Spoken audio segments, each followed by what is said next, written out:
Quarter.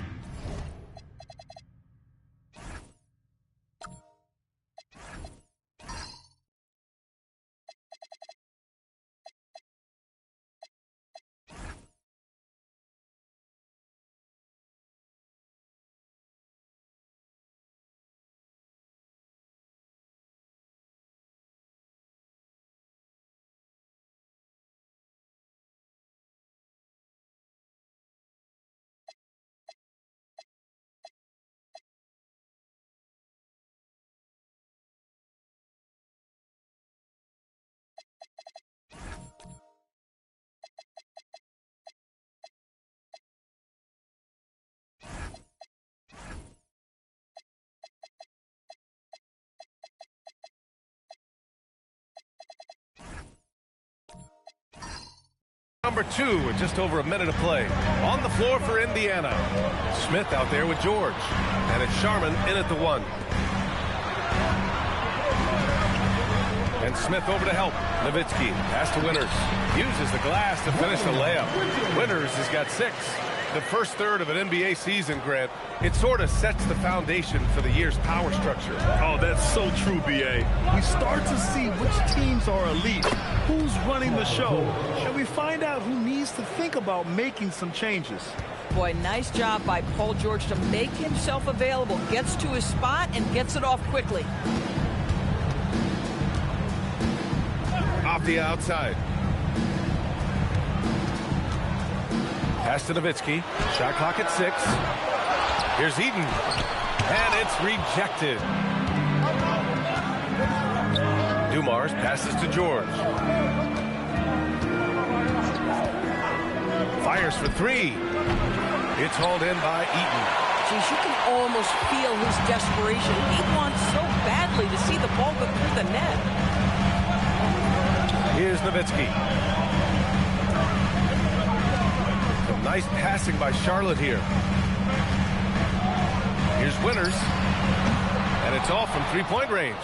Pacers trail by 3. George passes to Sharman. Smith outside. George for 3. Buries it from 3. George has got his second basket. You've got to be in Paul George's shooting space in order to make him uncomfortable. You give him anything easy, look out. And timeout called by Charles Lee. I think right now he might be looking at some adjustments. Thomas, he's checked in for Indiana. Squads that love to run. Last year's team leaders in fast break points. 5th on the list, Indiana. They would just push the ball at every opportunity, even when defenders had already gotten back.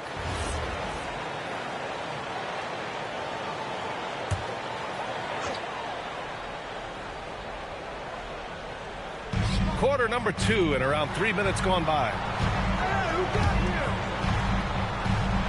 Brooks outside. It's Avdia on the wing. 6 on the shot clock. Fires from deep. Pacers with a rebound.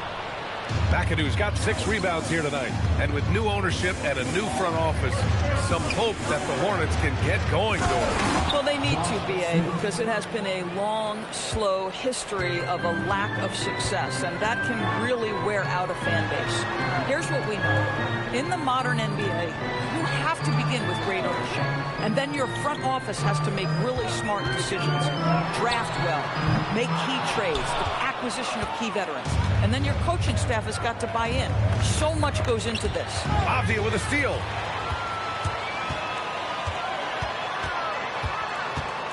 They need this.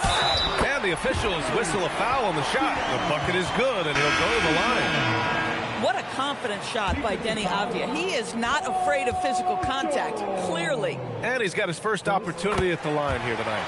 And last season, the Pacers started the playoffs with home court advantage for the first time in over a decade, Grant. Yeah, the 4th seed in the East, B.A. And with a blend of youth and experience on the roster, this is a team built to win now and into the future. Boy, still trying to get comfortable out there right now.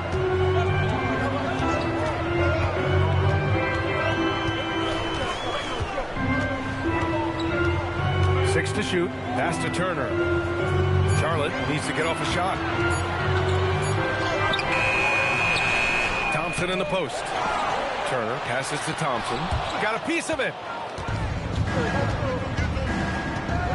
Avdia against Thomas.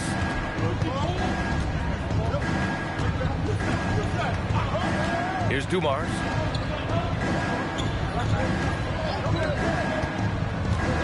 Back to Thomas. Puts up a three. That won't go for him. Now 0 for 2. The Hornets with a lead. Pass to Eason. Avdia outside. Thompson outside. And they get it back. You see there, Thompson does a good job of sneaking into the lane and finishing. Pacers trail by 3. They're searching for a way to score. Yeah, buckets have been very tough to come by. Donaldson passes to Smith. And once again, off the mark by Indiana. And so it's Avdia with it. He brings it up for Charlotte. The three is up. And Donaldson pulls it down. Listen, let's not put it lightly. This guy has really struggled here. Thomas passes to George. There's a minute 59 left to play in the second quarter. Yep, that one's good. George has got 7 points for the quarter. Boy, a very quiet start, but looks like he's starting to find a little something out there. Thompson passes to Turner. Back to Thompson. Shoots. That doesn't go either for Thompson. Credit the defense right there. They have not allowed this guy to get going at all in this period. George for 3. It's not going to go for him. Bad defense, bad shot. Neither working on that play. Avdia left side. A minute 4 left in the first half. This one for 3. It's rebounded by George. And despite a struggle scoring the ball, they've done enough to build this lead. Picked by Smith to the middle. Tipped. Oh, Brooks with the steal. Pass to Thompson. Indiana with a rebound. And this game, the first chance they've had to see Charlotte. No one was surprised last year when they won their season series against this team. And most people expect this to be a repeat of that, too. You take nothing for granted. These teams are very familiar with one another, and we expect a close contest. Lays out. Out of bounds. It'll be Indiana's ball.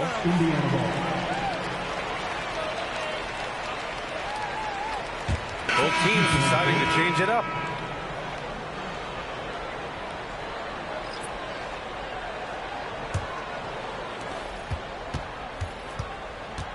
Here's Free. Over Thompson. And so a close game as we wrap up the first half of play. Charlotte on top, leading by 1. Stay with us, folks. We'll be back just after halftime to get the third quarter started.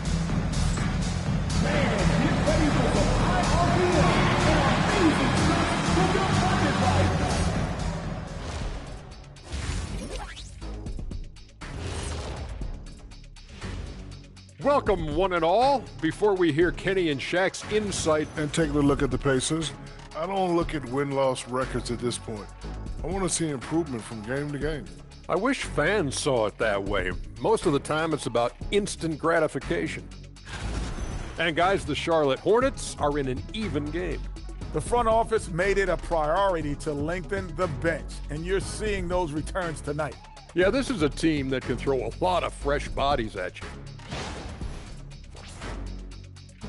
Thanks for joining us. Time to head back over to the third quarter with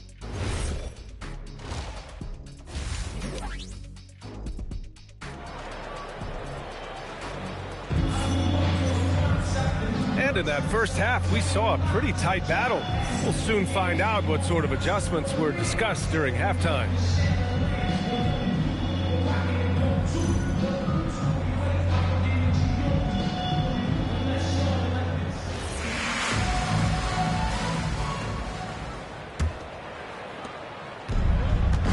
Hornets shooting only 31% in the game. We've got Miles Turner, Denny Avdia out there with Dylan Brooks. And it's Battier in at the 2 spot. So that's the group out there for Charlotte. Indiana trailing here. George outside. For the lead. Lays it up and banks it in. George has got 9 points. What great body control from the all-star forward. Paul George, so skilled at keeping his composure under pressure. Pass to Nowitzki.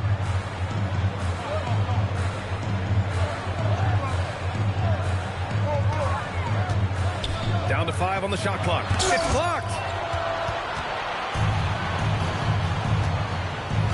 Second half rolling along. About a minute played here. Here's McAdoo, defended by Avdia. Shoots. And down it goes. Jam that one home. And I'll tell you what, this is a guy who doesn't take a break at all on the boards. Man, doing serious work. He likes being an anchor on the glass. Well, but as defenders keep forgetting to box him out, he continues to just make them pay. Now here's Turner. Nowitzki, pass to Avdia. Fires the 3. Charlotte again missing. This is what frustrates coaches. You come out of the half and you miss your first 3 shots. Pass to George. The 3. Here's Donaldson. Soft touch off the glass. And now a 5-point Indiana lead. When it's this close, every bucket matters. You need good looks. And timeout called by Charles Lee. And we might see some changes. Coach potentially looking to adjust. So it's both teams making substitutions here.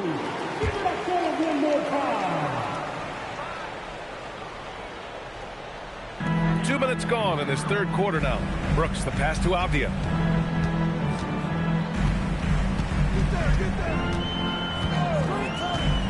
From deep. Tries again. And that's 2 points on the layup. Eaton's got 6. They can finally relax after missing their first 4 shots to start this half. Pass to Donaldson. Not quite 2.5 minutes played here in the second half. It's a nice passing by Indiana here. Clock at 6. Here's George. That doesn't go either for George. He hasn't helped the cause with his shooting, but his teammates have had his back. And Grant, while most didn't expect it, last season the Pacers made the second NBA Finals appearance in their franchise's history. Yeah, B.A., there's so much belief right now in that locker room. They never feel like they're out of the game, and that makes them dangerous. Nowitzki, that one's good. Come on now, very few in the catch-and-shoot game better than Dirk Nowitzki. Still commands a ton of respect. George for 3, and the rebound goes to Charlotte. Nowitzki's got 6 rebounds now in the game. Boy, this guy was able to connect from deep in the first half. Hasn't found the range since. And here's Thomas from the arc. It's hauled in by Eaton. Eaton's got his 4th rebound in this one. 3-pointer, Brooks. Not going to go that time. The Pacers have gotten just 3 of 8 shots to go in the third quarter. George for 3. The rebound by Nowitzki. Nowitzki's got rebound number 7 tonight. Out to the right wing. Here's Battier. Over to the wing. Fader on the way. And it's Nowitzki missing. Boy, he looks and will take that shot every time. Just won't go. Sharman, the pass to Thomas. Here's Donaldson. Give him 8 points now. George. And the jam by George. Oh, yes, sir. PJ making it look easy. And Charles Lee wants a timeout. Coach taking this moment to speak to his guys. Maybe alter some of the game plan. All right, let's take a quick pause and look at the best shooting teams from last season. In third, Indiana. They were so consistent with their shooting. Maybe not lights out, but they played smart and didn't let good looks go to waste. Winters can't hit. Indiana's got nothing to fall here in the third. 0 for 4. 3, the pass to Smith. Ooh, the dunk by Smith. This is why you put the ball in his hands. An accurate pass hitting a moving target. Thompson outside. Crosses over, and he'll draw the foul. He'll head to the line for two. That one on Capella. And you might think the toughest picks are set by the bruisers. But some say the shooters actually set the best screens. Why is that? Well, the guy guarding a shooter doesn't want to leave their side. So when they screen you, you get no help. First one falls for him.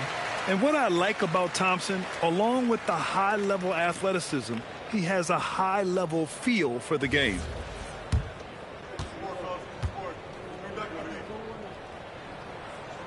Hits both from the stripe. Indiana leading. Smith outside. Pass to Free. Shoots over Thompson. And the shot falls short that time. Charlotte has gone just 1 of 6 from long distance here in the third. The shots just aren't falling. Here's Portis for 3. Capella with a rebound. He didn't make them pay for that weak defense, but they just can't rely on him to miss those kind of shots. Here's Free, defended by Thompson. Free, that's good. Free's got 5 now. Defensively, they've got to get more bodies in the paint. That's 3 straight field goals from below the free throw line. Now here's Thompson. Outside Eason. 2 minutes remaining in the third. 2 minutes. The rebound by Sharman. He's as surprised as we are. Most nights that bucket is automatic. Smith passes to Free. That one goes. Count it. They have no answer defensively inside. He's made 1 and missed 1 so far at the line. First team foul. At the line for the Pacers will be Free. Shooting 1. One shot.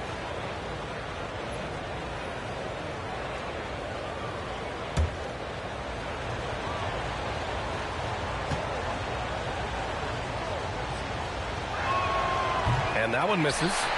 Hornets trail by 6. Offensively, it's been a struggle for them. Yeah, they need to string together some shots to have any kind of chance. Pass to Eason. Yes, and a nice assist from Thompson. Eason's gotten himself on the board with a 3 there. For a guy who's known for his perimeter shooting, that is a great look.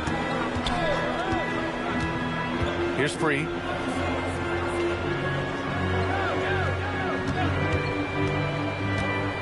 Shoots over Thompson. Will not go. Misses off the front iron. Well, the Hornets shooting an unimpressive 30% in this game so far.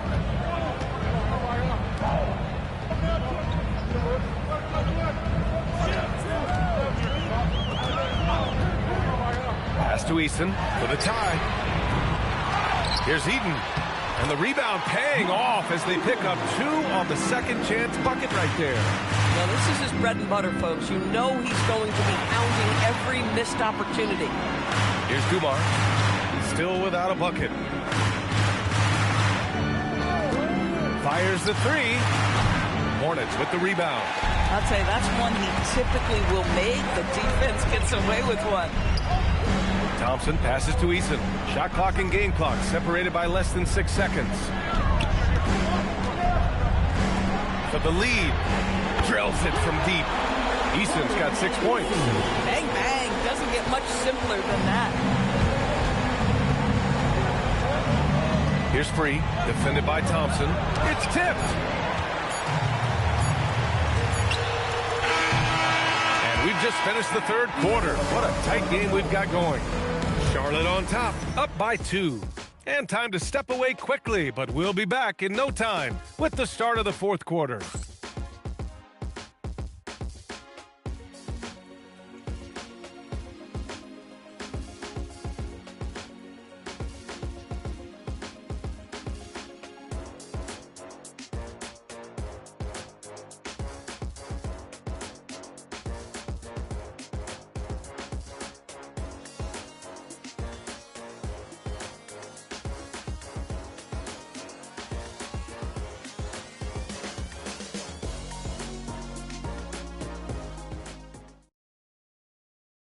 And while we have a chance, let's go to our State Farm assist of the game. And the winner today coming from an unlikely position. It's the big fella with the sweetest pass of the day. So we have some elite passing big men in the NBA, and you love that skill. Wow. And with these teams locked in a very close contest, this fourth quarter promises to be a good one. And the Pacers looking at who they've got. We've got Paul George, and it's Donaldson in at the 5, roaming the paint. Silky smooth jumper from Paul George, and he just lets it fly whenever he gets free from that spot. Shakes him. Turner, no good. And for Indiana, they're shooting right at 35%. Not getting what they want out there. The 3, George. Offensive rebound. Donaldson can't get it to go. And so it's Avdia with it. He brings it up for the Hornets. Down low. Nowitzki, that one's good. And the Hornets lead by 2. Always the size advantage. The great timing as well from Dirk Nowitzki. The shot by McAdoo, no good. The Hornets shooting around 33%. Not the best offensive efficiency. Thomas passes to George. And once again, off the mark by Indiana. Pass to Nowitzki. He nails it. That's his 5th make in 11 tries. Hey, they're just getting pushed around inside. Pacers trail by 4. George outside. Back to Thomas. Here's McAdoo. Fades away. Here's Donaldson. And the layup is good off the glass. That gives him a double-double. Activity on the glass. That's a possession that could have gotten away from you. Last quarter of play, about 2 minutes in now. Avdia from outside knocks down the triple. This defense is getting spaced out. 3 of the last 5 buckets have come from way beyond the arc. And it's Rick Carlisle calling timeout here, looking to get everyone dialed in and engaged.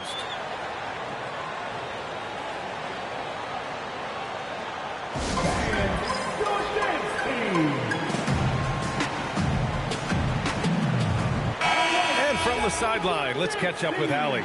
Well, over the break, I listened in on Rick Carlisle's huddle. He cautioned his guys against forcing things at the arc, saying we can't make a rhythm happen. So don't force it. Take what is coming to you out there. Coach hoping for renewed offensive focus going forward, guys. Appreciate the report, Allie. Now here's Thomas. Goes up on the wing. It's good. The defense can't be so relaxed at this stage of the game. Not against him. I think he takes that kind of defense as a sign of disrespect, and he was more than happy to accept the challenge. Here's Battier. Turner with it. Pass to Battier. Here's Nowitzki. The 3. Indiana with a rebound. Donaldson's got rebound number 11. George against Brooks to tie it up. And it's Battier with a rebound. He's trying to flip the script here, but guys, he cannot find any level of consistency. Some nice passing by Charlotte here. Pass to Nowitzki.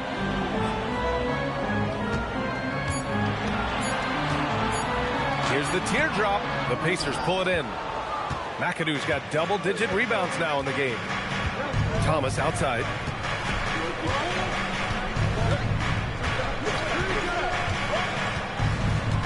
Now here's George. Launches it.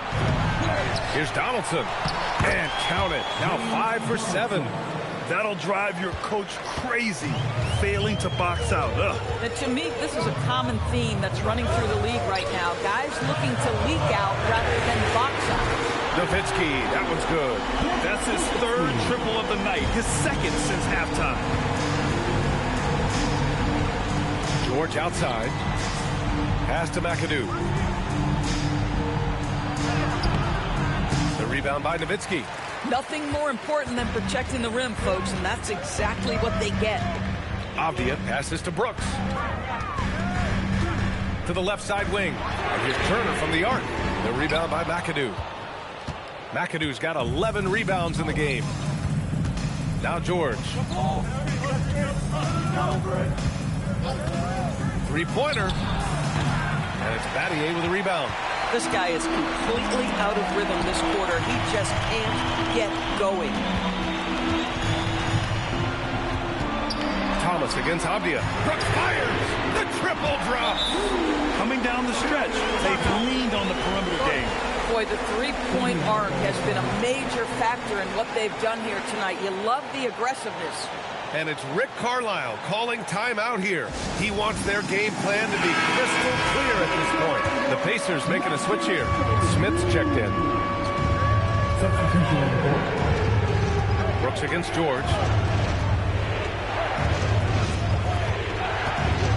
From downtown. Oh, it's off. This has not been his best quarter. And you know what? They keep calling his number, and they're simply trying to get him out of this funk. Here's Brooks.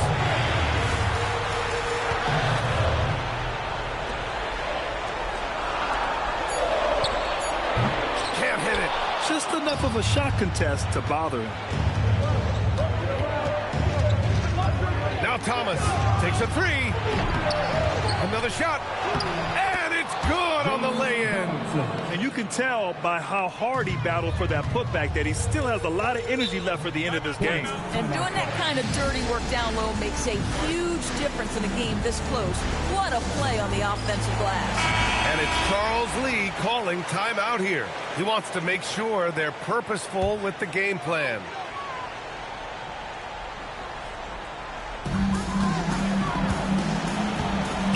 Off the outside. From deep. George is there for the rebound. Pacers trail by 5. Now Thomas. Outside George. He launches and misses. Every possession counts for them right now. That's not going to get it done. Outside Abdia.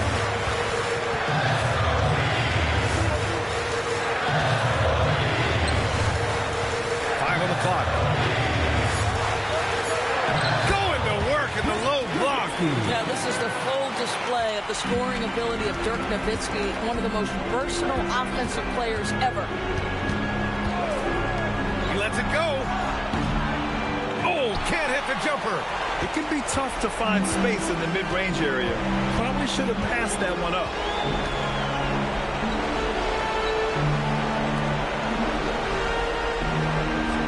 Outside Abdia. Marked it down low that time. Got hit with the 3-second call. Pacers ball.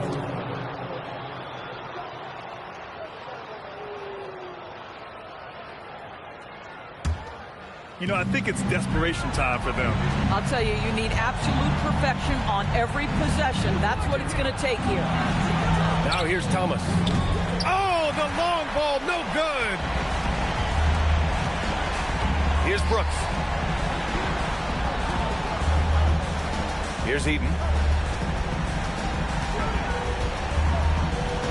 Brooks outside. Just 5 to shoot. Abdia outside. Knocks down the trifecta. Abdia showing you his catch and shoot skills. George.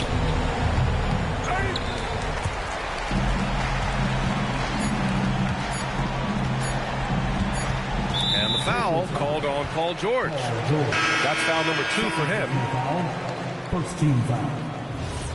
Substitution on the court. And so it's the Hornets taking care of business in this one. A competitive game. You have to feel like this crowd gave him a little extra edge. Yeah, they really fed off the energy. Saw their activity level go up. Just a tremendous performance. And that about wraps it up. For Grant Hill, Allie LaForce, and Doris Burke, and the rest of our 2K team, this is Brian Anderson signing off. And now our player of the game.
and a glimpse inside the locker room.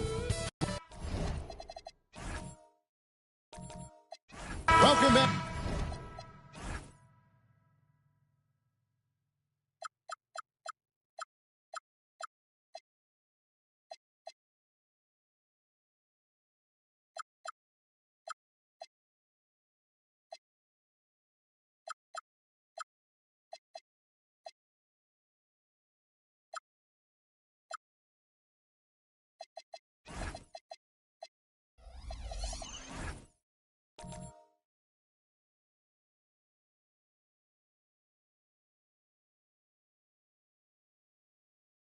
Basketball.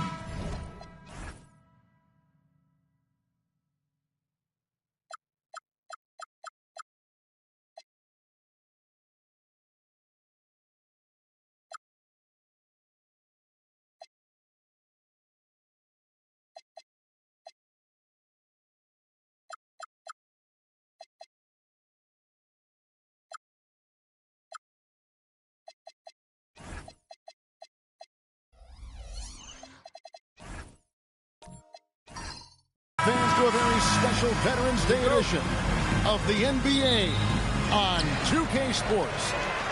In this game, we'll see the Sacramento Kings against the Philadelphia 76ers. I'm Kevin Harlan. Here at the table with me, Greg Anthony and Richard Jefferson. And over on the sidelines tonight, Allie LaForce. Now a look at Philadelphia's starting lineup. They've got Marc Gasol. Batum is out there with Green.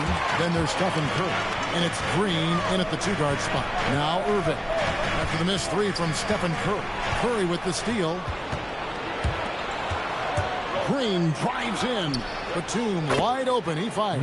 Hits it from three-point range. Batum's got the opening basket of the game for the 76ers. And a new front office taken over in Sacramento, Richard, this past summer. Not to mention first-time head coach Doug Christie taking over the sidelines. Insignificant change to this roster. It'll all be judged by the results on the floor as usual. Batum with the bounce pass. Curry kicks to Batum. Philadelphia moving the ball around. Green with the ball. Now defended by Bain. Curry can't get it to go. And so it's Pierce with it. He brings it up for the King. And this is the first season matchup for them against this 76ers team. And they'll be doing their best to establish superiority over this club, something they failed to do a year ago. Curry wide open. Good. And it's Green picking up the assist. When Curry gets a look that's good, he is automatic. There is almost no stopping him. Batum against LeBron. Puts up a three. Gasol with the rebound. Philadelphia's gone 1 of 3 from beyond the arc so far in the game. Curry outside. That one dropped for his second bucket. Mark him 2 for 4. Curry is just lethal from outside. Irving passes to James. First quarter of ball, almost 2.5 minutes in. And the dunk by Mourning. And one step ahead of the defense with that solid screen. And then, Greg, the monster dunk to finish it off. Well, great chemistry on display. He understood where to put the screen in order to free up his teammate. Now here's Curry. Coming in off a 21-point game his last outing. Only a small part of the season behind us, RJ, but an exciting time for teams that are exceeding expectations, surprising everyone. And those teams are going to want to harness that underdog energy. The hardest part isn't getting off to a good start, it's sustaining it. Guys, we've never seen a player like Steph Curry. Yes, his shooting is insane, but to me, it's the gravity that he draws. The entire defense is focused on him at all times. For a star like him, you get lots of opportunities at the line, and he's great at cashing them in. And finished off by LeBron. At this point in time, you have to understand that if LeBron James is on the inside, he has so many ways to beat you. A little contact's not going to do anything. And give the defense credit. He was met at the rim. Pass to Irving. Mourning a screen on Batum. And Mourning throws it down. I tell you, he's playing the game with pure excitement right now. He capped off that dunk with some serious hang time on the rim. And Gasol with the dunk. Yeah, and it doesn't take much elevation for Gasol to throw one down, of course, unless somebody's standing right in his way. That dunk is going to be easy money for him. And James throws it down. Making it look easy. LeBron James, the old man, can still get up with the alley-oop finish. Curry passes to Green. Here's Gasol. Rebound by the Kings. A tough loss coming against New York in their last game play. Well, I felt like they were never on the same page defensively in that one. Gave up way too many easy shots. Boy, they looked like they were asleep on that end of the floor. No one was talking. No one was paying attention. Yeah, it was rough. Green kicks to Curry. Over Irving. It's Curry. That time on the assist from Green. Curry's got 9. I know what they say. Defense wins championships, but you need some bucket getters too now. And Doug Christie wants a timeout. He's going to take a minute here to get things straightened out.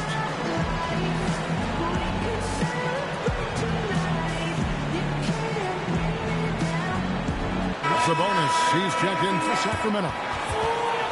Here's the 2K leaderboard with last season's best free throw shooting teams. 4th, the Kings. They took pride in their success at the line, and it forced opposing defenses to be very careful against them.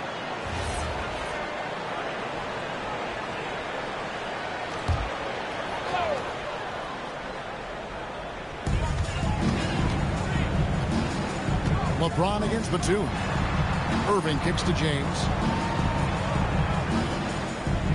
Sabonis sets the pick for James. Lost contact on the shot, and now a three-point play chance as he'll head to the line. And of the last 6 baskets, 5 have come on the interior. This is just smash-mouth, physical basketball, guys. Catching up on the changes for Sacramento. Persons checked in for Pierce. Monroe comes in for LeBron. And Lillard subbed in for Kyrie Irving. Then for the 76ers, Detlef Schrempf checked in for Green. Jones comes in for Nicholas Batum. And it's Crawford in for Danny Green. Now here's Monroe.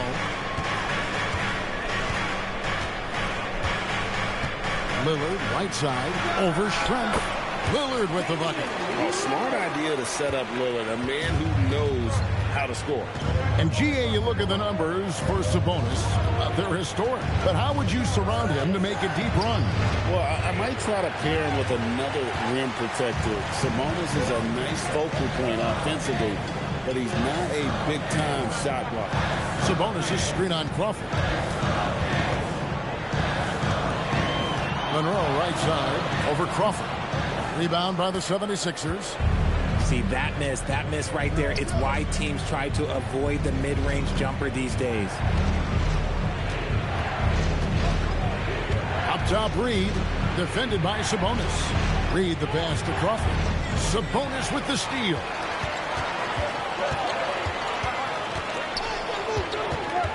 Lillard outside. 1:57 left in the first quarter. Pass to Sabonis. And a slam dunk by Sabonis. Ooh, boy, Sabonis just executes at such a high level. Going inside. Here's Crawford. Good for the basket. Starting off 1 for 1 with that shot. Now that's where you like your shots to come from. Screen by Sabonis. Monroe, no good. The 76ers trail by 5. To the inside. Here's Jones. And Jones slams it in. I'll tell you what, I'm not sure these guys can keep this up. There will be some letdown at some point. But these teams, they are built to score. So now, here's Lillard. And the loss to the Knicks the other night, definitely not himself. Sabonis with the bucket. And they're passing the ball very crisply here. Reed with a screen for Crawford.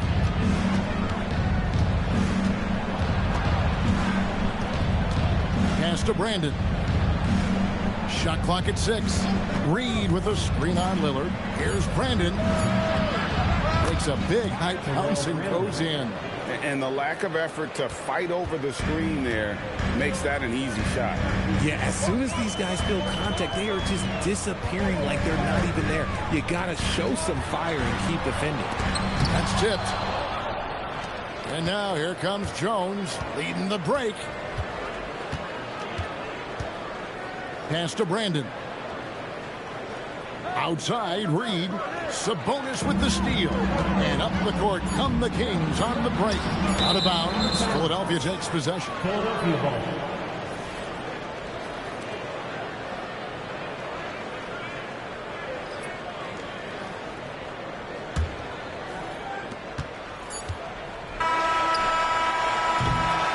And that concludes a back-and-forth high-scoring first quarter of play. Kings lead by 3. Live from Golden One Center, you're watching 2K Sports.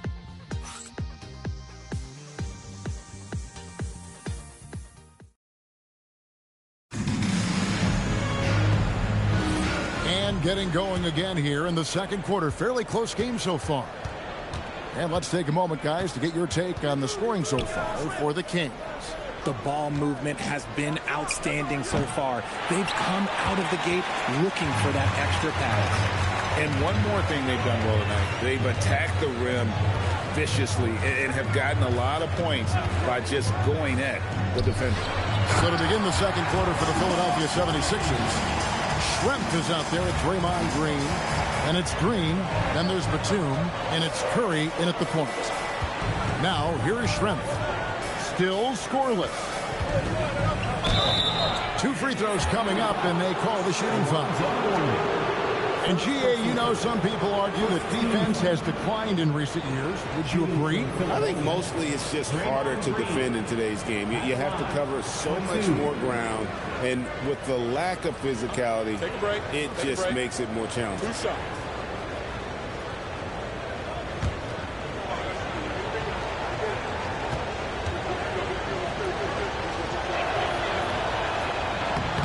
And he can't get the first one. A vocal leader both on and off the floor. Green plays with a real fire in edge. Marc Gasol is checked in for the 76ers.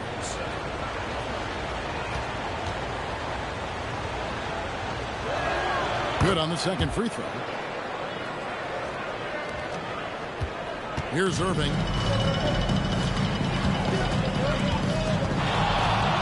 Just his first attempt. That one's in, his first shot this game. And what a move, guys. I mean, he's absolutely embarrassing him out there right now. Ooh, you can break all the ankles you want. You still got to knock down the shot, and he nails it. A shot by Curry, no good. And he continues to cast away, but the results just haven't been there tonight. Monroe outside, launches it. And it's Gasol with the rebound. And it's Batum with the ball, bringing it up for Philadelphia. They trail by 6. Those plays can make a difference in a game like this. Well, you know it's going to fire up, Greg, everybody on that bench. And you can feel the jolt of energy that he sent through his team. That is a huge boost in a tight game like this. Count the basket. Irving's got 4 points now in the quarter. Their interior has been inferior defensively. It has got to tighten up. And timeout called by Nick Nurse. Coach needs a moment to talk things over. Well, it's been an express lane to the rim. Coach can't be happy about that. Yeah, we can see over here. The coach, he has some choice words for his team. Words we cannot repeat.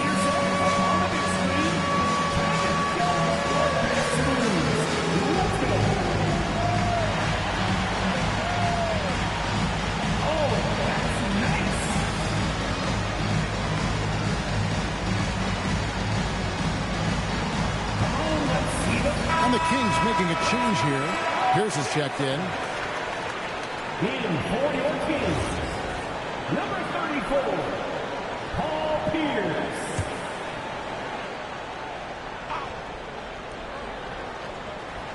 Second quarter of play with around 2 minutes gone so far. And the dunk by Batum. Such an advantage to have a big man who can dish it like Draymond. And Monroe kicks to Irving. In the corner, it's James. Morning inside. He's defended by Gasol. 5 on the clock. Pulls it from 20. It's hauled in by the 76ers. And boy, how they were able to come back in the fourth quarter of that game. Being down as much as they were made it a really special win. Now here's Curry. 9 points in the game so far. Gotta find easier shots when you're already struggling. That's not gonna get it. Here's the pass to Irving. Warning, a screen on Curry. Irving with a clean look. Drills it from outside. Irving's got the lead up to 7 now for the Kings. What a great play. Totally schooled the defender on that one. Batum, good. And they've done well at taking advantage of some late defensive rotations and getting the ball in the paint. Outside, Pierce. Gasol with the steal. Here's Green, and Green slams it in. With how much Draymond moves on the offensive end, Green gets a lot of dunk opportunities. And Doug Christie wants a timeout. He's ready to talk things through with them. Haynes checked in from Monroe. For your Sacramento Kings Breakers.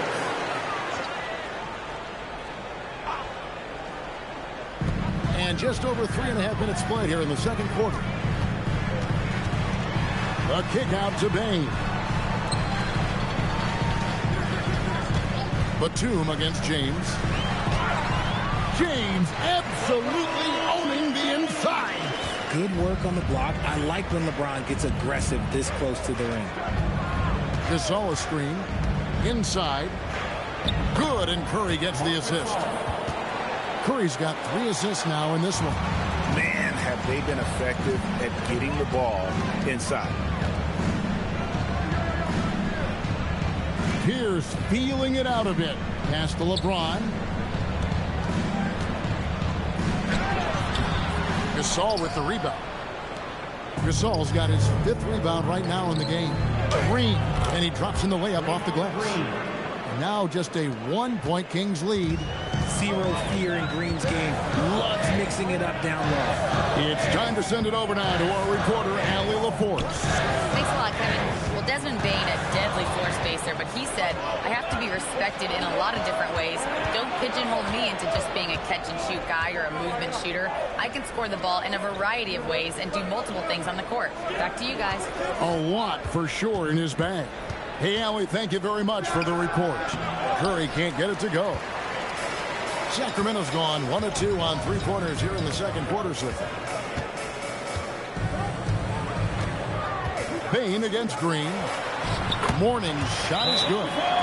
Morning's got 4 points in the quarter. Guys, his consistency in terms of shooting has really helped them seize control. And timeout called by Nick Nurse. He's going to take this chance to talk to his guy. Sacramento making some changes. Sabonis, he's checked in for Morning.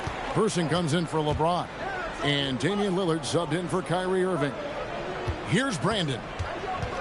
The 19-foot shot. Jump shot is good.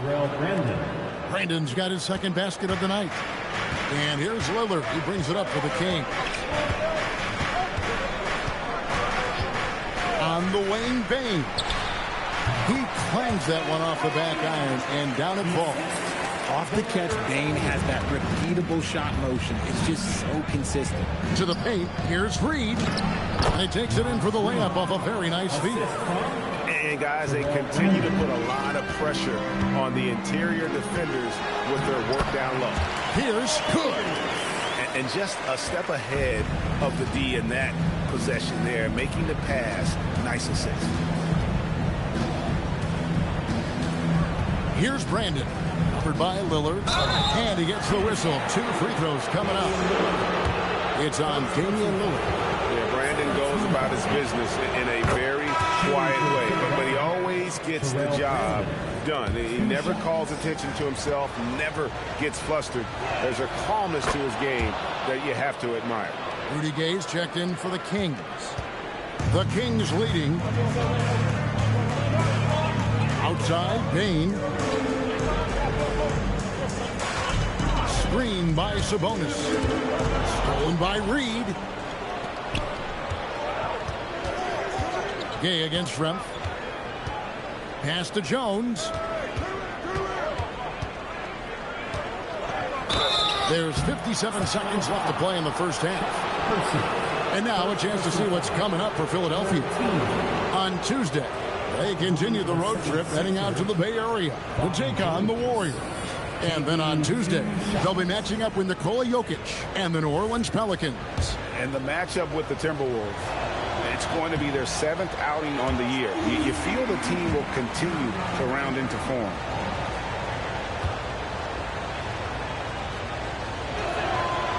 That one drops. He ties it up. Kings have gone 8 of 11 from the field in the second quarter. Really flowing here.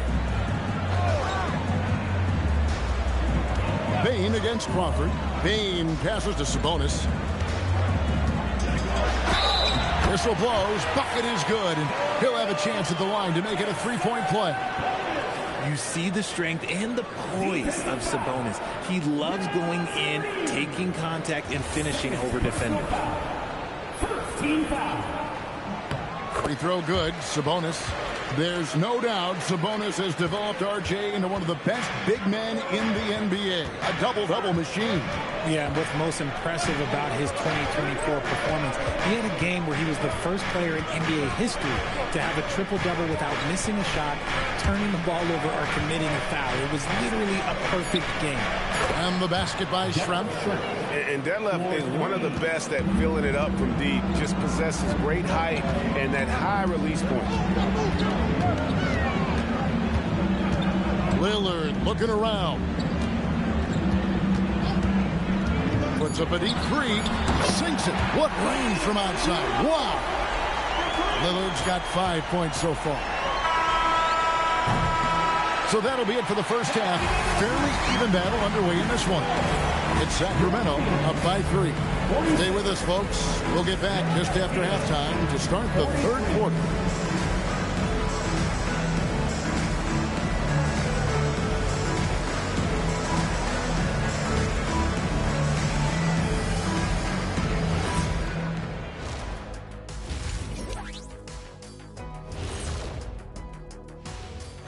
Welcome, everybody. What a half by Domantas Sabonis, putting on a show early on. His performance in the first half, Diesel approved. Plays physical, Diesel approved. Doing most of his damage right at the rim. All right, fellas. And that concludes.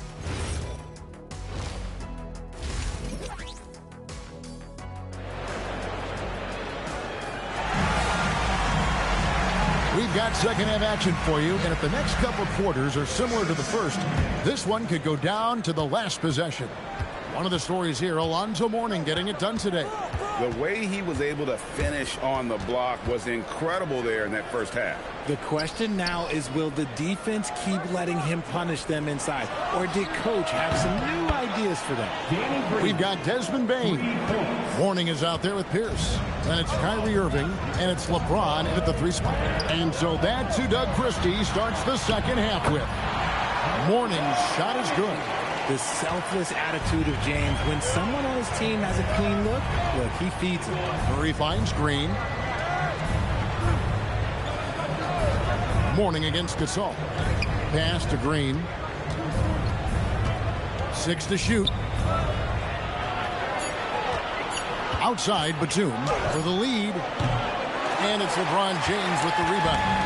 And so James will bring it up for Sacramento. A 2-point game. Irving passes to Mourning. Shooting foul as the whistle blows. He'll shoot 2 free throws. They get Marc Gasol. And the big fella Mourning using that massive size to draw contact inside. The Kings have yet to miss from the free throw line. They're 3 for 3. That free throw missing.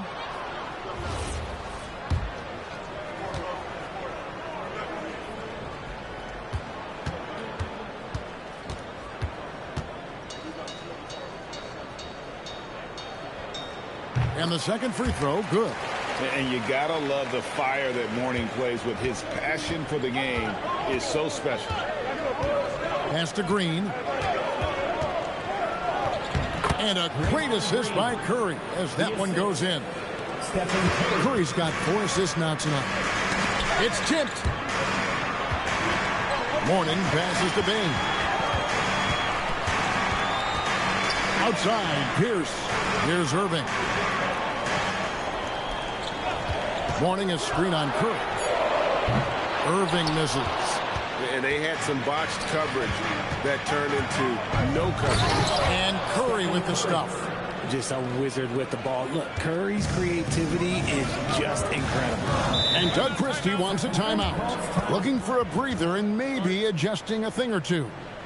Adjustments are a part of the game, and the coach sees something he doesn't like here.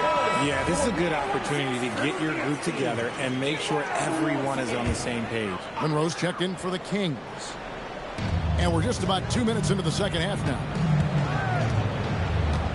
LeBron dishes to Monroe. Irving against Curry. 5 to shoot.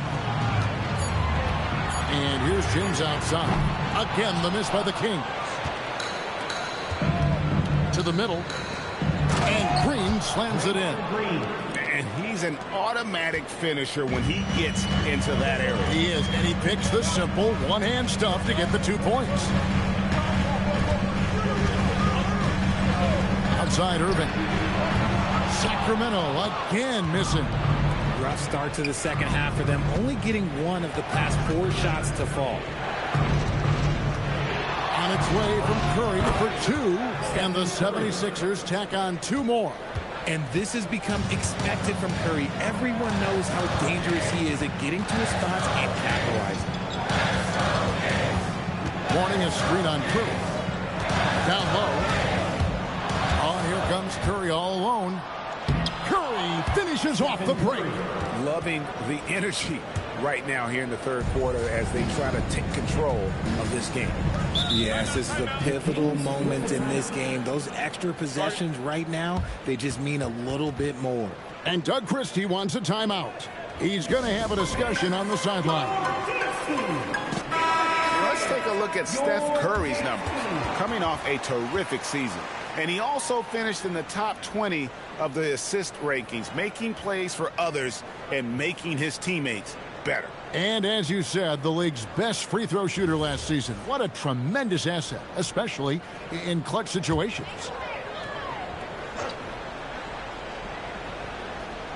A little under 2.5 minutes off the clock now here in the third. James finds Monroe, and here is Mourning.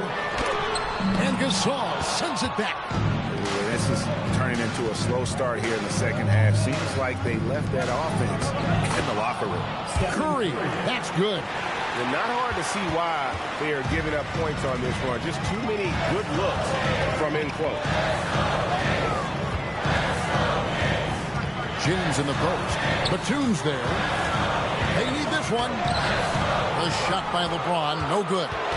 No matter what looks they get, they just can't convert to stop this run. This is snowballing for them.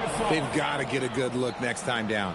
Hey, whatever adjustments they made at halftime, they are working to perfection. Oh, yeah, I can't agree more. They haven't missed. And Monroe kicks to Irving.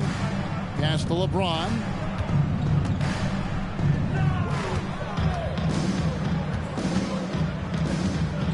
Curry against Monroe. Lets it fly. Curry shot is off. Now, I understand that shot didn't go down, but they will take that look every trip down the floor. The shot by Pierce, no good. And you got to give credit to the D for never giving up on the play and doing just enough to bother him at the rim. And the rejection by James. Monroe outside. To the inside. With the runner. Green with the rebound. Here's Philadelphia. They're on a 17-3 run. Right now, let's take a moment here to catch up with Allie LaForce on the sidelines. Hey, guys. The new collective bargaining agreement is pushing parity. Commissioner Adam Silver said teams are realizing that there are real teeth in those second apron provisions. The goal was to put all 30 teams in a better position to compete. I think we're on our way to doing just that. Guys, back over to you. Leveling the playing field. Thanks for the update, Allie. Here's Batum. Sacramento grabs the miss. James has got 4 rebounds now tonight. Monroe looking around. Looking to get back on track here. Count it, and the 76ers lead has been cut down now to just 11 on the basket from LeBron. And timeout called by Nick Nurse. He's going to take a few moments here to check in with his team and regroup.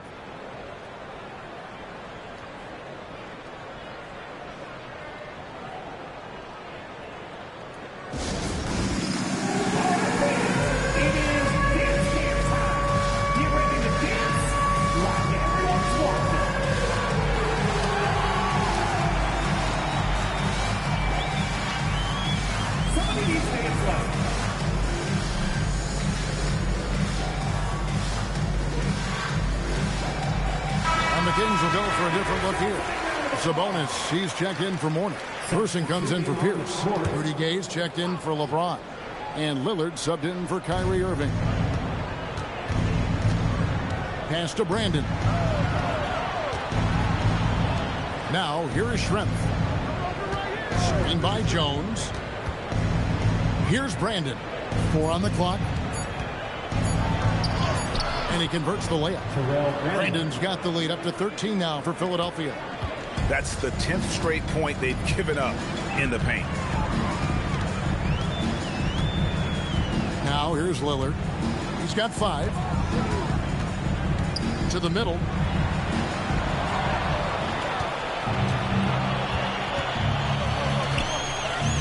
Pass to Brandon. 59 seconds left here in the third quarter. Nice D from Lillard. The drive by Gay. And Rudy Gay with the slam.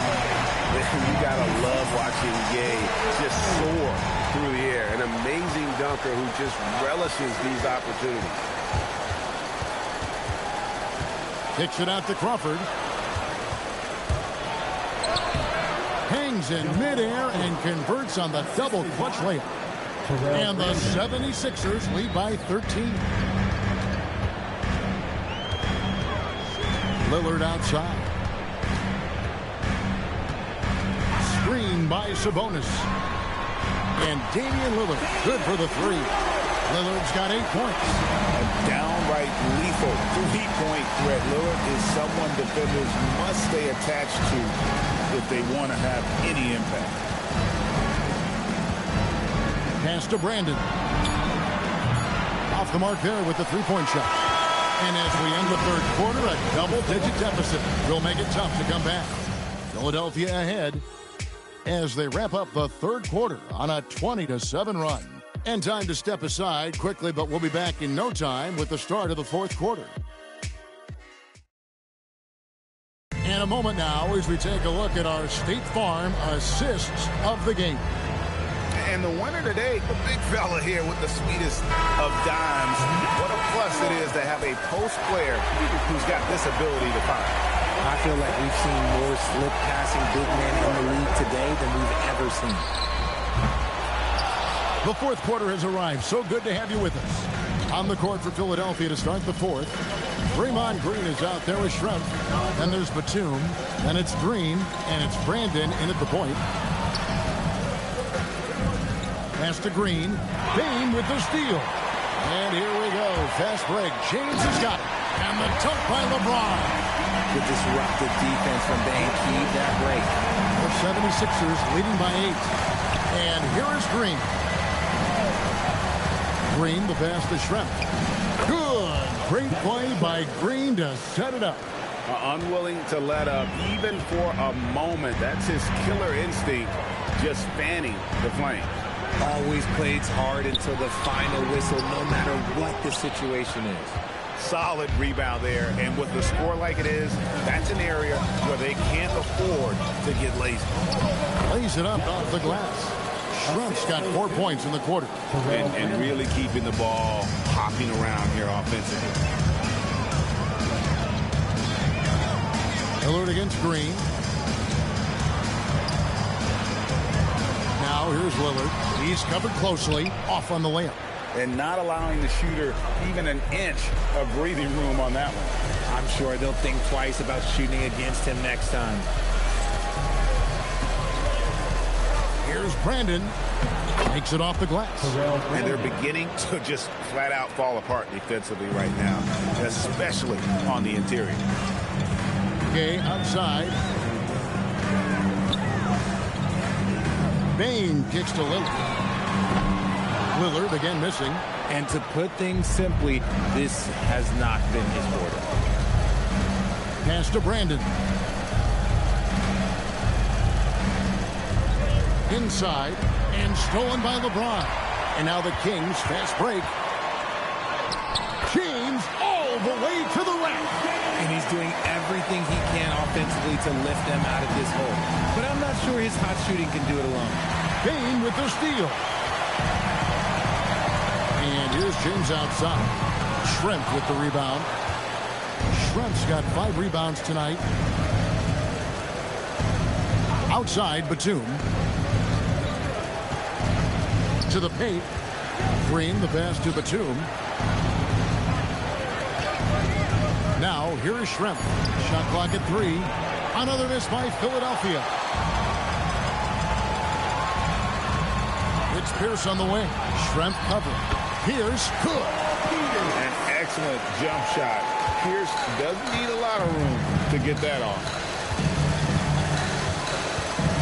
Green, the screen. Outside for Batum. Pierce with the steal.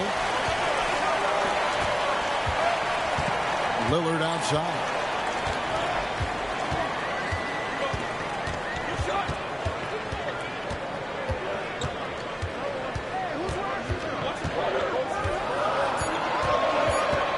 Driving to the basket. Tried to bank it in, but he misses. And with his team trying to trim this margin, his struggles this quarter, they're not helping things. Schrempf a screen on Lillard. Batum for 3. He misses it. He's 4 for 7 from the floor. The Kings trail by 10. Oh, James flashes in the alley-oop. Yeah, and how about the out-of-this-world athleticism? LeBron can finish just about any alley-oop with authority. And it's Nick Nurse calling timeout here. He has decided it's the right time to talk. Warnings checked in for the Kings. Irving comes in for Damian Lillard. Let's go to the sideline and see what Allie LaForce has dug up for us. Allie, take it away. I had a chance to find out what Nick Nurse was discussing with his players, and he encouraged them to stay focused and not get complacent, saying we worked too hard to get this lead and we're not going to give it up now. Stay connected, play smart, let's get this win. Guys, back to you. We appreciate it, Allie. Thank you. Outside Curry. Outside Green. Back to Curry. To stop the drought. Curry gets it to go inside. On the offensive end, Curry both prolific and efficient. Oh, what an assist. Leading him to the bucket. You love how each side has risen to the challenge throughout this one. Man, this has been a fun one, but look, who doesn't love a high-scoring game? Green finishes inside on the nice dish. Big miscommunication on defense. He recognizes it and quickly takes advantage. Yeah, they're going to do a much better job of putting a little bit of pressure on him on his way to the hoop. Oh, big finish, emphatic. He hangs on the rim just for good measure. This all setting the pick for Curry. Oh, that is a big-time jam. Well, you want to stop Steph in the two-man game, but he's so smart. He'll get others involved.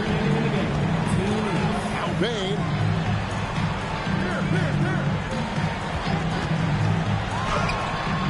Up again. Sees him with the putback. That is really good work there on the offensive glass. The 76ers leading by 8. Curry looking it over. Green outside.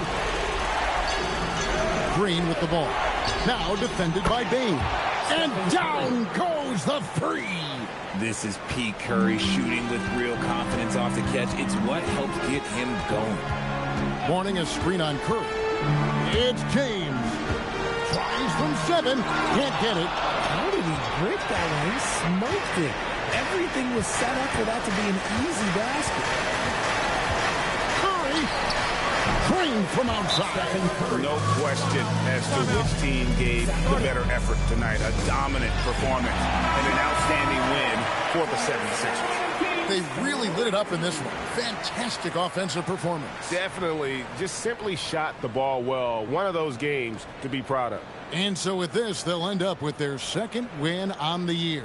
And we watched one guy all night long, guys, and looking at the stats just confirms what a dominant game he had. What a night tonight it was for Stephen Curry. Okay, I'm going to explain what he did here. It's called playmaking. Being someone that seeks out their teammates, making the extra pass. They can take their time on this possession. It wouldn't be a bad idea just giving themselves a little bit of a break. For the finish. Ah, the dunk to punctuate. Cruise it down. What an assist. Saw the opportunity to put this away and did not turn it down. And that score probably slams the door for any would-be comebacks. And look, they put this one to bed. And it's Batum with the ball, bringing it up for the Philadelphia 76ers. 14 points, their largest lead in the game. That shot, no good. And here now the Kings. Now Bain. And he banks the layup in.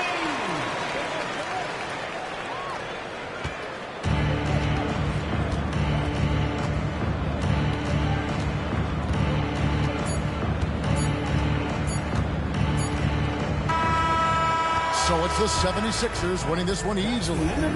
This was a very strong showing for him, Greg. Not necessarily a runaway win, but one they'll feel very good about. And let's face it, anytime you can go on the road and win in the fashion they did, you have to feel good about it. Really an outstanding effort all the way around. And that'll do it, folks.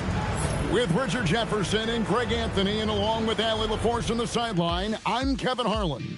Thank you for watching tonight's NBA coverage. But first, let's reveal our player of the game, Stephen Curry.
game could be like it.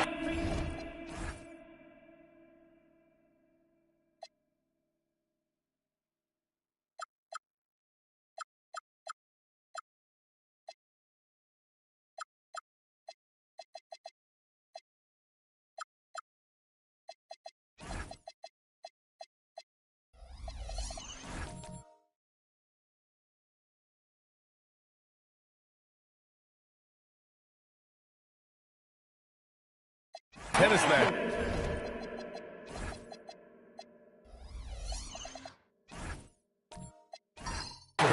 With the ball racing from one side of the court to the other. Yeah, B.A., you can get whiplash watching these teams run up and down the floor. They like to get it and go without any hesitation. And the starting group for Chicago. We've got Tumani Kamara, and it's Boosie in at the 1. Pretty swift release that time from Booker, getting it away just in time. Putting that pass right in his stride, didn't have to slow up, and was able to complete the play. Pass to Chamberlain. Here's our test. Houston working the ball around.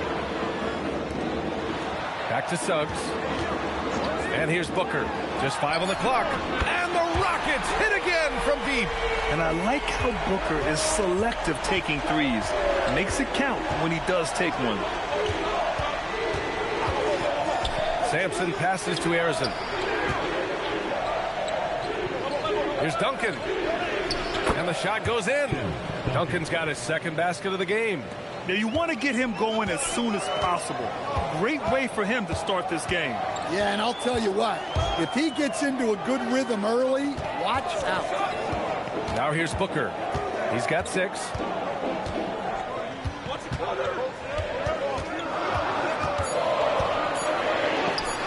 Ooh, he's looking comfortable now. 3 for 3. The easy money there for Booker. You can't let him get this close with the ball. Here's Boosie. Pass to Duncan. Chamberlain pulls it in. Houston has gone 2 of 2 at the perimeter. Outside Booker.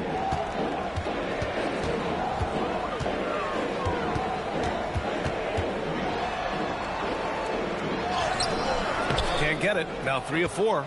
Well, give credit to the defense for cutting him off. Normally, that'd be easy points for him at the rim. And the Bulls, with 1 playoff game win in the last 8 seasons, the lowest total over any 8-year stretch in franchise history, Stan. Well, yeah, they've hovered around 500 for the last 4 seasons and been really competitive. But the problem is you can get stuck in that middle.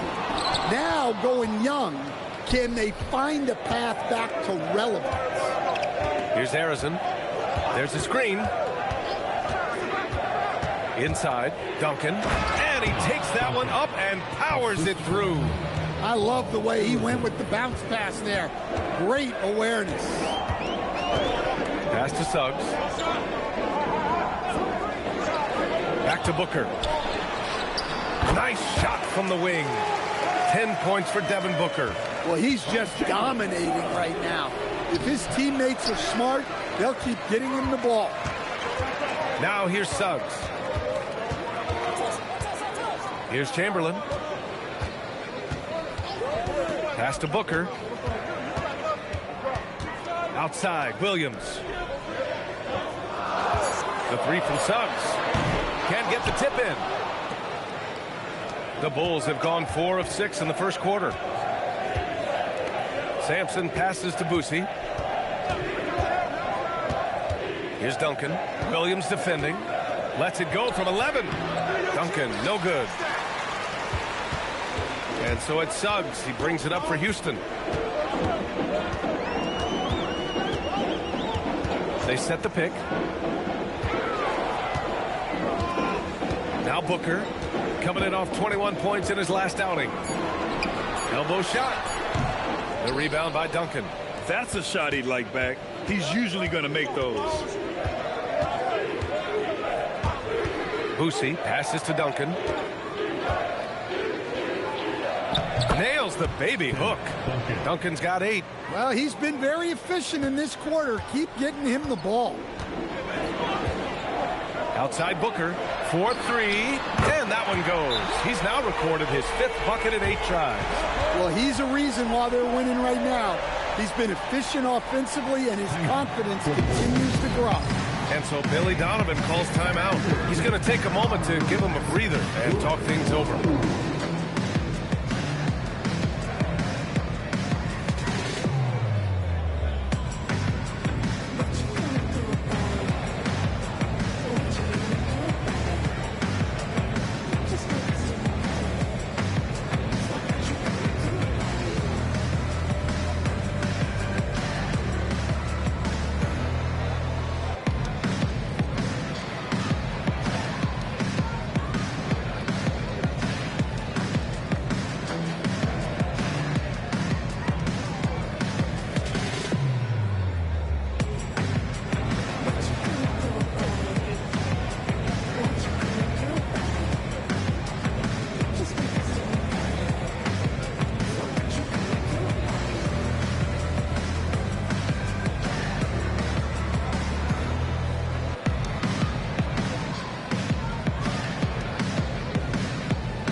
Group out there.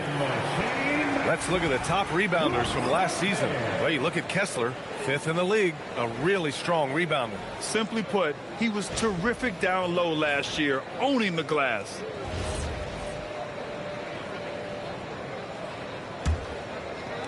Bulls trail by 3. Harper passes to Smits. Here's Christie. Connects from downtown. And that's what they want to do. Get him open looks early. The Rockets have gone 5 of 9 from the floor. Daniels outside. Outside Robinson. The 3 from Suggs. Pure from 3-point range. Suggs knocking it down. Clapping right back from deep. Before getting injured last season, Stan, Jalen Suggs was looking better than ever. Yeah, he improved across essentially all stat categories. He was showing loads of improvement, B.A., making that knee injury extra heartbreaking. Now here's Daniels. Pass to Suggs. Robinson for 3. Chicago grabs the miss. Coming off a win against the Blazers. Yeah, they were really able to keep their intensity high throughout the game. Never really saw them back off. Yeah, it was an all-around excellent performance, and one I'm sure they'd like to replicate tonight. Here's Kessler. Daniels outside. On the wing, Suggs. Off target from 3-point range. The Bulls trail by 3. And the foul called on Jalen Suggs. That's his first foul of the game. Andrew Wiggins checked in for Houston. Team foul. On the floor for your Rockets, number 35. Rockets on D. Andrew Wiggins. Outside Christie. There's the triple. Smith. Kessler with a rebound. Houston leading by 3. Pass to Daniels. The 3-ball. And it's Smith with a rebound. 1:19 left in the first quarter. Here's Harper. They get it again. Here's Misi, and it's blocked. And as Sarr gets older, he'll learn how to use his length even more. Now here's Robinson, tightly guarded. The Rockets with another miss. The Bulls trail by 3. Here's Harper. In his last outing, 8 points for him. Smits can't get it to go. Not really what we expected. You know he wants that one back. Wiggins against Christie. Derek Harper. First personal foul. First team foul.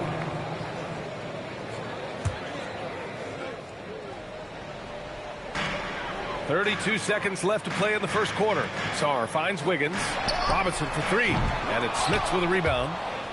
Smits has got 5 rebounds tonight. I love how they've attacked the boards here in the first quarter. Outside Christie to stop the drought. It's hauled in by Houston. A tough loss coming against the Lakers in their last game played. Offensively, it was never their night. The issues they suffered were pretty clear. Well, when it's all said and done, their offense just wasn't enough. They needed more on that end. So at the end of one quarter of play, still a close game. It's Houston leading by 3. Don't go away. We'll be back momentarily.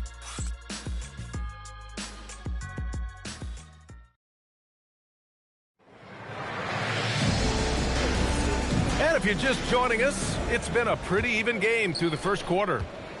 All right, guys, let's get your take on the scoring breakdown for the Rockets. Well, the thing about hitting early threes, it spaces the floor and makes things a lot easier offensively. Another thing they're doing well early on is moving the ball, playing selfless basketball, and getting everybody involved on the offensive end. They've got Andrew Wiggins, also Devin Booker out there, and it's Artest in at the small forward position. That's the group starting the second quarter for the Rockets. Back to Booker. Shot clock at 6. Ooh, Booker from range. Pure. Just incredible. I mean, he's really making it rain out there, knocking them down one after another. Well, what I love about his three-point shooting is the spacing that he's adding. It makes things a lot easier for everyone else. Houston leading by 6. And it's exceptional the level of commitment that Ime Udoka has inspired from this Rockets team, Grant. Yeah, B.A. I mean, he's a player's coach, but very demanding, and he holds everyone accountable. It's all about professionalism and purpose. Getting enough shots in close to play inside out. Williams passes to Booker. Here's Artest. Outside Booker. Here's Chamberlain. Outside Williams.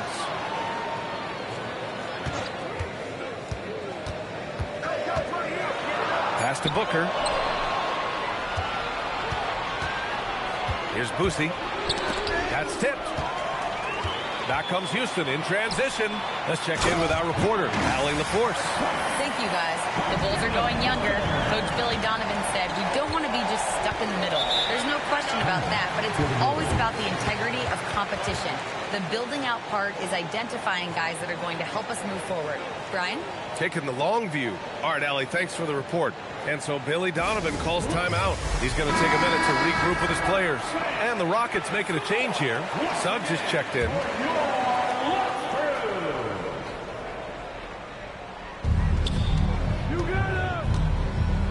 Here's Boosie. He's covered by Suggs. Pass to Harrison. The 3 is up. The Rockets pull it in. Chamberlain's got his 4th rebound in this one. Suggs outside. And here the second quarter of action, just a hair under 2.5 minutes played. 5 to shoot. Late clock. Houston's got to hurry. From downtown. Offensive board. Incredible work right there on the glass. Just doing all he can to extend that lead. Hey, once you got him on the ropes, keep swinging away. Yeah, this is the spot where coaches want you to be relentless. Don't even give them a glimpse of hope. And here's Suggs, trying to make up for his poor performance in that loss to the Lakers. Chamberlain passes to Booker.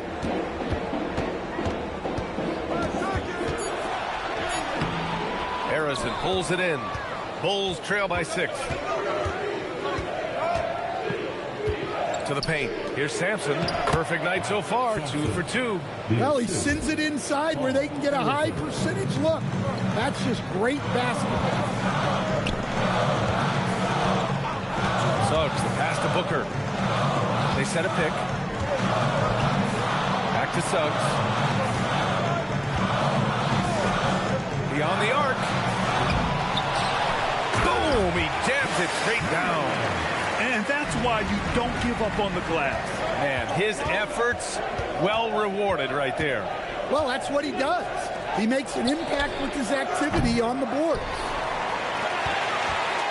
And Suggs has got the ball here for the Rockets. They've only given up 6 here in this quarter. As someone who helped make the game what it is today, what do you think of the modern NBA, Stan? Well, look, BA, skill level has never been higher. These players are the best that have ever played the game. We got more guys on the floor who can shoot the ball, more guys who can handle and pass. So the game is at its height. There is always going to be things that can be improved, but we've got to really appreciate what we're seeing in today's players. The three from Suggs. The rebound by Duncan. Well, you look at the score in this game, it's not reflective of the night he's had. He's struggled. Chicago passing it around. And stolen by Williams. Oh, there's the alley. Alley-oop up top, hammer it home. This is intelligent basketball. Forcing a turnover and then immediately starting the fast break. And so Billy Donovan calls timeout. He's going to talk it over with his guys. And here we have last season's best free throw shooting teams. In third, the Bulls. Now, we all know that getting to the free throw line is so vital in today's game. I mean, you get the freebies, plus you put your opponents in foul trouble.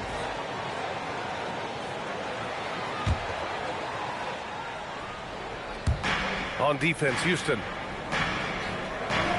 Smith passes to Harper. Here's Bird. Robinson defending. And he got the whistle on the way up. So he'll be headed to the line for a pair. Stan, one thing the Bulls know they have to improve is their interior defense. Well, B.A., look, last year the Bulls right at the bottom in opponents' points in the paint. They've got to form a functional wall and keep intruders at bay. The first free throw is good.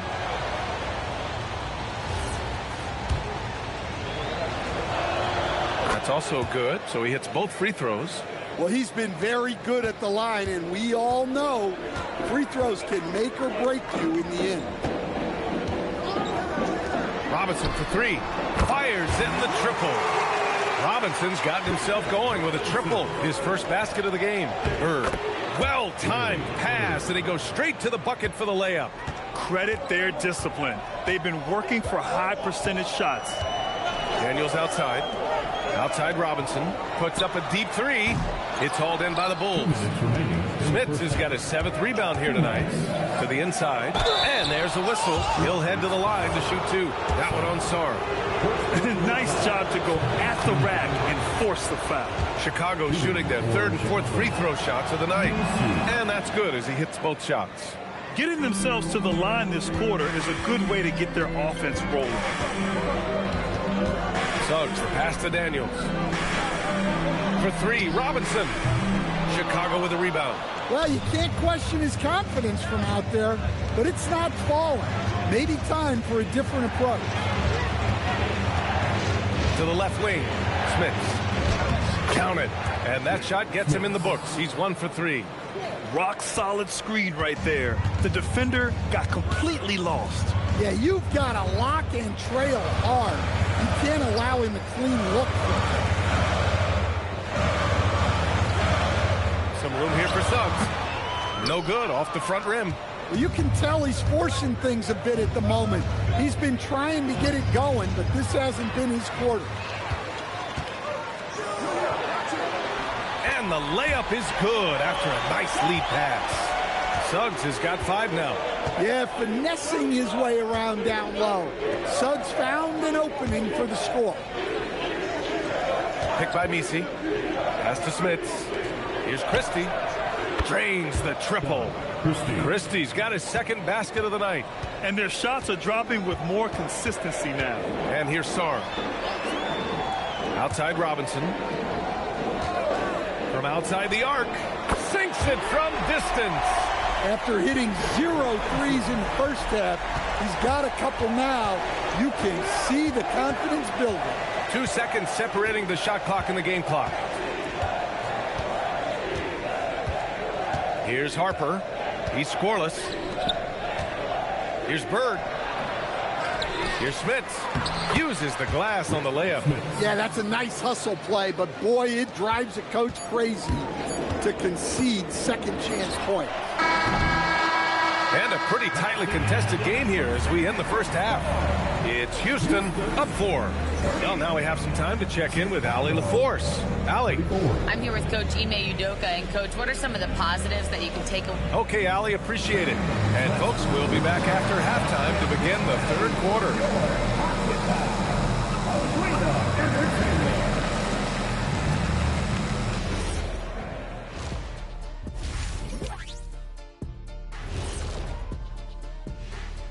Welcome, everyone, to halftime. The Chicago Bulls find themselves in a good matchup here at the break.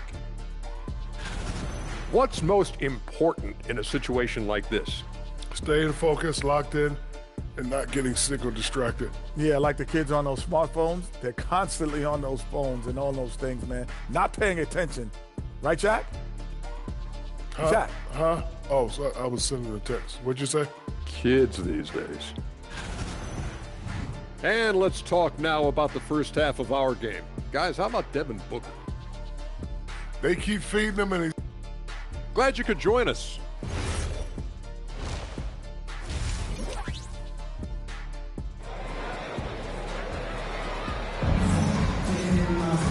And as we get into this third quarter, as we've seen so far, neither team able to create much separation on the scoreboard. Boy, we're seeing a tremendous game from Devin Booker. Through the first 2 quarters and change, his perimeter shooting continues to be spot on. Yeah, he's been locked in tonight. Through the first 2 quarters, he's been a huge factor from outside. And so in the game for the Bulls, we've got Toumani Camara, and it's Arizin in at the shooting guard position. He's just an aggressive finisher there inside. Hey, when you got bounce like that, you feel like you can take on anybody. Arizin, pass to Boosie. Now here's Camara. Chicago passing it around. Steps back, 6 to shoot. Here's Arizin. And he's going to the line for 2. The official saw contact while he was going up. And it's going to go on Devin Booker. It's his first trip to the line. Arizona taking 2 shots.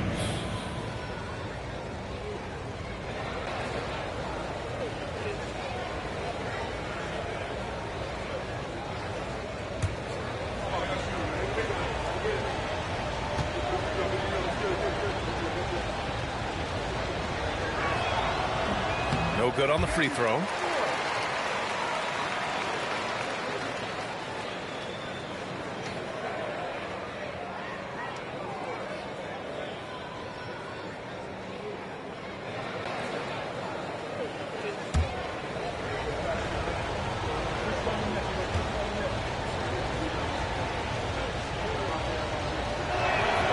Good on the second one. Suggs with it. Outside Booker. Lets the 3 fly. It's hauled in by Sampson. Here's Arizin. Booker defending. Pass to Boosie. Here's Arizin for the lead. Gets the 3 ball to go. Arizin's got 6. You got to appreciate the consistency. Night in and night out brings it. Here's Chamberlain. He has 6. Back to Williams. And he dunks it down. Well, look, you need a bucket, go to him. This is exactly what he's built to do. Here's Boosie. He's covered by Suggs with the 10-footer. The shot by Boosie, no good. Well, the Rockets shooting around 44%. Not bad. A chance here to catch up with Allie from the sideline. Thank you. Devin Booker's focused on hooping and leaving a legacy. He said, my thing is, and Kobe said it too, inspiring the youth is everything. A kid grows up and is like, man, I want to be Devin.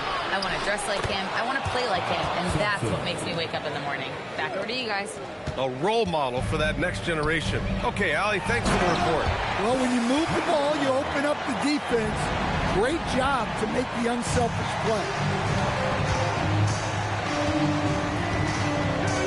Second half of play here with just under 2.5 minutes passed. From the high post, Williams grabs the board. Williams has got 4 rebounds now. Suggs, the pass to Booker. Back to Suggs. Outside Booker. Puts the move on. It's hauled in by Sampson. That was a good look from the mid-range. He'd like to have that one back. Here's Boosie. From 13. Oh, and that one, no question, powered it down. And now that's a momentum builder for sure. So important in a close game. Look at his teammates here. They love it. Plays like that going to get them going. Yes, some guys shrink in big moments, and some rise to the occasion.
Wiggins, he's checked in for Suggs.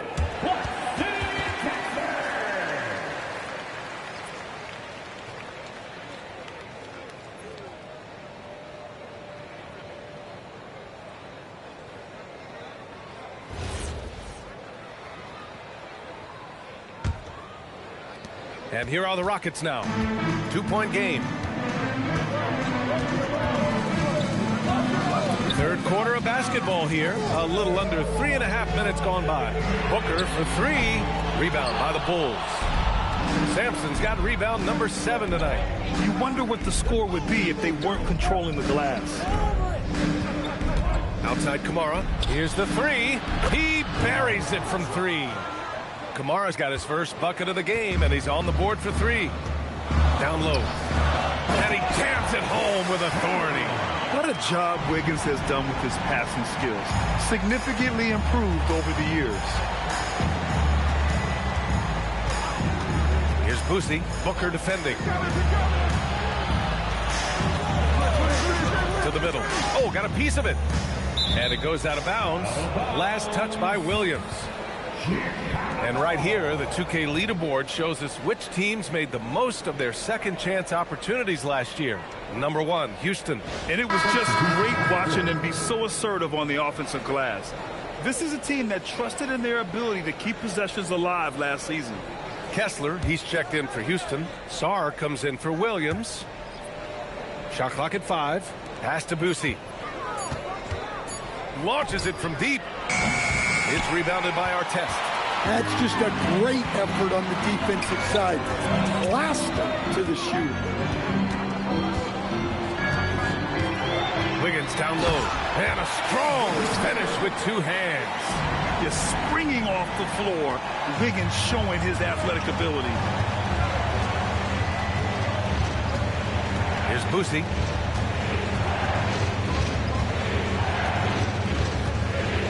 Pass to Harrison.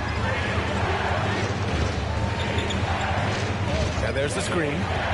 Shoots it from the high post. And the dunk to finish it off. A beauty. And you love to see the aggressiveness, using the height advantage to hammer it home. Wiggins outside. Over to the left wing. Now here's Sarr. Hasn't gotten one to fall yet. Pass to Booker. Houston working the ball around. Here's Artest. Rebound by the Bulls. Sampson's got rebound number 8 here already in the game. Boosie passes to Sampson. And denied. He sends it right off the glass. Out of bounds. Bulls ball as Chicago keeps possession. Dyson Daniels, he's checked in for Houston.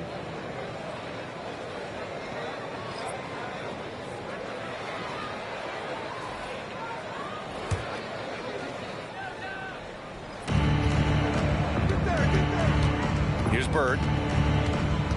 Down to 5 on the shot clock. From deep three-point land. Kessler with a rebound. Kessler's got his 5th rebound in this one. Sarr has the open look. And it's Smits with a rebound.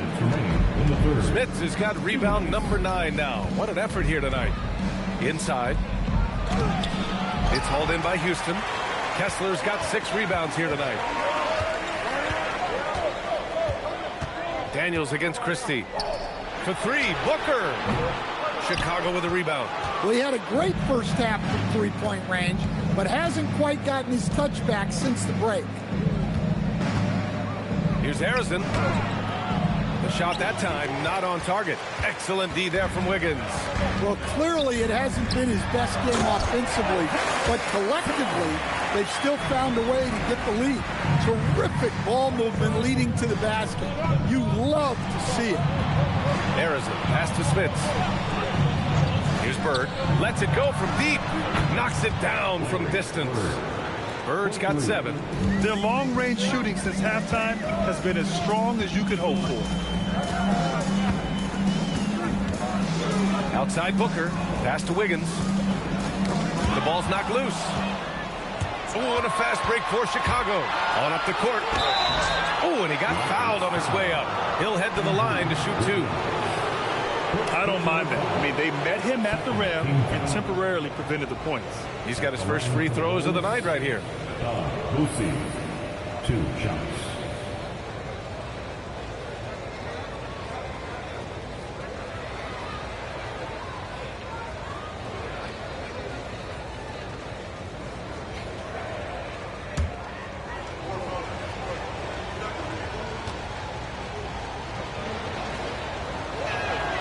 And the first one at the line is good.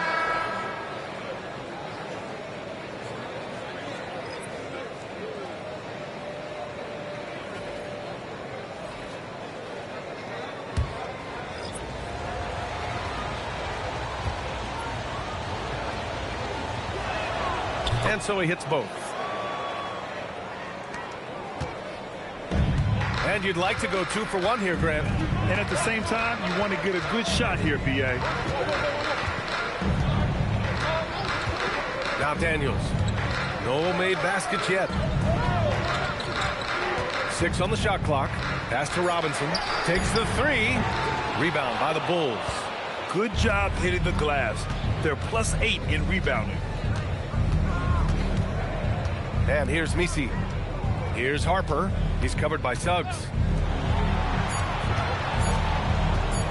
And he drives in. Oh, he got it up in time, but it wouldn't fall for him. And so it's the Chicago Bulls with a 6-point lead at the close of the quarter. And it's all due to their ability to own the paint. They've been dominant down low. Back to the game after this break.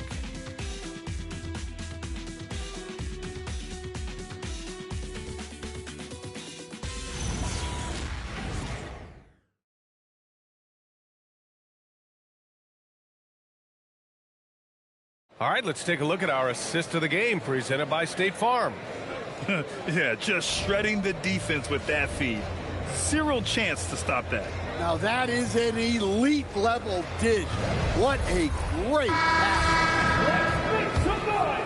3 tense quarters behind us. 1 more to go. Thanks for being with us as we get ready for the 4th. Suggs is out there with Duncan Robinson. And it's Williams. And it's Chamberlain in at the center spot. So that's who's on the floor for the Rockets. It's hauled in by Sampson. Sampson's got rebound number 9 now. What an effort here tonight. Outside Kamara. Pass to Misi. Here's Harper. It's rebounded by Houston. Williams has got rebound number 5 here tonight. Even though it hasn't been his best game, they're still up, and that's what's important. Here's Chamberlain. He's guarded by Misi. And there's the rejection. Fourth quarter still young. Just over a minute played. Christie's shot is off. Well, we talk about the value of great rim protection. That's a shot he typically makes. Pass to Chamberlain.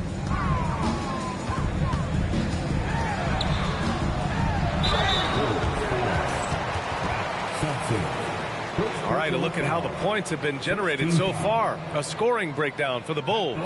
Well, they've clearly been focused on getting the ball inside. And up to this point, the defense has not had an answer. We also got to highlight how on fire they've been from three-point land. They've continued to capitalize from beyond the arc in this one. And he makes the first. And Houston making a change here. Booker's checked in.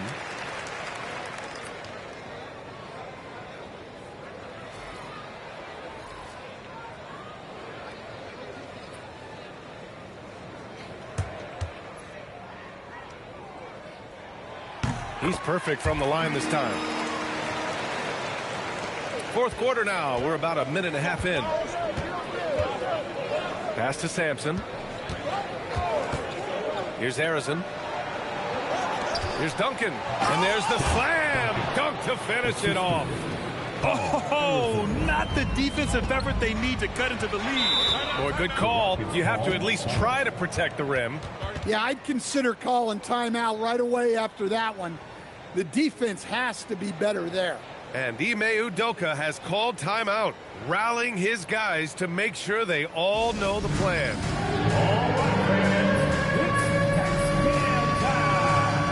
Get ready to dance like everybody's watching.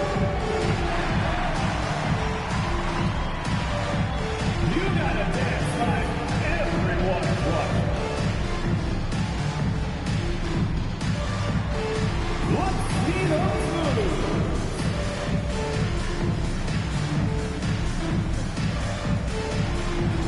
We have a dancer.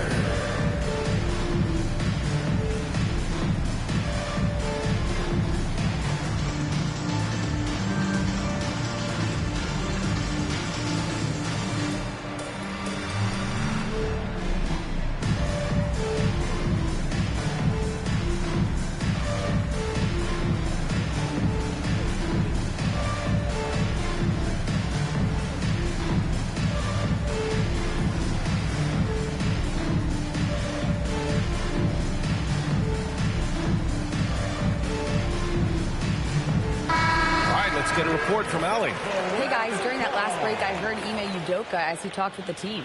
He was harping on the number of offensive rebounds that they've given up. He told them they have to recommit to the defensive glass. He said, quote, "We're not walking away with the W if we don't box out." A simple message, guys, but an important one. All right, Allie, thanks once again.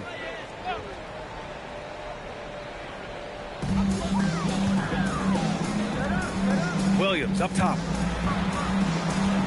Pass to Artest. And there's a pick. Clock at 6. Booker for 3. Chicago with a rebound. Duncan's got his 4th rebound in this one. Their strong work ethic has been evident on the glass, really getting after it and being physical.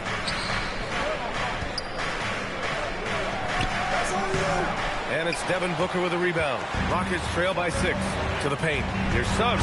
And that one is stuffed right through. Well, look, you can't sleep on Suggs' athleticism because the second you do, he explodes to the rim. Harper passes to Harrison.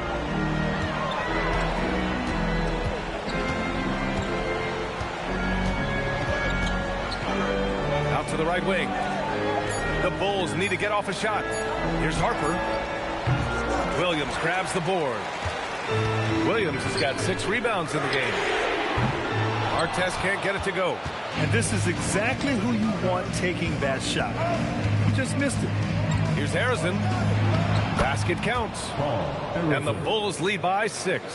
It's winning time, and that's a winning play. Well, if you're just tuning in, welcome. We've played about 3.5 minutes into the fourth quarter here. Chamberlain passes to Booker. Harrison pulls it in. Harrison's got 4 rebounds now. Here's Harper. Pass to Duncan. Outside Kamara. Chicago passing it around. Here's Harrison. Booker defending. Harrison misses. Rockets trail by 6. Trying to find a spark here. Yes, indeed. A rough stretch offensively. They could really use a basket. Back to Booker.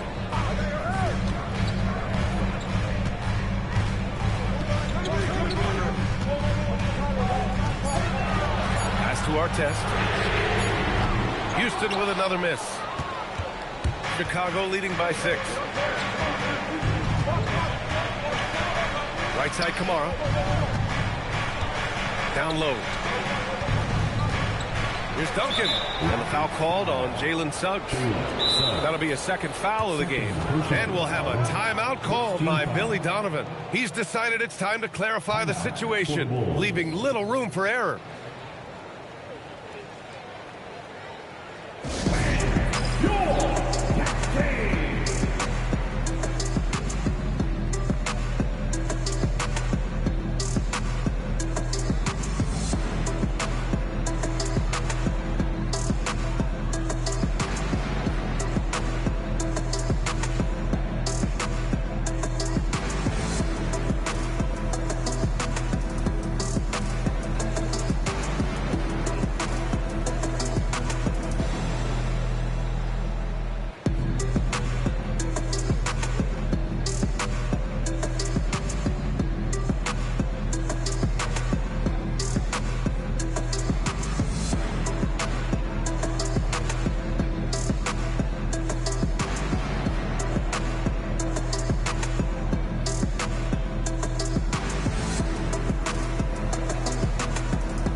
Here. Number 2, Lucy. All right, that was your next team. Let's hear you. Get loud.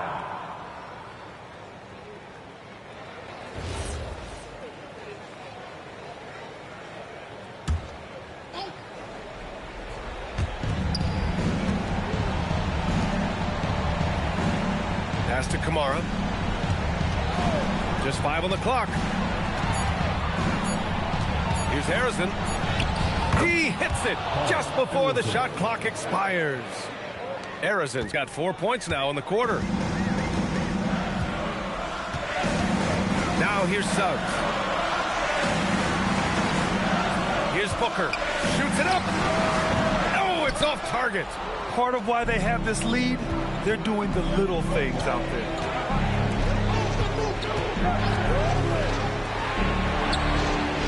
The 3 is off. Ooh, that's a tough break. After poor communication defensively, it leaves him all by himself.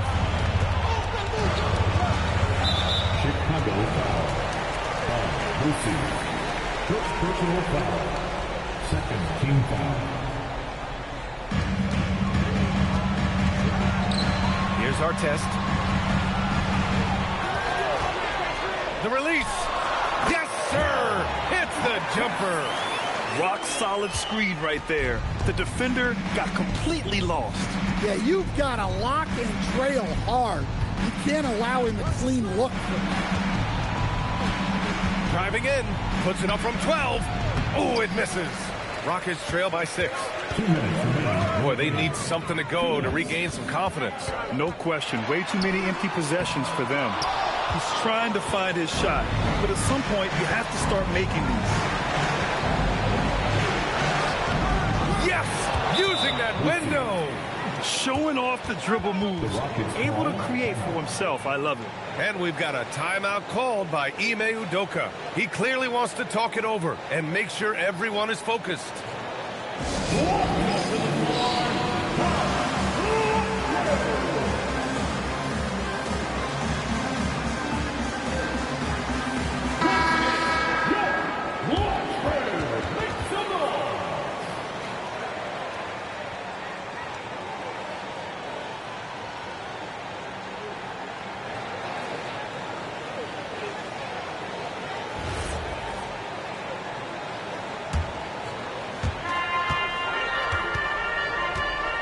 Suggs outside. 1:36 left to play in the fourth. Chicago foul. Receive. Second personal foul. Third team foul.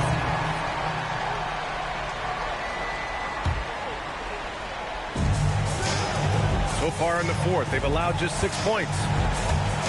The steal. Well, look, any loss of focus can lead to mistakes. Guys in this league are just too good. Williams rips down the board. And gearing up for the alley-oop, just couldn't finish the play. Well, it's not easy to time that up. Just not quite in sync yet. Great find, leading his teammate right to the bucket. Oh, a matching slam. Back and forth they go. Well, their schemes have been effective, and he's been a significant part of their focus. Suggs outside. Here's Booker for three. Shot's no good. Yeah, you wonder what is he thinking right now. He's not shooting the ball well, and shots like that only hurt his team more. There's 31 seconds left in the fourth quarter. 5 on the clock. Oh, he finished it off. A beauty of a pass. Leaving nothing to chance. This run shutting the door on him. Yeah, this run has poured a bucket of water on any ember of a potential comeback.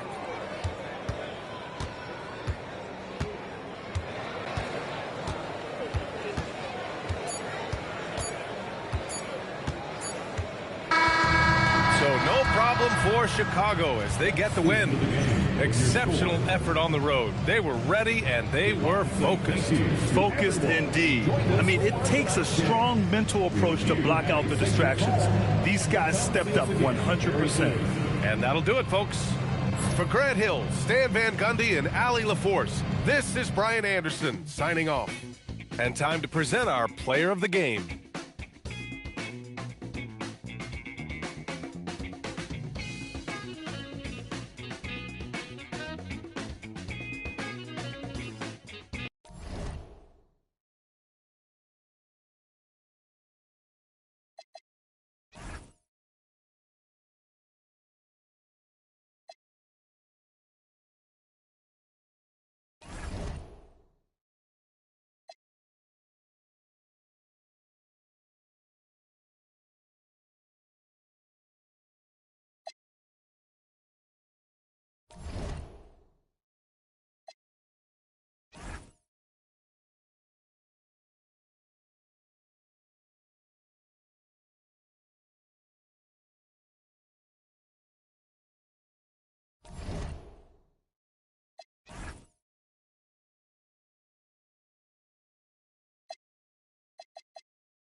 the Spurs start out with the ball. So with Butler sitting on the bench, here's the group that George Karl has on the floor. We've got Hayward, Allen out there with SGA. Then there's Andre Drummond, and it's Brand in at the four-man position. And he quickly picks up his first foul. That's something to be aware of.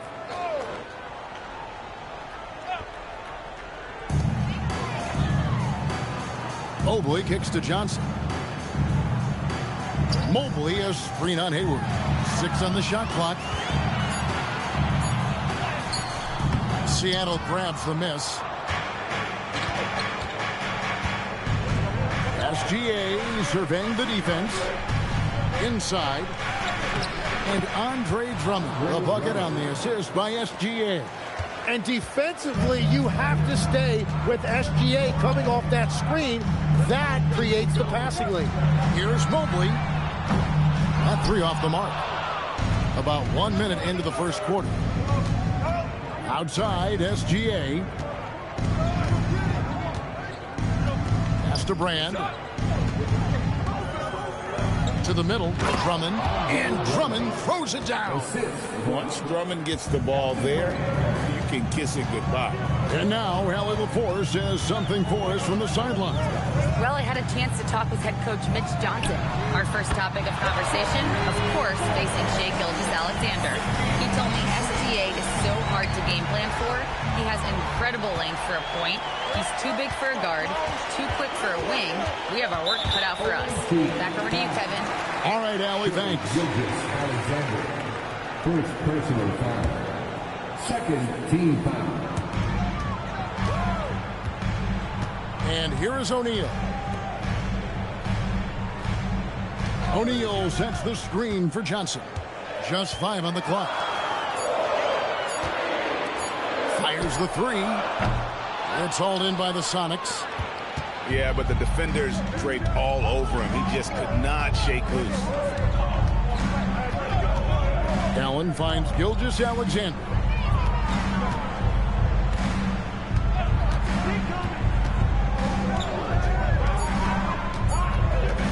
From past the arc. A putback. Ball's knocked loose. And so for Seattle, their last game, a loss to the Utah Jazz. And a little over 2.5 minutes gone here in the first. Down low. And O'Neal gets it to go. It's a tall challenge trying to contain Shaq, especially when he's operating close to the basket. Moncrief against Gilgeous-Alexander. Here's Allen. And he banks in the layup. Has the pure athleticism. Allen gets it done inside. San Antonio trailing here. Now here's Moncrief.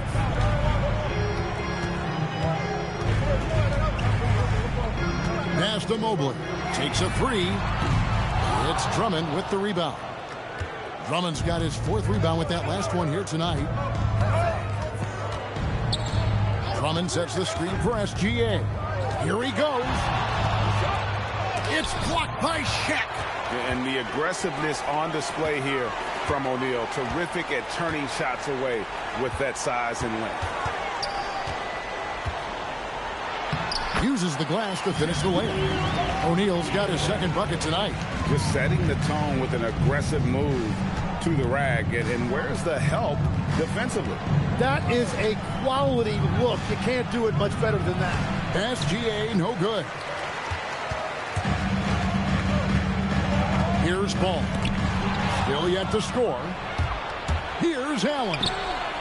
And there's Elton Brand on the assist by Allen. And fantastic work from Brand. You see how polished and comfortable he is inside. Mobley, the pass to Moncrief. Gets it to go from beyond the arc. Moncrief's got 6. Guys back and forth this first half. And this could continue to go back and forth the entire way. And here's a timeout now from George Karl. This now will give him a chance to discuss some potential changes. So San Antonio going with an almost entirely new group here. Robinson's checked in for O'Neal. Şengün comes in for Evan Mobley. Mikal Bridges checked in for Johnson. And it's Jalen Brunson in for Lonzo Ball. Now here's Butler. Here's Adams. Off to a good start as he hits his first shot attempt. Every coach in this league loves assisted baskets. It indicates your offense is flowing the way it's supposed to. For three, Bridges, and the Spurs another three. Well, they're trying to take command of this game, but it's been competitive so far. We see this in the NBA all the time. It is very difficult to keep a lead in this league. Now here's Murray.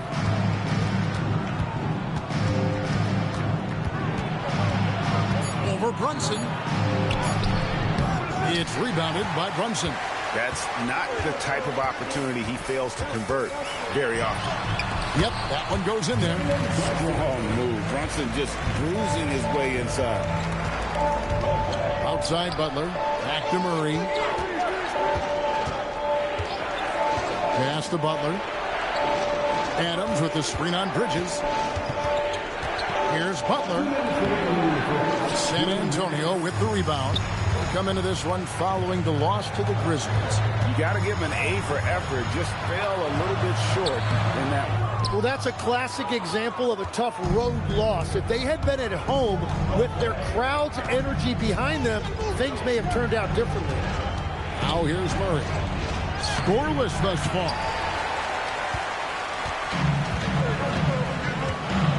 1:30 left in the first quarter of the game. Brunson, no good. And you can see the defenders afraid to kind of get in his way a lot of times when he's on his way to the basket. But on that one, they were there. He hangs in there and cashes in on the second chance points. Wow, that is just great work, and he got rewarded with that tip-in.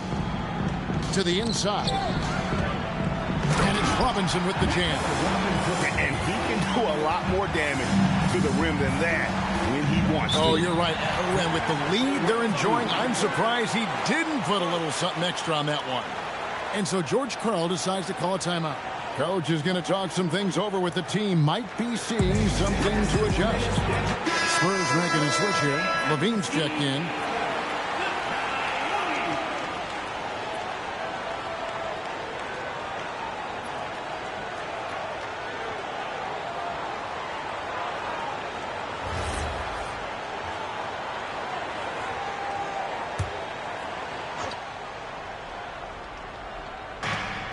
.55 seconds left in the first quarter.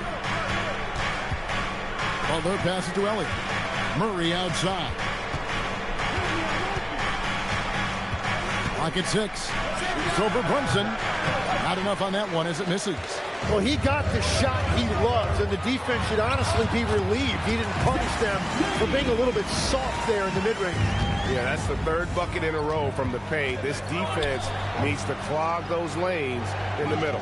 Here's Murray after the made shot from Zach LaVine. We've got a 9-second difference between the shot clock and the game clock. Butler on the wing. Defended by Bridges. Puts it up. Seattle missing again. Right side LaVine. From deep, Brunson, and that shot was up in time, but doesn't go in. And so it's the San Antonio Spurs heading to the bench with a 7-point lead as we wrap up the quarter. Their defense has been terrific in this game. And we've got more M2K Sports coming your way after this break.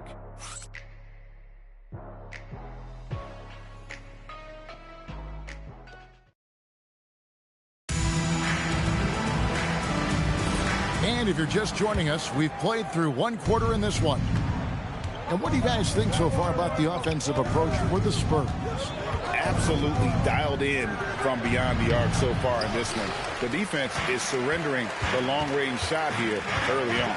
Another highlight for them has been their early ball movement, making quick, decisive passes to set up guys for great looks.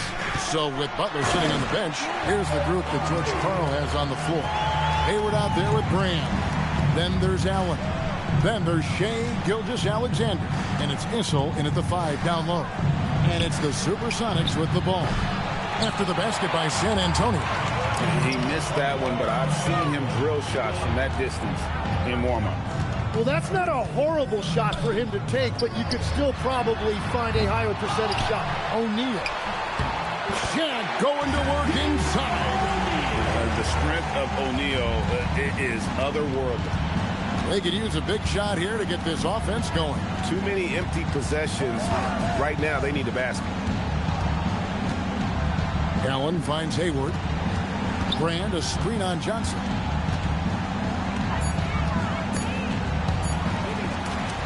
In transition, here come the Spurs. Levine wide open. The shot's good on the assist by Johnson.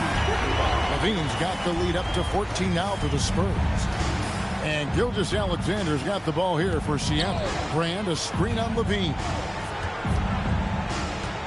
SGA passes to Issel. And again, unable to change momentum here. Johnson in the corner. Three-pointer. Rebound by Elton Brand. Seattle trails by 14. Hayward kicks to SGA.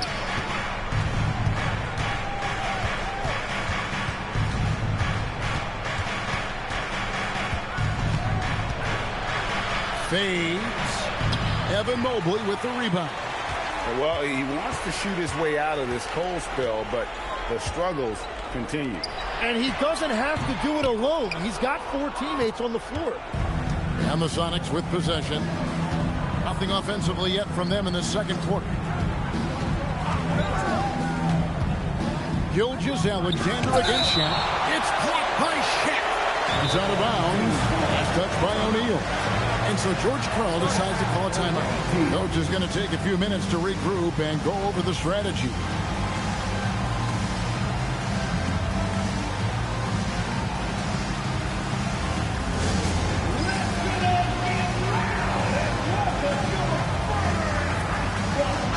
He's checked in for Zach LaVine. And Seattle also making a change. Drummond's checked in.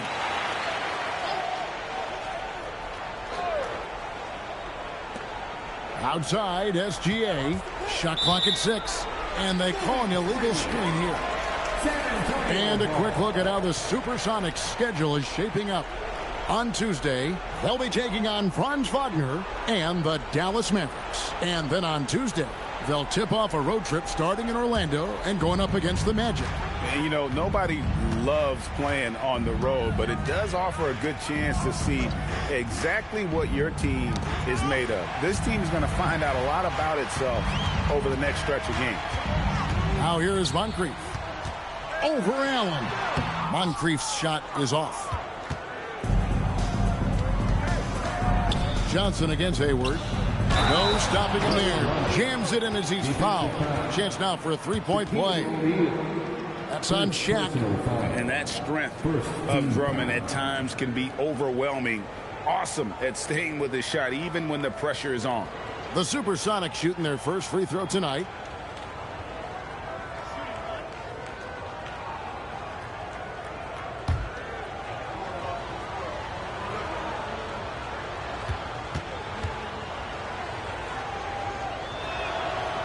Free throw, no good for Drummond. I think of Andre Drummond as a big man's big man. He's a steadfast presence in the paint who really focuses on owning the backboard and attacking the rim. Now, here's Gilgeous-Alexander. No scoring in this one. And it's Drummond missing. Spurs leading by 12. And now let's swing it over to Allie LaForce on the sideline. Hey, guys. With the new 11-year 70s. The catch and the flush. O'Neal. And this is why Shaq's teammates lob it up for him. They trust him to finish that alley-oop. Drummond sets the screen for SGA. Pass to Allen. And a great assist by Gilgeous-Alexander as that one goes in. Allen's got his second basket of the night. It's deflected and stolen by Drummond. Outside, Gilgeous-Alexander. Here's Allen to the middle. And inside. Covered by Johnson. It's blocked by Shaq. I'd love to see them impose themselves a little more on the backboard. That's a great way to find confidence. Always a surefire way to get back in the game. SGA against Moncrief. Just 5 to shoot. It's in. That's his third field goal of the game. He's 3 for 5. And they keep hammering away at him inside, forcing the ball into the paint. Gilgeous-Alexander passes to Drummond. Pass the ball. Drummond working against Moncrief. O'Neal outside. Now here's Mobley. Now Moncrief. He's got 8. Here's Shaq. At the clock winding down. Throws it down. If the official calls the foul, it may be a 3-point play. Andre Drummond picks one up. Guys, I feel bad for the rim on that one. Shaq is one powerful dude. A different look now for San Antonio. Şengün's checked in for Evan Mobley. Mikal Bridges comes in for Jalen Johnson. And it's Jalen Brunson in for Lonzo Ball. Big group substitution here for Seattle. Adams, he's checked in for Drummond. Butler comes in for Gordon Hayward. Elliott's checked in for Ray Allen. And Murray subbed in for Gilgeous-Alexander. Here's San Antonio now. They're on a 14-5 run. Bridges passes to Şengün.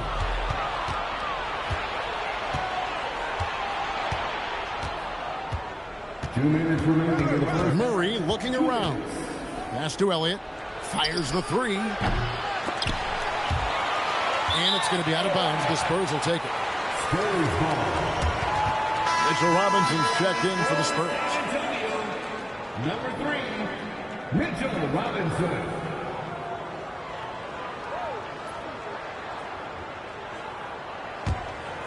Here's Brunson.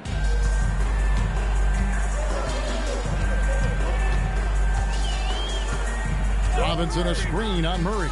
To the paint. And it's Robinson with the jam. Oh, that's a nice read from Brunson out of the pick and roll. They've been looking out of sync offensively. Yeah, their offense has ground to a standstill. Pass to Elliott. Fires from deep. Robinson pulls it in. The edge on the glass is the difference. It's allowed them to build this lead. Bridges kicks to Brunson. Murray against Brunson. Adams. And the call on the shot. It sends him to the line. It's on Mitchell Robinson. A massive energy force. Adams is about 270, and that's all nasty. Very hard to contain, and he draws a lot of fouls. The Spurs making a switch here. Levine's checked in.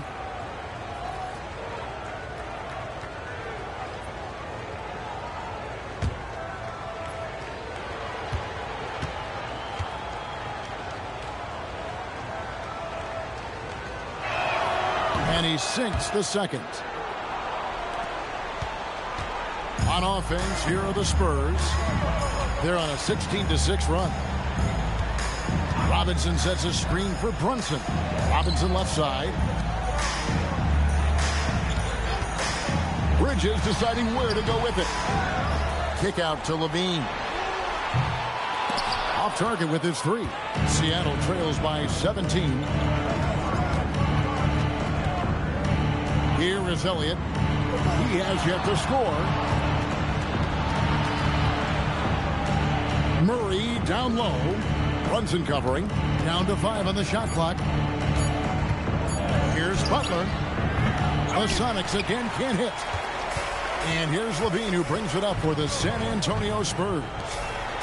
They've only given up 6 here in this quarter. And Levine knows how to use the spacing on the floor to his advantage, whether it's attacking the basket himself or setting up a teammate. Count that bucket. Elliott's got his first 2 points. He's an absolute beast to deal with for the defense. Sometimes he can even leave you feeling helpless. A dominating first half of basketball, and so far hasn't been close. Spurs lead by 17. And we'll be back right after halftime for the start of the third quarter. We'll see you in a bit. Fans, please direct your attention to center court and get ready.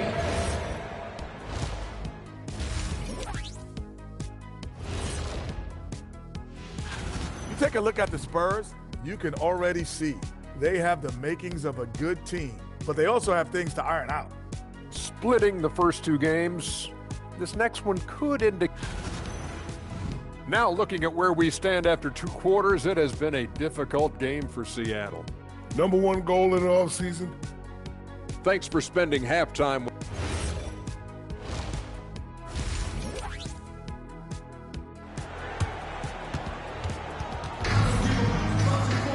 And with the second half upon us, we'll find out if this game becomes the route that it's threatening to be. Really an incredible game from Shaquille O'Neal. In those first 2 quarters, he was pretty much an automatic bucket getter if he got it down low on the block. And you are going to see this defense now switch things up against him, but he has the skill set to counter that.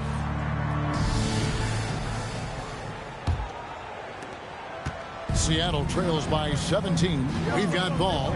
O'Neal is out there with Mobley. Then it's Moncrief, and it's Johnson in at the 3 slot. That's the San Antonio 5. Well, we continue to see SGA putting in that work on extending his range. He knows how important that is. O'Neal is screen on Allen. Moncrief the pass to O'Neal, and plenty of contact on the shot. So 2 free throws coming up. And you know what? You allow a guy to get right to the rim like that, that's your only option. This is his second trip to the free throw line. Shooting 2.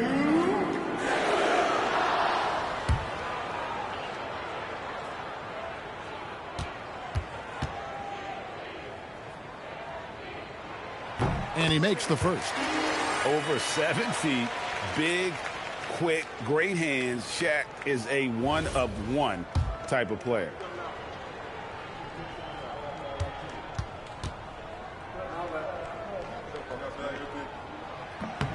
O'Neal hits them both. Seattle trails by 16. Outside, Gilgeous-Alexander. Down low, here's Brand, and finished off by Brand. And wait to finish and cut into that lead a little bit. Yeah, but look at the basket guy still shaking. Pass to Mobley. Nice ball movement by San Antonio.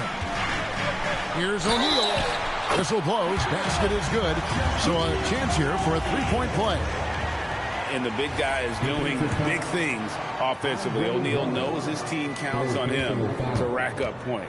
3 trips to the line so far for him in this one. The free throw off from O'Neal. Seattle trails by 16. Here's Hayward, and another basket for Seattle. Oh, great to see Hayward running the floor. He's battled back from that devastating injury and really looking like his old self. Pass to Moncrief. Shaq with the screen. Moncrief the pass to O'Neal, and Shaq with the slam. He powers through. Size and skill. That is a tough tandem to contend with. Drummond sets the screen for Gilgeous-Alexander. It's blocked by Shaq. And it just feels like his poor shooting has been contagious to his entire team as they find themselves trailing. Here's Moncrief. The putback controls the rebound and puts it back up and in. That's 3 of 4 here to start the half. And so George Karl decides to call a timeout. He's going to make some adjustments to the game plan.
And we're just around 2 minutes into the final half of play now.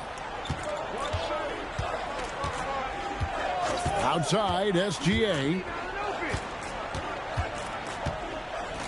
Allen against Ball. 6 to shoot. Drummond with a screen on Johnson. Hayward from outside. The Sonics again can't hit. Spurs leading by 18. A touch over 2.5 minutes of basketball played here in the third quarter. Here's Shaq. Gordon Hayward comes up with the rebound. And here's Hayward. He'll bring it up for the Supersonics. Drummond sets the screen for Gilgeous-Alexander.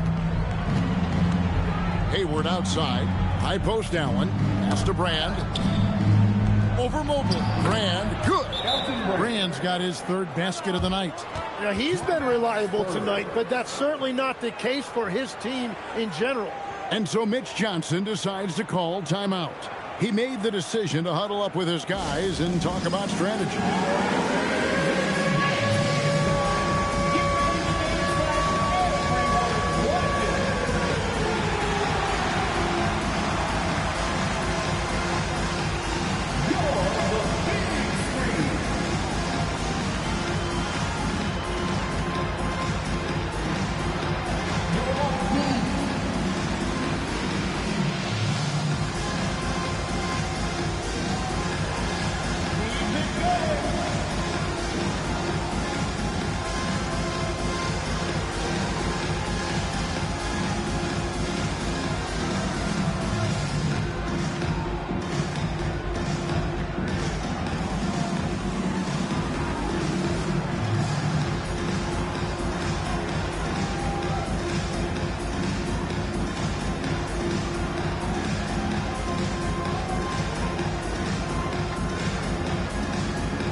Spurs leading by 16. O'Neal outside. Mobley up top. Moncrief El-Cid with it. 8 points for him. Shot clock at 5.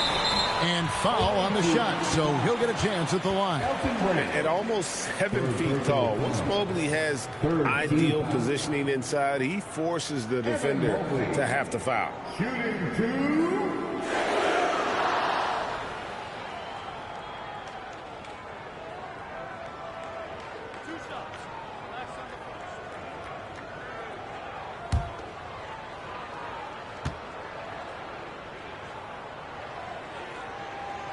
He misses the free throw. And when you talk about Evan Mobley, you start with his defense. One of the best in the NBA at using that frame, reading the game, and making an impact on that end.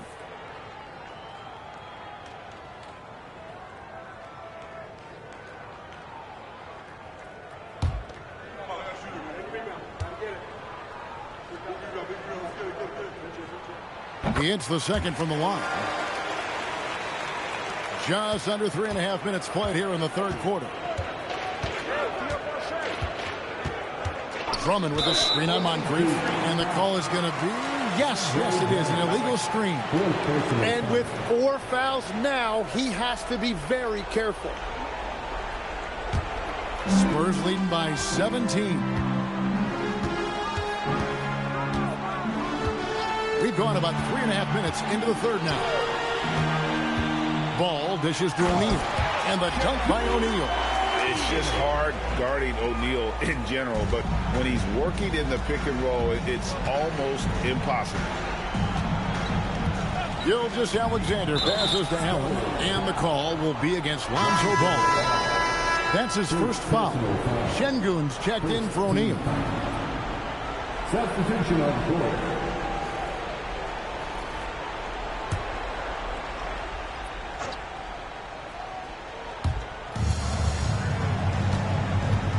Brand outside. Hayward outside. 4 on the shot clock. Uncovered. Offensive rebound. Brand, good. And it's 8 points for Elton Brand. Well, if you work the ball inside, it is going to pay dividends. And here's Moncrief. He's got 8. The shot comes out. Outside, SGA.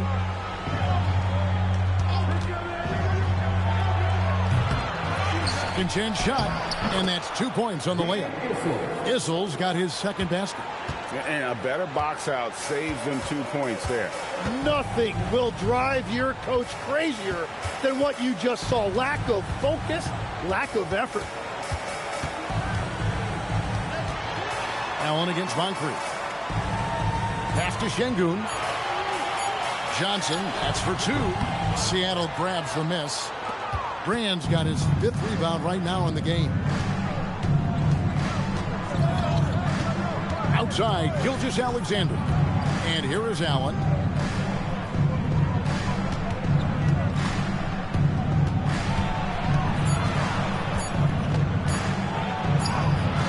Ball with the rebound. Ball's got 4 rebounds in this game. And now let's send it over to our courtside reporter, Allie LaForce. Hey, Kevin. A lot of conversation in the NBA about expansion. Commissioner Adam Silver said there are clearly markets out there that are very interested and will run their process. I'm looking forward to it. There's an enormous amount of interest out there. It's on the league to look at it holistically. Kevin, back to you. All right, Allie, we appreciate the report. And so Mitch Johnson decides to call timeout. Coach is going to talk some things over with the team. Might be seeing something to adjust.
San Antonio going with an almost entirely new group here. Mitchell Robinson's checked in for Evan Mobley. Bridges comes in for Jalen Johnson. Zach LaVine's checked in for Moncrief. And it's Jalen Brunson in for Lonzo Ball.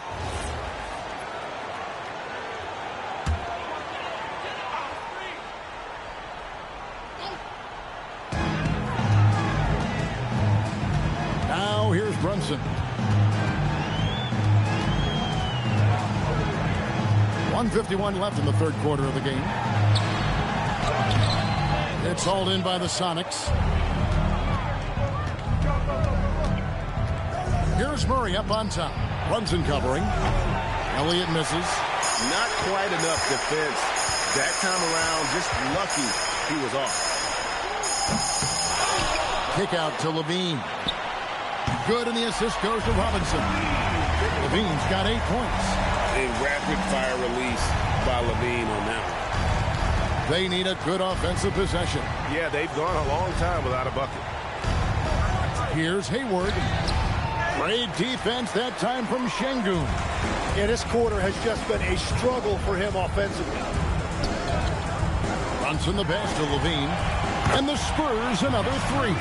The assist totals, Kevin, just continue to grow. They're way ahead in that category. Ball movement has been flawless. Bridges with the steal. And they call the foul, so a chance at the line for one more coming up. And after after really leaning on that three-point shot in the first half. Seeming like they're just getting away from it here in the second. More of the shots coming from the interior. O'Neal's check in for Alperen Şengün.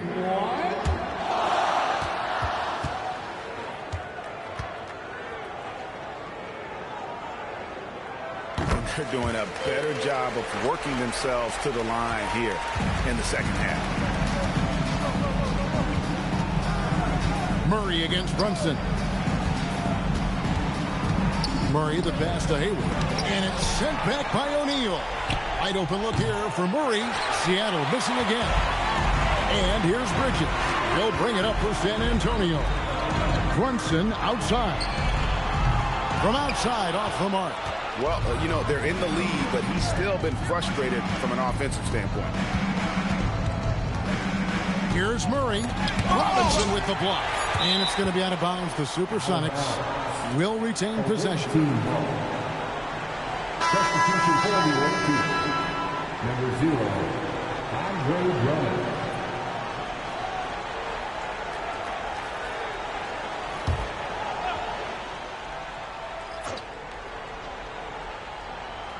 Here's Elliott.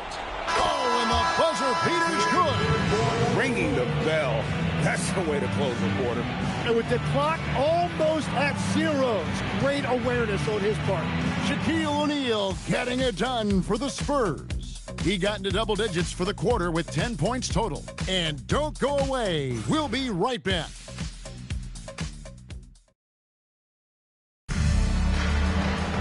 And there may not be a lot of drama down the stretch as we head into the fourth quarter, but stranger things have happened. Spurs leading by 21 on the floor for Seattle. They've got Elton Brand. SGA's out there with Allen. And it's Caron Butler. And it's Drummond in at the center. Here's Shaq. And foul on the shot. He'll shoot 2 at the free throw line.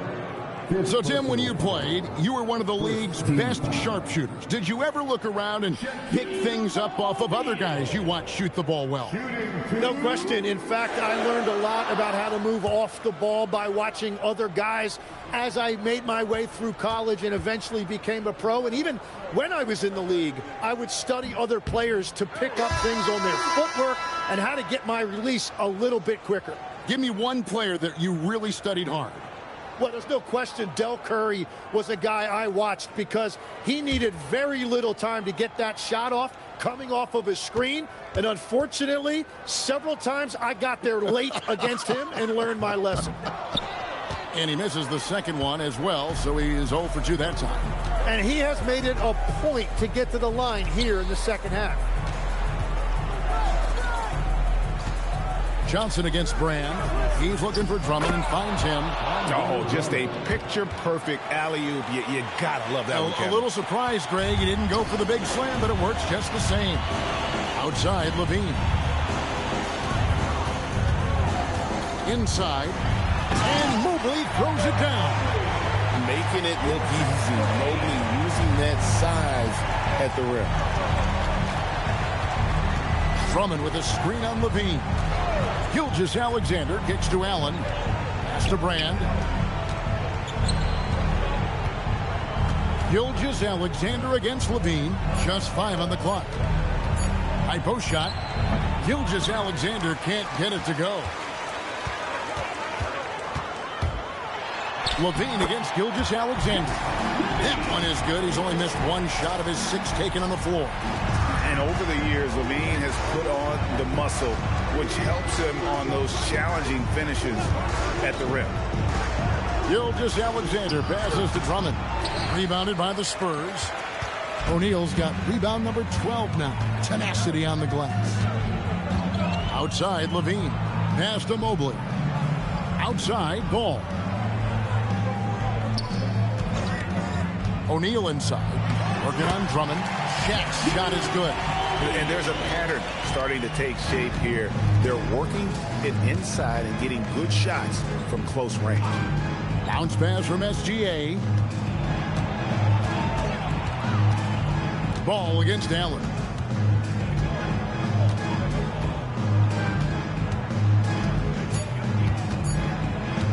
Shoots it up. And once again off the mark by Seattle. +8 in the rebound differential. One more reason why they're in control. The offensive rebound. And O'Neal is right there. Well, if it ain't broke, don't fix it. They keep getting it in the paint and continue to score consistently. Gilgeous-Alexander against Levine. The kick outside to Butler. Now Allen. Shoots over Ball. Another miss, and they've really hit a rough catch here. And here's Ball. He'll bring it up for the Spurs. A great fourth quarter, just giving up 2 points. Well, this team relies on his scoring, and no shocker, he's done his part. Levine against Gilgeous-Alexander. Mobley with the block. And whenever Mobley is out there on D, you have to be aware of where he is.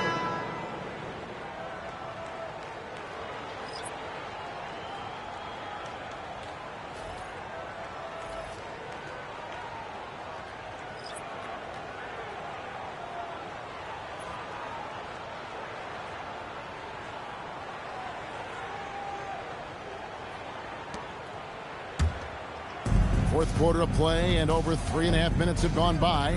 6 on the shot clock. Here's Dragic. The Sonics again can't hit. And they just can't find a way to end this thing. Nothing falling right now. They just need a spark. This is when your leaders have to step up. Dunn kicks to Trent. On the wing, Levine. Covered by Heel. Got it. Nice one there from Levine. Yeah, they're going to have a nice little run here. And it's Seattle with the ball. Here's Dragic. Drives to the hoop. Pass to Whistle. The shot's good. And with that basket right there, it brings an end to that 12-0 run by San Antonio. And what's your take, guys, on the hustle steps for the Spurs? They made a point to protect the rim, challenging shots all game long, and the block total is off the charts. I really like their effort in transition tonight, constantly pushing the pace and then turning that into points. 20 feet out. The rebound by Steven Adams. Sonics on offense. Down low. A shot by Issel, no good. Brunson scanning the floor. Tim, the NBA is always changing, but any predictions for the league that you kind of feel we're going to see around the corner? Yeah, Kevin, I just think the influx and the impact of international players is going to be even stronger going forward. I think a lot of guys have seen the success that those players have had in the NBA, and hopefully it inspires even more great players internationally to want to play this great game. And for a short time, you played overseas. You saw a lot of them firsthand. I sure did, and I was in France well before the French influx really hit this league, but I knew then that was the goal. Pass to Levine. A second chance effort. Bridges outside. Bridges missing again. Bridges has gone just 1 of 5 from the field. Here's Elliott. No good on the 3. And they are really racking up the assists in this one. And their team chemistry is evident. These guys enjoy playing with one another. On the wing, Bridges. Şengün with the screen for Bridges. Again, the miss by the Spurs. Bridges has gone 1 of 6 shooting so far. Here's Murray. Robinson pulls it in. Robinson's got double-digit rebounds now in the game. Runs in the pass to Şengün.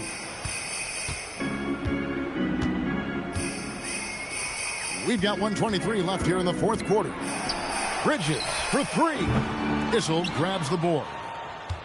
Issel's got rebound number 7 for him tonight. Here's Murray. Seattle missing again. Bridges against Elliott. Brunson outside. Bridges, no one around him. Bridges missing again. And I don't think that's the shot they wanted him to take right now. He's not exactly on fire. For three, Murray. Robinson pulls it in. And so it's Brunson with it. He brings it up for the Spurs. They've allowed just 7 points here in the fourth quarter. Levine, the bounce pass. Brunson kicks to Bridges. Şengün with this screen on Buck. Bridges shot. Good. This arena was rocking throughout the night. You could really feel the energy. What a great performance. They have given the fans their money's worth. Murray with it. And so it's San Antonio easily taking this one. They won this game going away. They were the better basketball team by far tonight. And you got to commend this sort of dominance, particularly here at home. It's a great feeling when you play almost a perfect game and to have that crowd be so pumped up. Well, folks, that's going to do it for now. Along with Tim Legler, Greg Anthony, and Allie LaForce, this is Kevin Harlan saying thank you once again for being with us here tonight on 2K Sports. And now we present the player of the game, Shaq.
sports on this very special day. Let me be the first to wish everyone out there a happy Veterans Day. This is Brian Anderson with Clark Kellogg and Grant Hill, and giving us the rundown from the sidelines, reporter Allie LaForce. Now a look at Detroit's starting lineup. They've got Kobe Bryant, also Murray out there, and it's Wallace in at the 5. And last season, the Pistons became the first team ever to triple their win total from the previous campaign. Yeah, going from the worst record in the association in 2024 to a playoff team in 2025. And now they look to just keep on rising. Hey, I love the effort from the defense, but Hardaway able to finish through contact. Nicely done. Bryant, right side.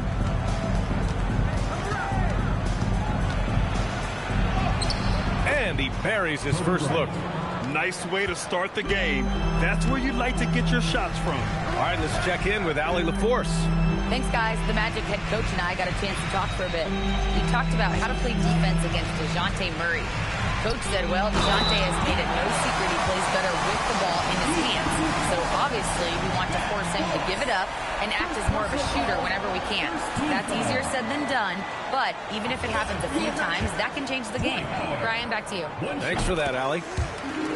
Orlando shooting their first free throw tonight. Grant, hard to believe that NBA games are back. Preseason codification is over. BA, you're spot on. No more guessing, no more wondering. The games count now. A lot of optimism could be about to vanish in these first handful of games. Got to check it out. Bryant, the pass to Bosch. Here's Turkoglu. Detroit moving the ball around. And the ball out of play. The Magic will have it.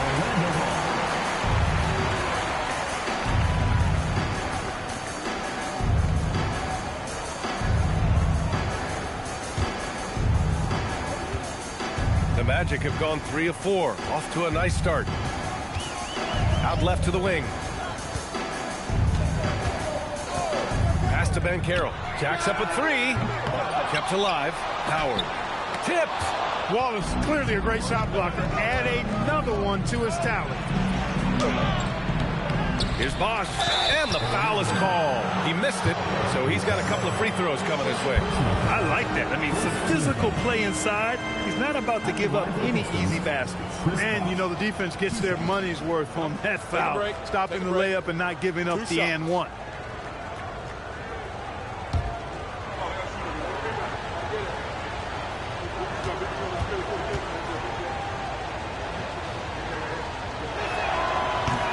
First one falls. After 2 consecutive first-round exits, the Magic now looking to take the next step, Clark. You know, BA, making the playoffs was the first step for this young core. And now that they have some experience, they've added some talent, too. So they're determined to continue to progress towards championship contending status. One of the trickier plays to judge, but it would be hard to argue against the call. Yeah, you know, the officials aren't nearly as lenient as they used to be on that call. As a matter of fact, I know I got away with a lot of those in my playing days, but that was 40 years ago. Here's Hardaway, and the big dunk at the end of the break. Kenny Hardaway showing off his athleticism there. He's capable of throwing it down with force. Murray passes to Wallace. And here's Bryant outside. Hits a three-pointer. Bryant's got 5 now. Starting to find his rhythm. He's cooking, and he knows it. And you know what? They're going to keep using him. I mean, he'll be the centerpiece of their offense today. You can bank on that. Now here's Banchero. And it's Howard finishing it off. Great reach that time by Howard. He went way upstairs to throw that one down. Can pretty much get any pass that's around the goal. Murray passes to Bosch. Over Banchero. Bosch, no good. Good shot, gone bad. Got to finish there. The teardrop. Detroit with a rebound. I thought he had that one. I think he did, too. Bryant. He did not want to pick up his second foul this early. Now he's got to be careful. Oh, nice feed. On time and on target. And a moment to check out the scoring breakdown for the Magic. Everything working for them inside so far, guys. Tons of high-quality shots that they're knocking down inside. And something else I've noticed is how they've been able to cause turnovers and take advantage of them on the offensive end, not wasting those extra chances at all. Smart outside. Drops in the three. Smart has gotten his second bucket on the night. Getting the ball and taking his shot, Smart makes it look almost effortless. And here's Bryant outside. Nails it from three. Here's Hardaway. Smart outside. Back to Hardaway. That's good. And it's Smart with the assist. Hardaway's got his third basket on the night right there. You can't allow Hardaway to get these kinds of looks. He's very consistent inside. Bryant outside.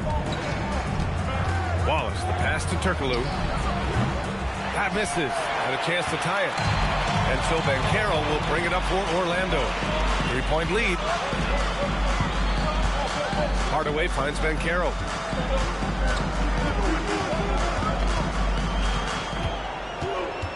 Just 5 to shoot. The Pistons clear it.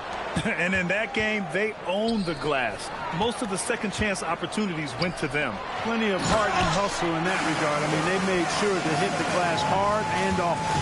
Adding insult to injury with the dunk off the steal. Nice to see a good play on D. That led to some fireworks. Well, turning defense to offense, we talk about it all the time. Try to hit your opponent at the other end before they can set up the defense. And it's a completely new group for the Pistons. Back to White. Pass to Cousins. Miller outside.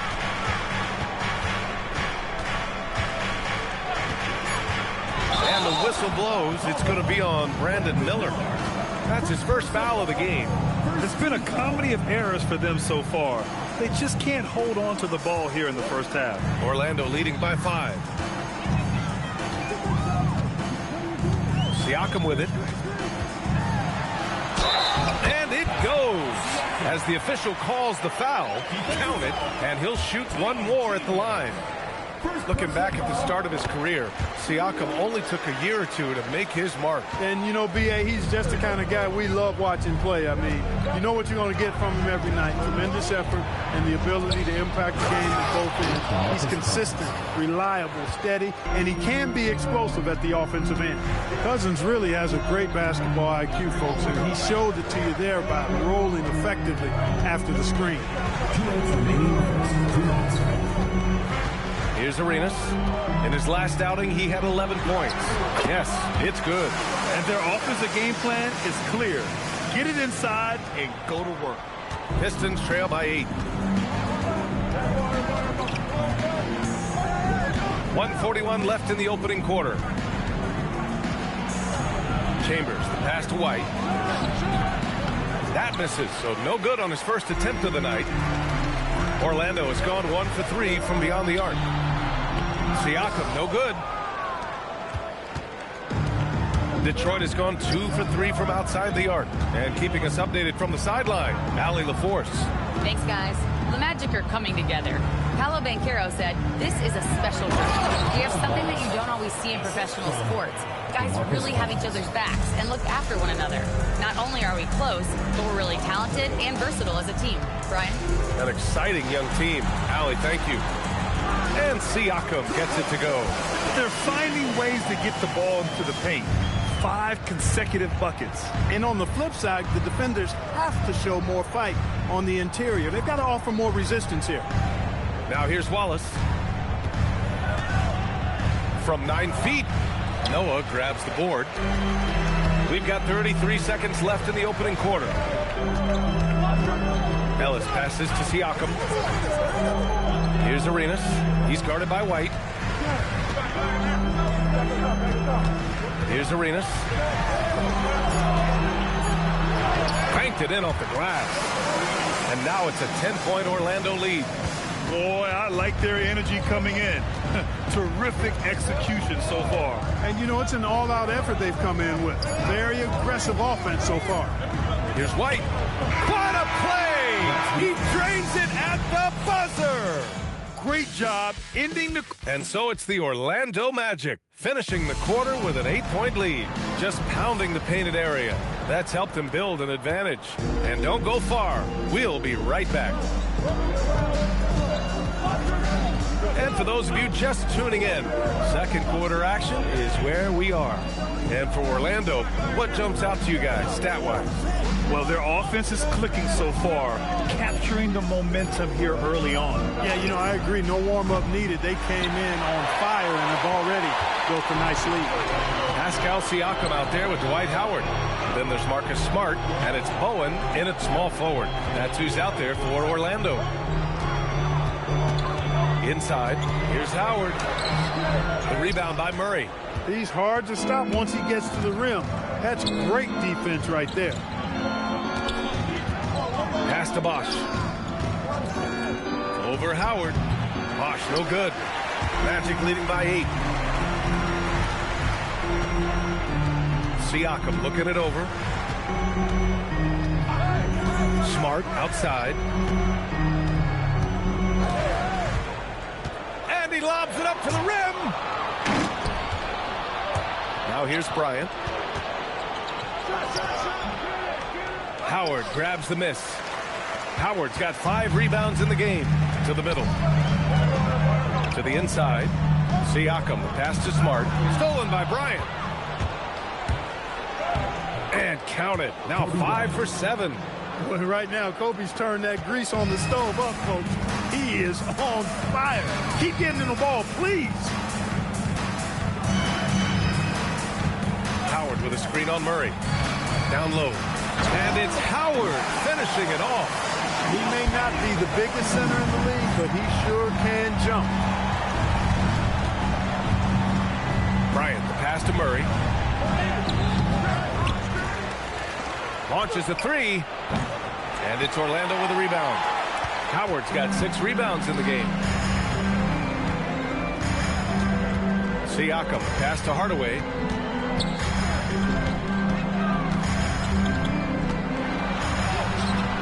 Missed inside.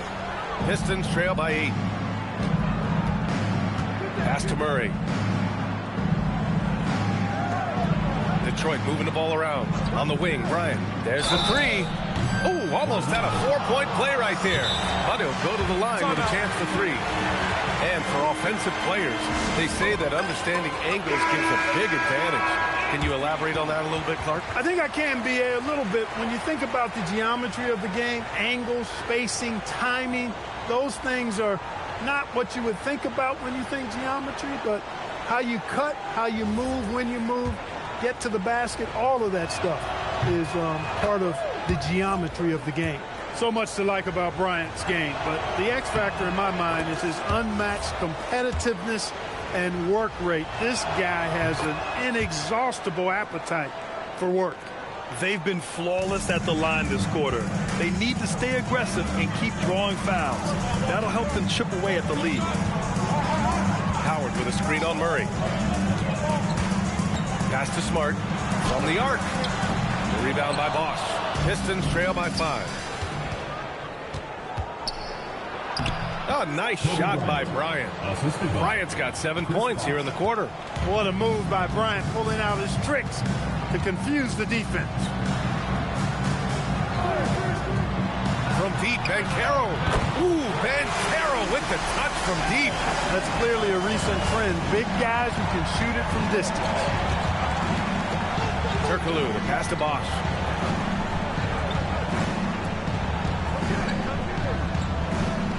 Pass to Turkoglu. 6 to shoot. And here's Murray.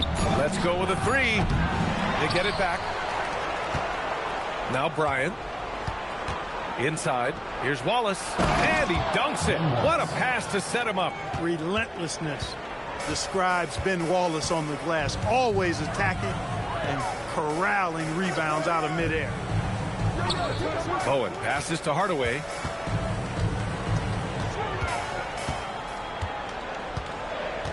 And it's going to be a 3-second call. And they cause a lot of headaches with their on-ball defense. They cracked the top 10 in team steals. More than a few games changed because of their aggressive defense. And as for their shot blocking, interior defense was one of the hallmarks of this team. They protected the rim and forced teams to beat them on the perimeter. Pistons trail by 4. Bryant in the high post. 18 points for him. He's got a nice feel for the crossover, but you still have to finish it off. And it's Howard finishing it off. And the lead increases on a crazy offensive sequence. Man, the dunk alone would have been incredible, let alone the fact that it came off a 10-point pass. Well, I tell you what, they've got this team just a step away from being completely sleep. Well, they count on big-time production from him at the offensive end. Well, granted, 6'10", 250. Banchero is a guard in a big man's body. Yeah, B.A., he has a great handle, which allows him to get wherever he wants on the floor. And the vision to create for his teammates, too. But if you put a smaller guy on him, he plays bully ball. And here's White. Bryant outside. Fade away. And Cousins gets it to go on the assist by Bryant. Bryant's got his 3rd assist of the night. And so now a timeout called by Jamal Mosley. We might see him looking to make some tweaks to the strategy.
Teams will make substitutions.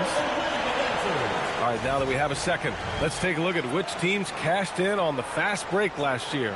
The Pistons in second. They would just push the ball at every opportunity, even when defenders had already gotten back.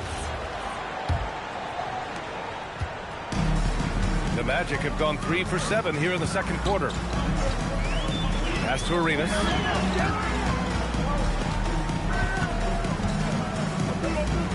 Back to Hunter.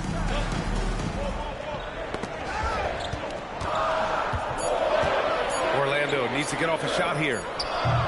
And once again, off the mark by Orlando. The Pistons have gone just 5 of 12 here in the second quarter. Bryant with the bucket. Now, that's too easy for Kobe. The closer he gets, the more dangerous he becomes. 1:52 left in the second period. Here's Arenas. And he converts the layup. Arenas has got 6. They're punishing those late defensive rotations, getting good looks inside throughout the half. Bryant, left side. It's stolen by Ellis. It's good. And he drew contact on the shot, so he will go to the line. A 3-point play opportunity. And this is his first trip to the line tonight. At the line for 1, Keon.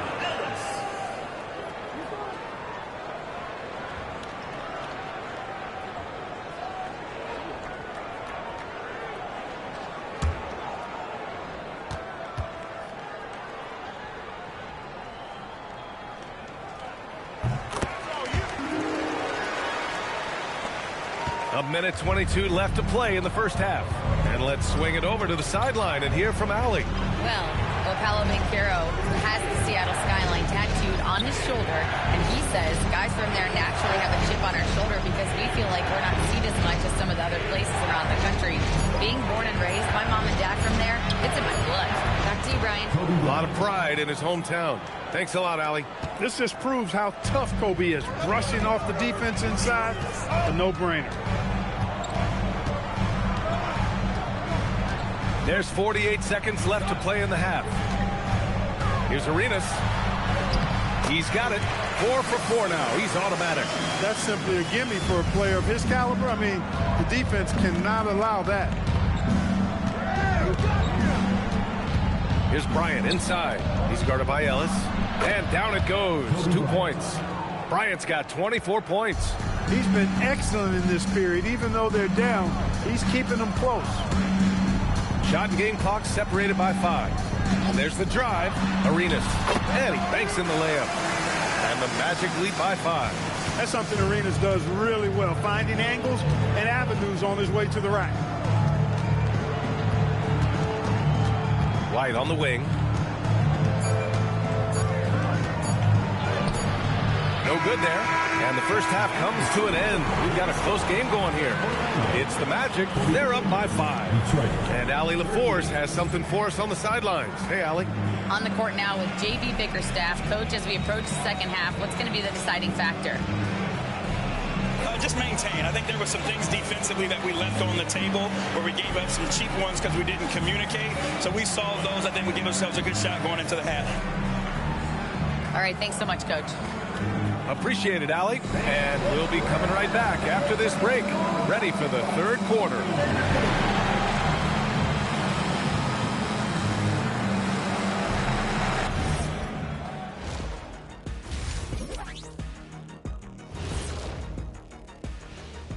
Thanks for joining us. Through the first half, there is still some work to do for the Detroit Pistons. And we're going to take a moment to talk about something. I've been seeing Shaq's face everywhere lately. Kenny, do you think it's fair to say Shaq is the king of sponsorships? Interesting question, Ernest. Shaq, I do see you a lot in a lot of commercials, but I don't know if I call you the king of anything.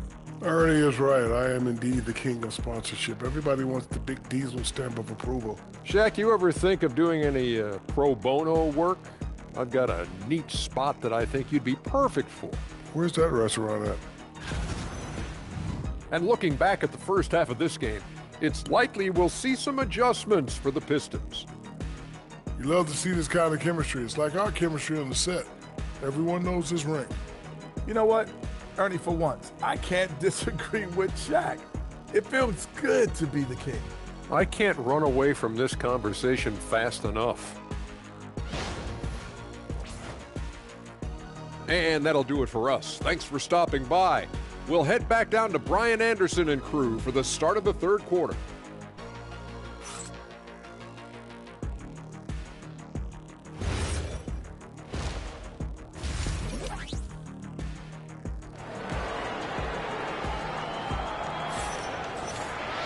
And we've got second half action for you.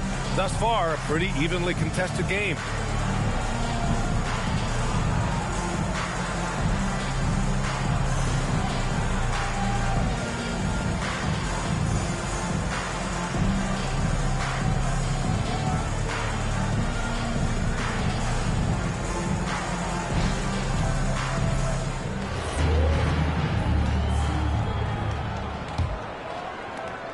Pistons trail by 5. And on the floor for J.B. Bickerstaff as we get into the second half. Kobe Bryant is out there with DeJounte Murray. And it's Bosch in at the 4 slot. And the shot no good, a bit short. Orlando shooting incredibly well, 63%, and really making their shots count. Smart outside.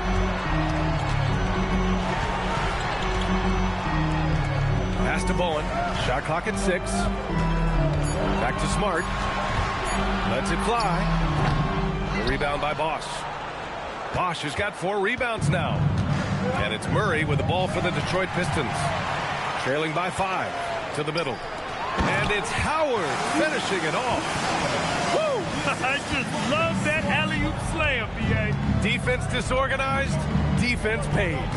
Boy, I tell you what, guys, this is really getting close to being real ugly.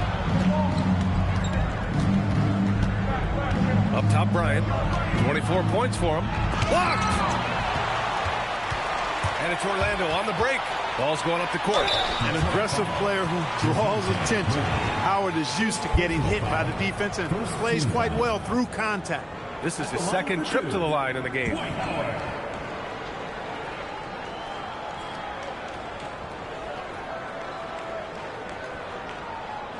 Take a break. Take a break. 2 shots.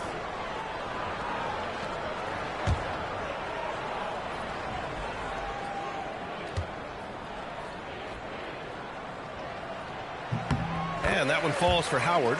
You know what? Still a consistent double-double threat every game is Howard, wanting to prove how valuable he is.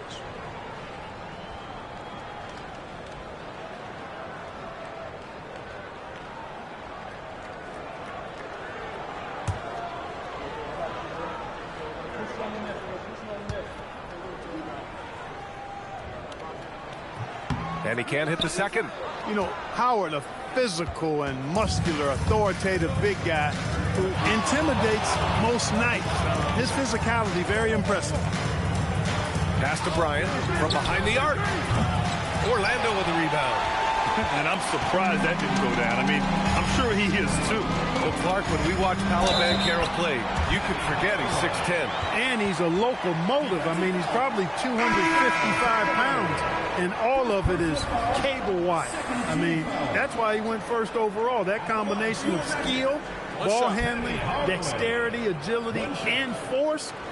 He's 25 points a game and also 5 assists. At his size, you don't see that kind of production. Pistons trail by 11. Outside Murray. And the shot's good. You know, even against tight defense, Murray has a number of ways he can score inside. He's not the strongest guy there, but he's flexible and creative. Howard up top. Pass to Siakam. Howard, the screen. Steps back and fires. Howard controls the rebound and the putback. Hey, they're just getting pushed around inside. Yeah, you can't say that with enough emphasis. I mean, the defenders are just not being aggressive enough down low. You got to play with some physicality in the paint. Here's Bryant. So it'll be 2 free throws. He was fouled in the act of shooting. And here's a look at what's coming up for Orlando. On Tuesday, it'll be the Phoenix Suns coming to town. Then on Tuesday, they'll defend home court against the Utah Jazz. And for their matchup with the Spurs, it's one that I'm curious about. It'll be their 6th contest of the season for them, and a game that should have a lot of great matchups. And so the timeout by J.B. Bickerstaff here. He might have seen something he needs to review with his guys.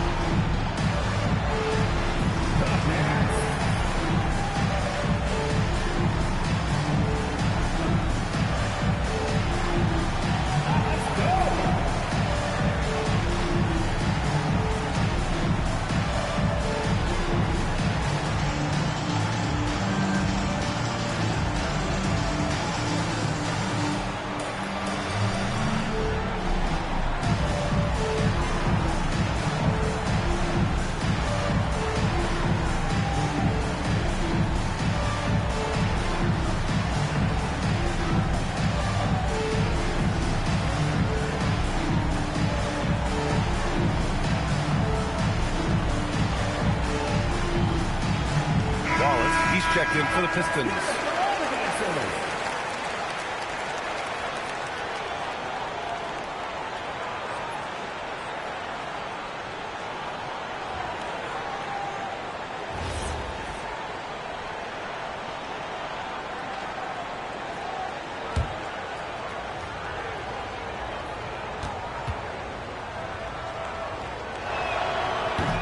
And he drops a first.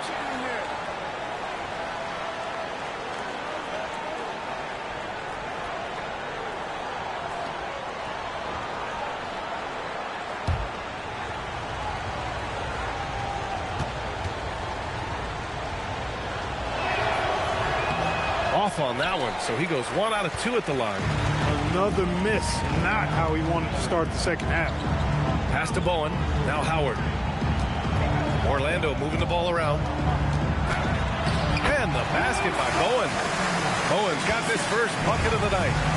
More points coming from inside. In that respect, they've been the more aggressive team. You're exactly right. It's been all good at one end, and let's be diplomatic and just say not so good at the other end. Trying to get it going. Only 1 for 5 to start the second half. Here's the pick. Takes a 3. Wallace pulls it in. It's tough to get open in this league, and when you do, it hurts not to capitalize.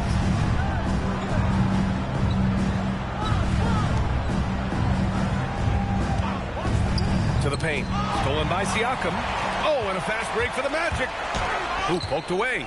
Bowen passes to Siakam. Here's Hardaway. Oh, it's blocked. It deflects off the backboard. Pass to Bosch. Now here's Bryant. Now Wallace, defended by Hardaway, and he makes no mistake. Slam dunk. Wallace going up hard and strong for the throwdown. Major athleticism. Siakam outside. Back to Hardaway. And DeJounte Murray is going to pick up the foul. That's foul number 2 for him. And that puts them just 1 foul from the bonus. Yep, they'll be trying to draw that next foul quickly so they can start getting those easy chances at the strike. And so now a timeout called by Jamal Mosley. He's going to gather the troops and talk it over.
Pistons will go for a different look here.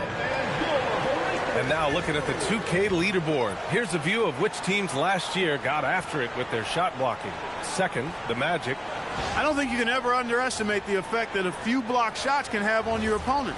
I mean, it can get into your head as an offensive player. You're going in there thinking you've got a clear path, and then you see the ball going behind you in reverse. I mean, that could be major intimidation and affect your game. 4 on the clock. Back to Ellis. The 3. And once again, off the mark by Orlando. And so it's White with it. He brings it up for the Pistons. It's a 10-point game. Over Hunter. And no good, trying to use the glass. Orlando has gone 0 for 2 from outside here in the third. Here's Arenas. He's got 10. Plenty of daylight on that shot. Arenas has got 12 points in the game. Arenas' role is to score the ball. He's a very active shooter and keeps the defense on its heels with his attacking style. Here's Chambers. It's rebounded by Pascal Siakam. Magic leading by 12. Pass to Noah. Siakam for 3. Wallace pulls it in. The Pistons have gotten just 25% of their shots to fall since the half. 2 for 8. And here's White. On the wing, Wallace. Here's Cousins. Orlando with the rebound. Noah's got 6 rebounds now in the game. Here's Arenas.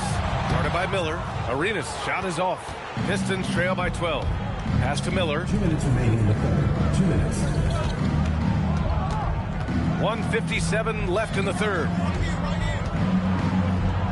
Here's Chambers.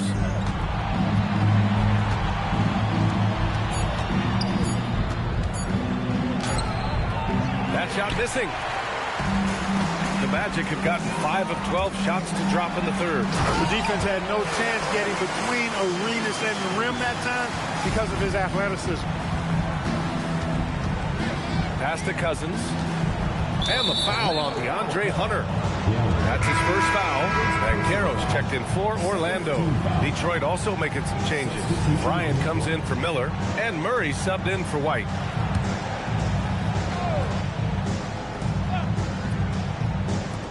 .124 left in the third. Now here's Murray. Bryant outside. 5 to shoot. Three-pointer. And again, no good by Detroit. He had a couple of triples in that first half, but since then, he has not been a factor from beyond the arc. Oh, Banchero throws it down. When he attacks the rim like that, Paolo Banchero, there's no stopping. Murray passes to Bryant. Again, the miss by the Pistons. He hasn't been able to find his touch this quarter. To me, it appears he's starting to lose his composure a little bit. We'll see if he can regroup and get back into a better rhythm. They're really dictating the tempo on both ends of the court. You love it. And don't leave out the coaching staff here now. I mean, their game plan has been perfect. And Carroll with a screen on Murray. Oh, Carroll throws it down. Excellent job working the pick and roll that time. Arenas a very solid passer when he wants to be. About 7 seconds separating the shot and game clocks. Now here's Cousins. He's closely guarded. Back to Murray. Fires the three. With the clock winding down. And Cousins throws it down. He's a living highlight reel. Seriously, that could end up being one of the best dunks of the year. Without question, a crowd pleaser to the 10th degree. And so it's Orlando, a sizable 18-point lead at the end of the period. They just can't miss right now. Every shot they're taking, you assume, is going in. And more NBA action on 2K Sports coming your way right after this.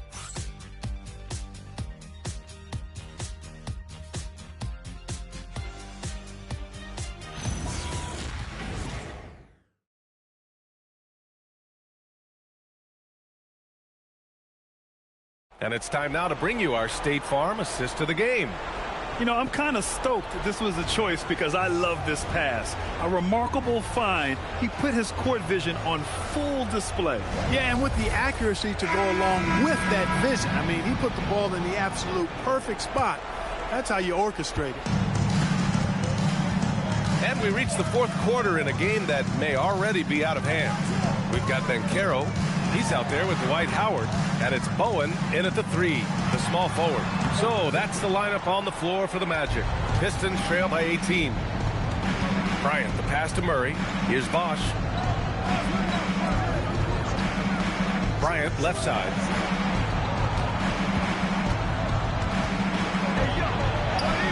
And he comes up with a bucket. Bryant's got 27. You can't say enough about his individual performance. I don't think you can overstate it. I mean, even if the all-around team effort's been lacking, this guy's been on top of things. Banchero surveys. And it's Howard finishing it off. You know, showing flashes of his old self here. I mean, when Howard finds that rhythm, it feels like nobody can stop him, and he's right. Bryant, right side.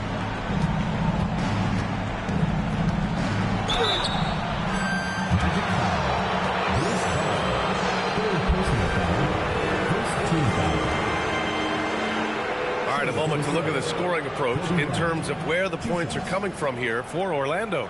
You know, this is an example of why conditioning can be so important. I mean, it can be critical. They continue to sprint the floor, and there's no let-up in sight. And another note, how about the way they've cashed in off turnovers, taking advantage when given the extra opportunity. And he knocks down the first one.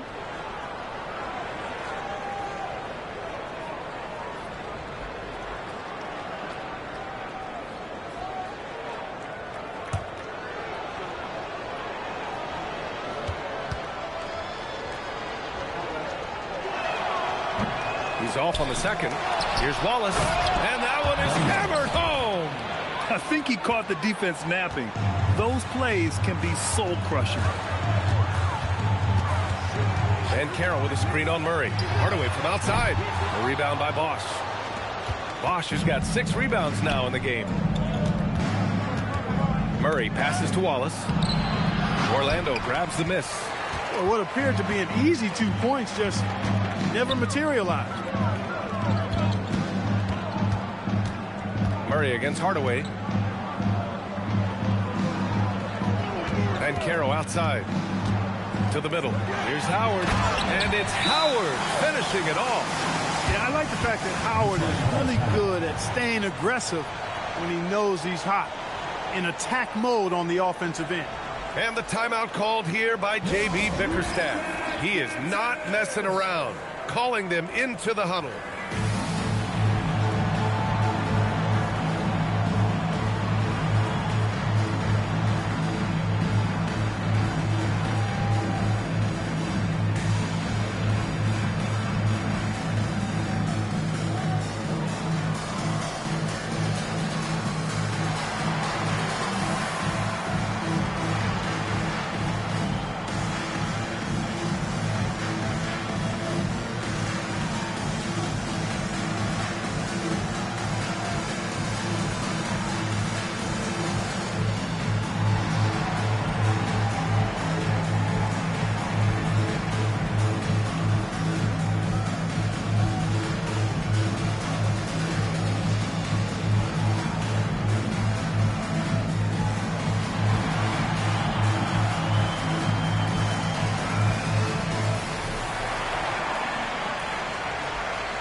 And so Murray will bring it up for Detroit, trailing by 17. Pass to Bosch.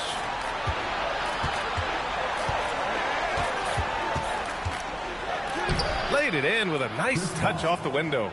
That kind of effort on defense will not stop Bosch from using his strength to overpower that defense. Howard with a screen on Murray to the inside. Ooh, stolen by Murray. Pass to Bosch. And here's Bryant, defended by Smart. Smart against Bryant. 6 on the shot clock. And so he draws the foul, headed to the line to shoot a pair. They'll pin that one on Marcus Smart. Well, that's just a heads-up play. Kobe doing a really good job drawing the foul and still getting the shot off. At the line for 2.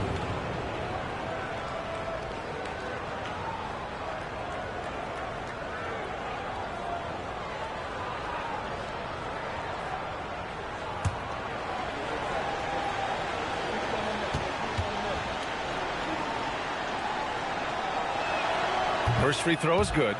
All right, Grant, as someone who played for and managed the U.S. men's national team, give us your all-time starting 5. And, you know, I think I'll go with 2 of the program's all-time leading scorers, Kevin Durant and Carmelo Anthony.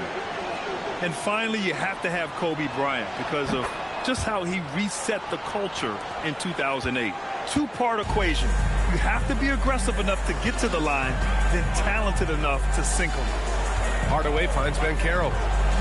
Orlando moving the ball around. And it's Howard finishing it off. Vintage Howard right there, reminding us why he used to compete in the dunk contest. Pass to Bosch. Bryant outside. Down low. Wallace, the pass to Bryant. Take it away. And the Magic pushing it up now. Hardaway with it. Checked by Murray. Ooh, and he took a hard foul on the shot. So he'll head to the line to shoot a pair.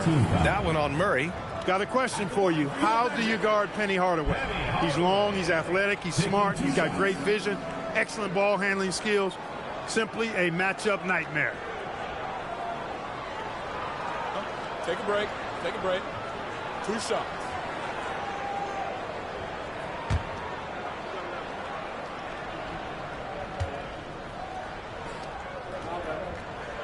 That free throw misses.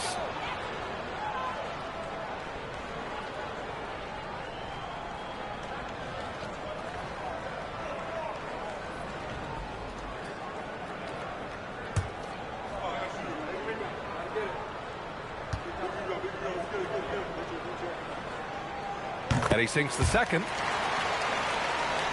Here's Bryant. They still have time to make this a game. But they really need to focus in because they let this game get away from them a little bit. Bowen with a rebound. For Orlando, they've gone 3 of 5 since this fourth quarter started.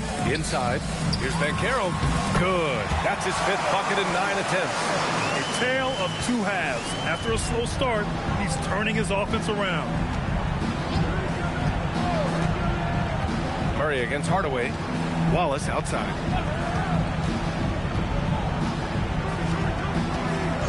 Pass to Bryant. Shot clock at 5. Here's Murray.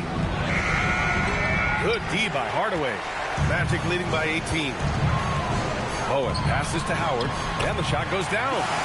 Howard's got 22 points. They're winning the battle down low by imposing their will. Yeah, it's really been quite a contrast. I like the way they're attacking the middle at their offensive end. Wallace outside. Murray for 3. It's hauled in by the Magic. Howard's got 9 rebounds now. You hate to pile on, but his poor shooting night has really hurt the team. From deep, Banchero. The rebound by Detroit. Bosch has got his 7th rebound of the game with that last one. He made a 3 back in the first half, but that's it. We'll see if he can find his stroke. And Clark with the landmark decisions opening the door to NIL revenue for athletes in college and even in high school. It's the wild, wild west for amateur basketball. There's no question the landscape is chaotic, dizzying even. But they deserve a slice of that pie, and this is a long time coming. Kids have an opportunity to leverage their talent to get paid right now. And in some cases, begin the process of creating generational wealth before they even become of age to vote. That's a pretty powerful combination. And so Jamal Mosley calls for the timeout. Coach clearly has something he wants to say to his team right now.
Now to present our player of the game, Dwight Howard. And guess what? This was his game all night. I mean, he tore through the defense and almost never took a bad shot out there. Really, a level of offensive consistency most players can only dream of. Hey, these fans love him so much, and when he gets it going, they respond. The crowd's energy fueled his performance.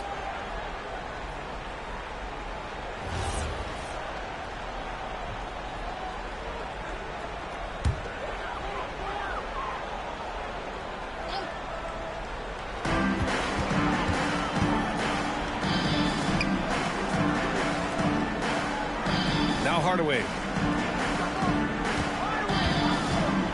Banchero right side. 6 to shoot. Oh, it misses. Pistons trail by 18. Bryant on the drive. And it's out of bounds. Last touch by Bryant.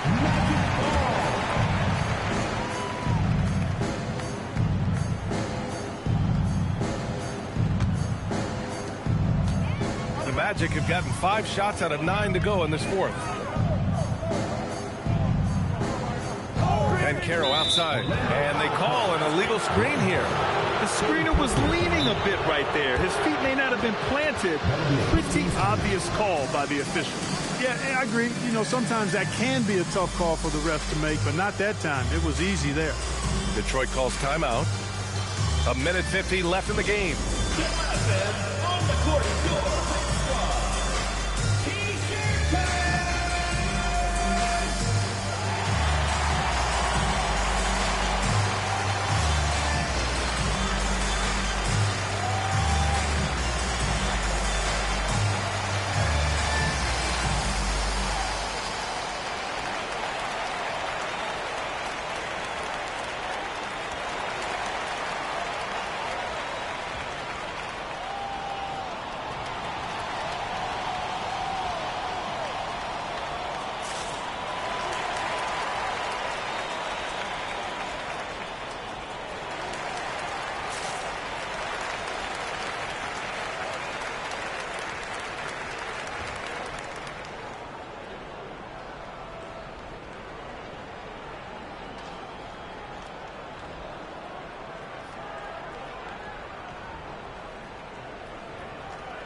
Can't get the three. Orlando leading by 18. Hardaway on the wing. Defended by Murray. It's deflected. And now the Pistons in transition.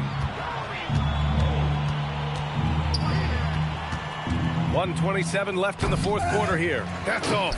Looking for the spectacular and coming up empty. And, you know, guys, always a tough catch on the lob. Placement and timing have to be close to perfect.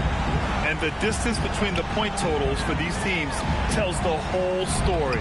Just a fantastic effort, and you have to give it up for the Magic. They had excellent production from the bench. This team has strong depth, and in this game, it showed. And this one concludes with their second victory of the year. Bryant. Oh, putting in work inside. How about the concentration from Kobe? Just powering through that contact. So both teams changing it up here. Kobe Bryant at the line for one.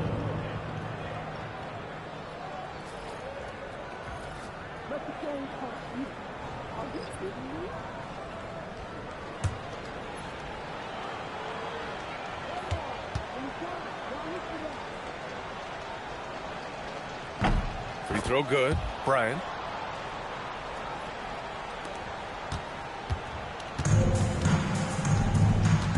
.50 seconds left in the fourth. Banchero outside. And it's Howard finishing it off. Stepping up and nailing an important shot to put this away. And, you know, this run shows what kind of attitude this team has. I mean, the win is there. Go get it. Here's Chambers. Clock at 6. Orlando with the rebound. Pass to Arenas.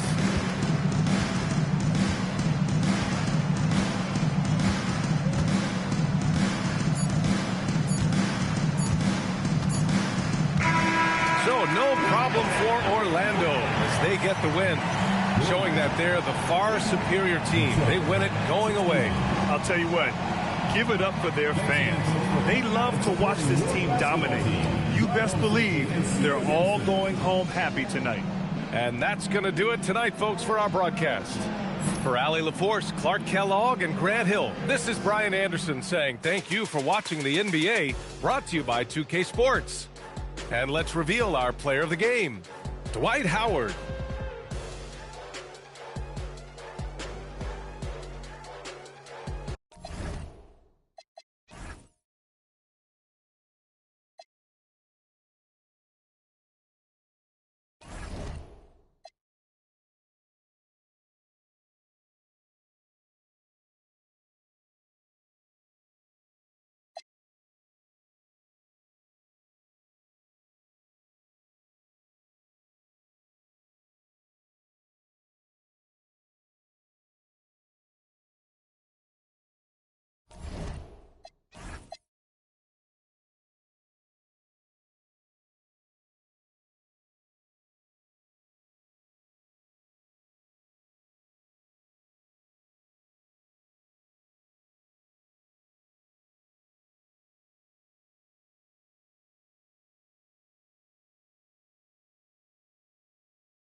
Welcome, basketball fans, to a very special Veterans Day edition of the NBA. And Greg, now that we have a new season,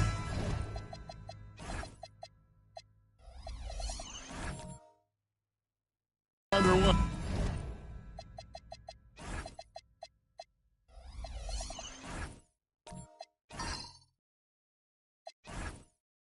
What's most important for these teams to remember right now?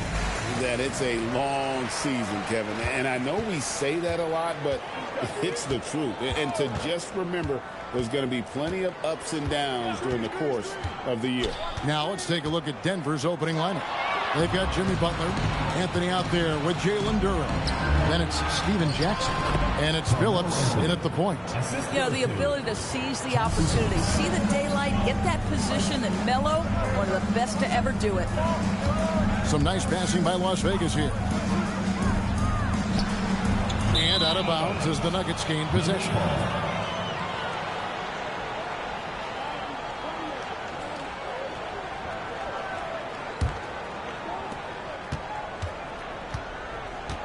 Phillips with the ball. Pass to Anthony. Launches a three. And yes, a nice assist from Phillips. Anthony's got his second bucket of the night. And Anthony is certainly capable of sinking the triple. The D has to respect that quick release and get out on it. Now here's Simmons. Stewart with the screen on Phillips. Clock at 4. No good from Simmons. Quick start for the Nuggets in this one. Last game matchup with the Suns, a tough loss there. Yeah, for that loss, you can credit their defense or lack thereof. Too many breakdowns on that end of the floor. Well, the kind of low-energy effort they played with all night will make a coach absolutely crazy.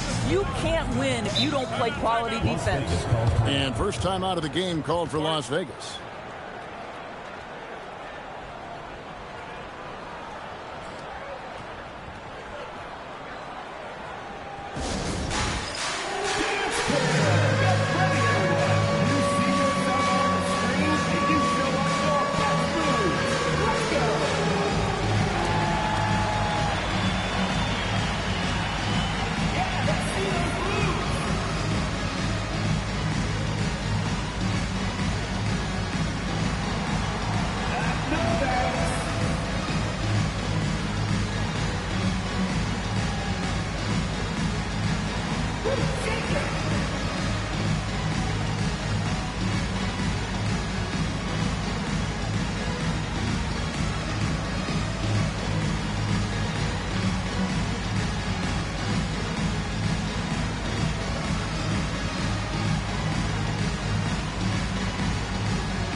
So first quarter just over a minute and a half in. Outside Porter.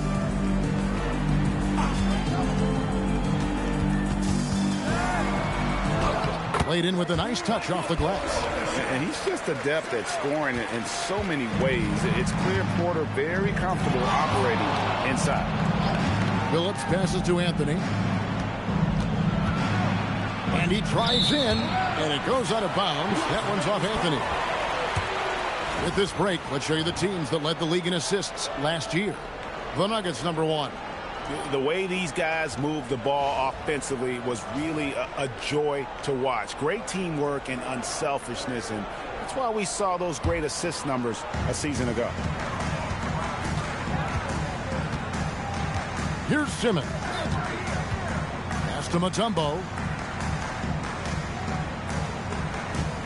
Here is Porter. 5 on the clock. A fader. No good from Simmons. Oh, he'd like to have that one back. That's in his wheelhouse for sure. Now here's Anthony. Takes the three. The kick outside to Butler. Misses the three. All the time in the world to get that one off. Pass to Simmons. First quarter of play. We're about 3 minutes in. Back to Porter. And here is DiVincenzo.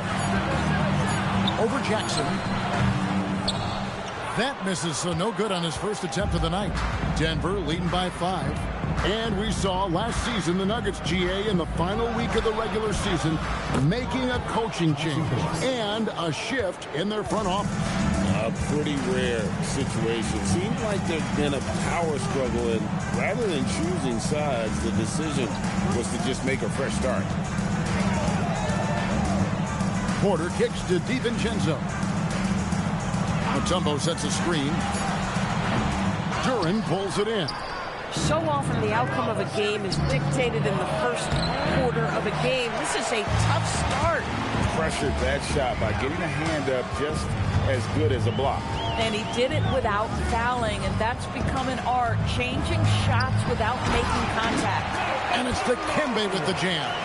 And wait to finish and cut into that lead a little bit. Yeah, but look at the basket guy still shaking. Jackson passes to Butler. Duren with the screen on Porter. There's the lob to Duren. Now DiVincenzo. Nothing on the board. DiVincenzo with the screen for Stewart. Outside, Simmons.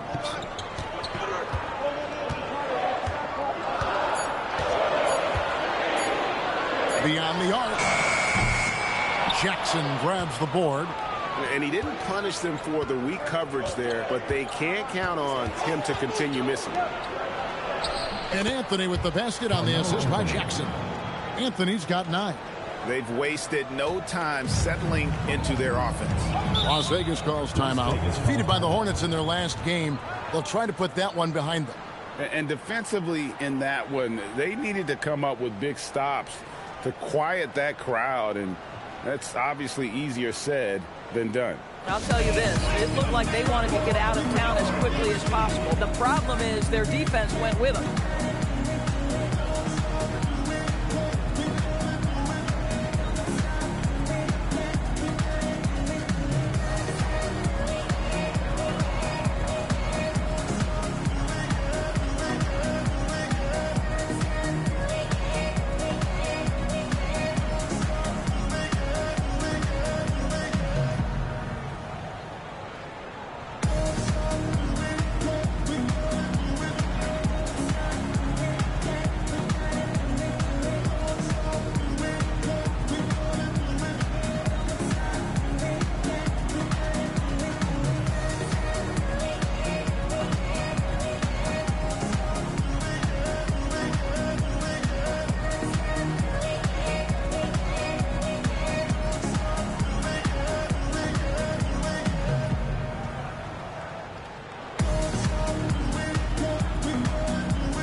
It's a completely new group for Las Vegas.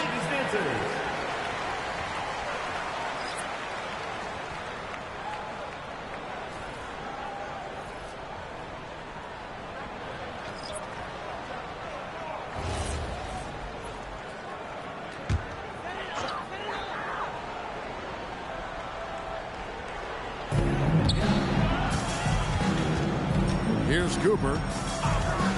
Pass to Granger. This one for 3. Weber pulls it in. And so it's Weber with it. He brings it up for the Nuggets. And this matchup with Las Vegas, it's their first meeting of the season. And although they were the better team last year by overall record, this was a competitive matchup for them. Ellis outside.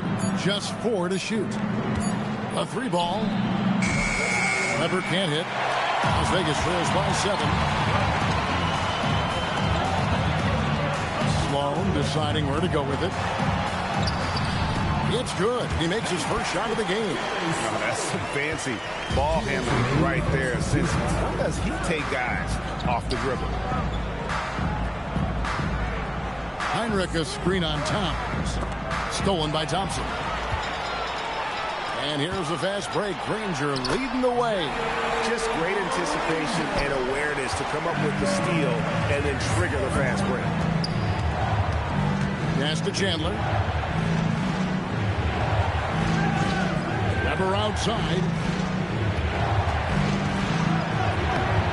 Thompson with the rebound. Boy, I'd like to see him finish that play with more authority. To the inside. Here's Towns, and the dunk by Towns. Boy, when these bigs like Karl Anthony Towns show off that power, you've got to love it. Granger against Harris. Back to Heinrich. Weber outside. No good there. Good D by Thompson. Las Vegas, they've gone just a shade under 50% from the field. 5 of 11. Granger. Good. Nice job down low. Granger's got his second bucket of the night. The ball movement on this run has been fantastic and is a big part of why they've been able to get these good looks. Here's Chandler. No good. They had a chance to end the run there. They hold the early advantage on the glass. Here's Sloan. Pass to Cooper. Shot clock at 6. Now here's Towns. He's guarded by Chandler. Feeds away. And good. As it just snugs right down through the net. Boy, you cannot leave him alone like that. Good form on the fadeaway jumper. Heinrich from outside. And no good on the last second attempt this time. So at the end of 1 quarter of play, still a close game. Las Vegas leads by just 3. And we'll get the second quarter underway on the other side of this break.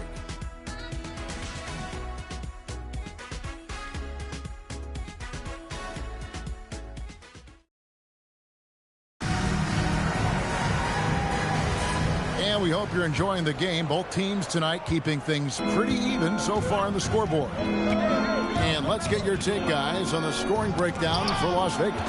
And, guys, they've done a great job feeding their bigs inside. They are just punishing the opposition in the paint. Yeah, and what an excellent display of passing in the early stages of this game. A good deal of their points coming directly off quality passes. So on the floor for Denver, Harris is out there with Anthony. Then there's Chauncey Billups. Then it's Duran. And it's Ellis at the 2 guard. And Doris, I heard a famous coach talking about, quote, the human nature things that a team has to beat before they even get on the court. Can you talk about that? Oh, Kevin, it's such a great point. So, for instance, is the team in it collectively? Do they care who's getting the shots, the rebounds, and the attention from the media? Or are they about the team and collective success? Human nature is a part of this. And what you love about Billups is that this guy's a winner, a guy his teammates and coaches trust to make the right decision. Denver making a switch here. Jackson's checked in. And at the line, it's all about consistency with him. His routine, his stroke, it never wavers. Granger outside. Back to Simmons. Towns looking it over. It's blocked, and they get it back. And there's the shot clock violation. Couldn't get the shot off in time. And Las Vegas making a change here. Mutombo's checked in. Jimmy Butler, he's checked in for the Nuggets. The Nuggets trail by 3.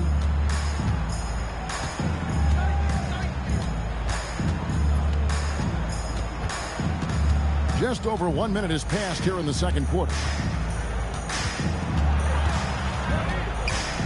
The kick out to Billups. The tray. It's rebounded by Las Vegas. And even with good coverage defensively that time, he has confidence to drill the 3.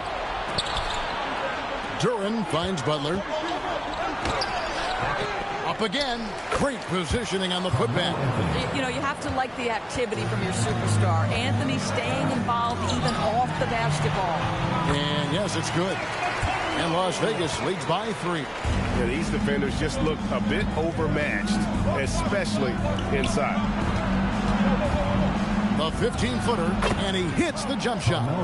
Anthony's got 13 points. And Melo is highly explosive, nailing shots left and right. The D has got to get it out of his hands. Simmons passes to Mutombo. Back to Simmons. Some nice passing by Las Vegas here. Oh, and the jam by Granger. Ooh, put a little extra on that one. He does. He doesn't usually finish soft either. Obviously, he can when necessary, but not that time. Here's Anthony. Again, the miss by Anthony. Las Vegas leading by 3. Pass to Sloan. Granger outside.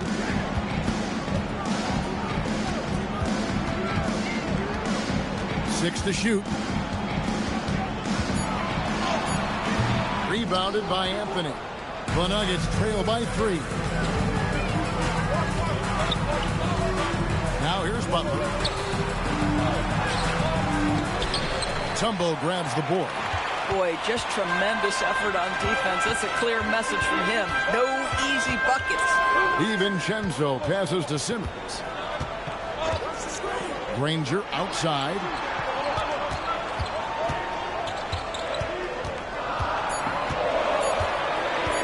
For the 3.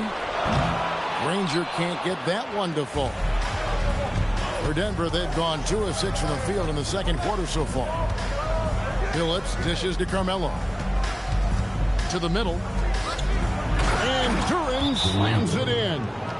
And people think of Anthony purely as a shooter, but the guy can make the slick pass when the opportunity presents itself. Las Vegas calls timeout.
A different look for Denver. Weber comes in for Duran, and it's Heinrich in for Jimmy Butler.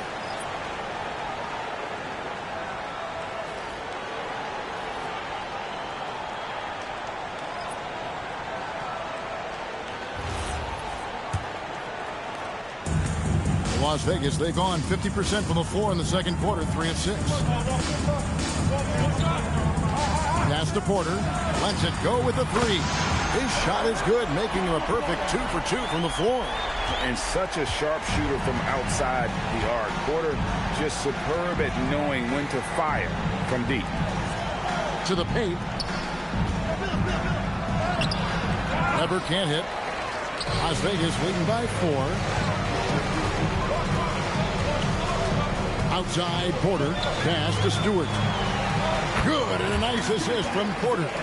And easy to understand why many believe Porter is the complete package. Skilled at making the correct pass. Outside for Jackson. Here's Phillips. Now here's Weber. 5 to shoot. It's good. Weber's got his first bucket in this one. And dependable at running the offense. Phillips just understands his teammates depend on him to get them involved. Simmons against Heinrich. Pass to Stewart. And here's Thompson. On the wing, DiVincenzo. Over Phillips. with 1 on the clock, and Thompson slams it home. Yeah, I think the activity level that Tristan Thompson plays with on missed shots is something every NBA player can learn from. So David Adelman's decided to call a timeout here. He's going to take a minute here to get things straightened out.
Towns checked in for Las Vegas. Cooper comes in for Dante DiVincenzo. The Nuggets also changing it up. Chandler's checked in for Anthony. Tobias Harris comes in for Jackson. And it's Ellison for Chauncey Billups. Here is Heinrich. Hasn't made one yet. Over to the left wing. Towns with the steal. And 2 free throws coming up. Unable to get that one to go with all the contact. It's on Monte Ellis. And, you know, Michael Cooper reportedly doesn't cut his fingernails. Opposing players have actually complained about leaving games with huge scratches down their arms. Take a break. Take a break. 2 shots.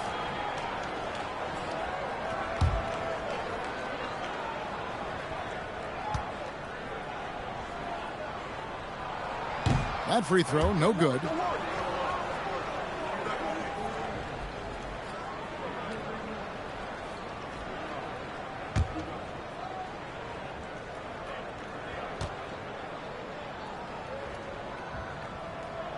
And he's good on the second. The Nuggets trail by 7. Pass to Weber. On the wing, Harris. The good-looking shot from the wing.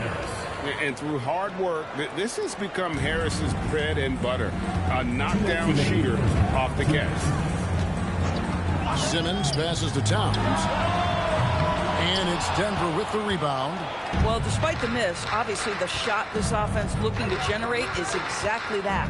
Right now, let's take a second to catch up with Allie LaForce on the sideline. Thanks a lot, Kevin. Michael Porter Jr. was the #1 prospect in his high school class, and he said, growing up, basketball was easy for me. It was like, say, going up an elevator. But after my injuries, it's like climbing the stairs. It's like I'm walking in my purpose through this. More than if everything had just been smooth. Guys, back to you. Thank you, Allie. The Doors with his diverse offensive repertoire. Karl Anthony Towns is a matchup nightmare. Absolutely, Kevin. And the reason being, he's right. He's one of the greatest shooting bigs in history, but the man is a great straight-line driver. Good luck checking him. Nothing going his way. Boy, it feels like he's forcing it and to no avail. Back to Simmons. Pass to Cooper.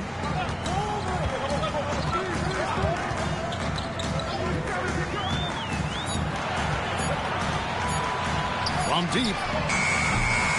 Weber pulls it in. Just enough coverage to bother that three-point attempt. Ellis the pass to Chandler. Takes the assist and lays it in. Picked out the pass nicely. Moving it around. 8 of their last 10 coming off assists. Simmons against Heinrich. And a wide open look for Porter. And it's good, assisting on the play with Simmons. Porter's got a pair of triples in the second now for Las Vegas. Pass to Ellis. Here now is Weber. He's covered by Thompson. Unloads from 9, and it's off the back rim. No good.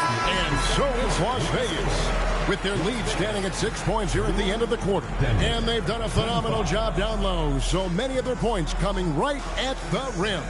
Ellie, let's go to you courtside. What do you have for us? Carl, you were able to build the lead, but what's the key to maintaining it or even increasing it going forward? I mean, don't change what we're doing. Just stay together, keep passing the ball, keep playing great defense, and just keep making them think and make decisions, especially the difficult ones. Consistency is a beautiful thing. Thanks, Carl. Thank you, Allie. And folks, don't go away. Halftime is here, and we'll be right back with you after this break.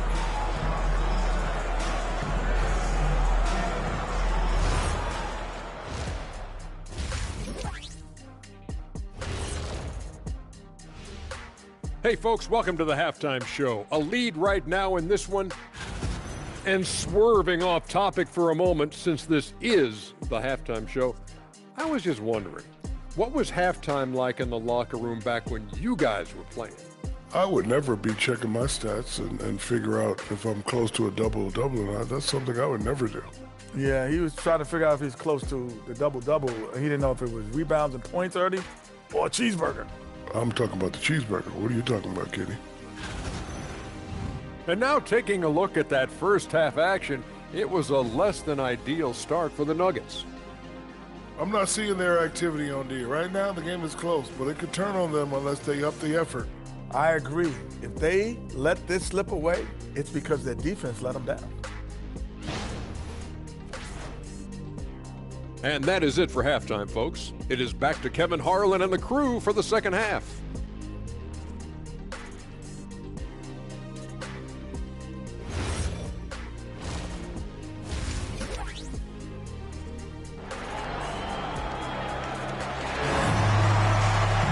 And in that first half, we saw a pretty tight battle. We'll soon find out what sort of adjustments were discussed during the half. Carmelo Anthony really has his fingerprints all over this one. Yeah, and just look at the numbers from the first half. He has been very efficient. I think they've taken their time. They've showed incredible patience. It's a sign of a well-coached ball club.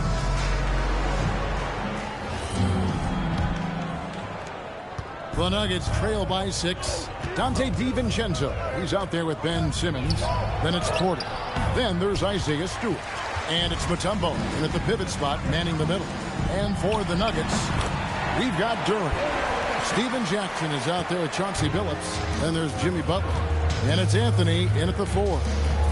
High post try. Billups, no good. Las Vegas leading by 8. Porter passes to Simmons. Porter, a screen on Billups. Simmons with it. Billups picks him up defensively. And the wide open shot from DiVincenzo. The basket good off the assist from Simmons. Simmons got his 4th assist with that last one here tonight. Guys, they're looking for a way to score here. Yeah, they've had a tough time taking the lid off. Here's Anthony. It's rebounded by Las Vegas. 0 for 3 to start the second half. You've got to start finding your footing here. And Simmons kicks to DiVincenzo. There's the lob to Durant. Porter with the steal. Pass to Simmons. And Simmons slams it in. Well, you love to see Simmons use that size to finish at the rim and let him know.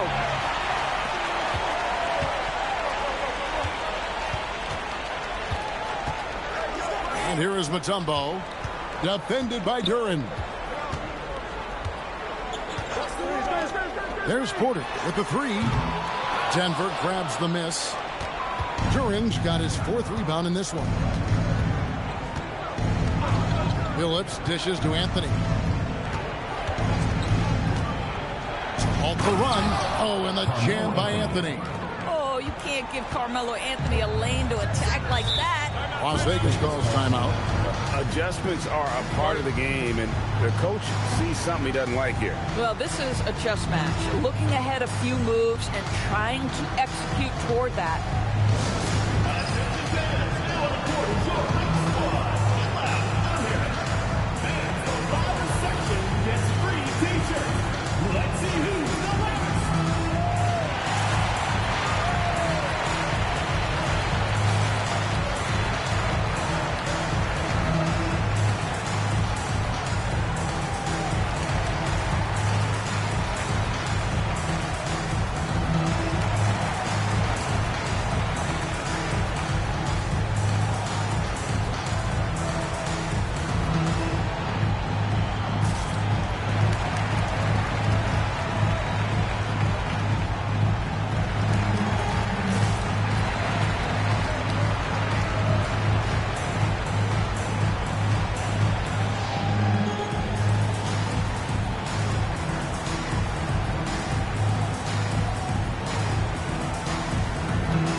checked in for Las Vegas. With this stoppage in play, we have a chance now to show you which teams led the league in three-point percentage last year. Number 5, the Nuggets. Last year, they were so good at generating open looks from distance. That's why their three-point shooting was so high.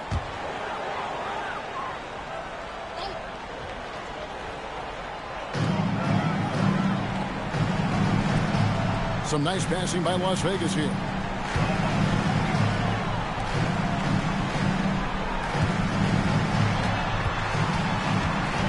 Pass to DiVincenzo. Clock is at 3. Las Vegas needs to get off a shot. DiVincenzo against Jackson. Anthony, the pass to Butler.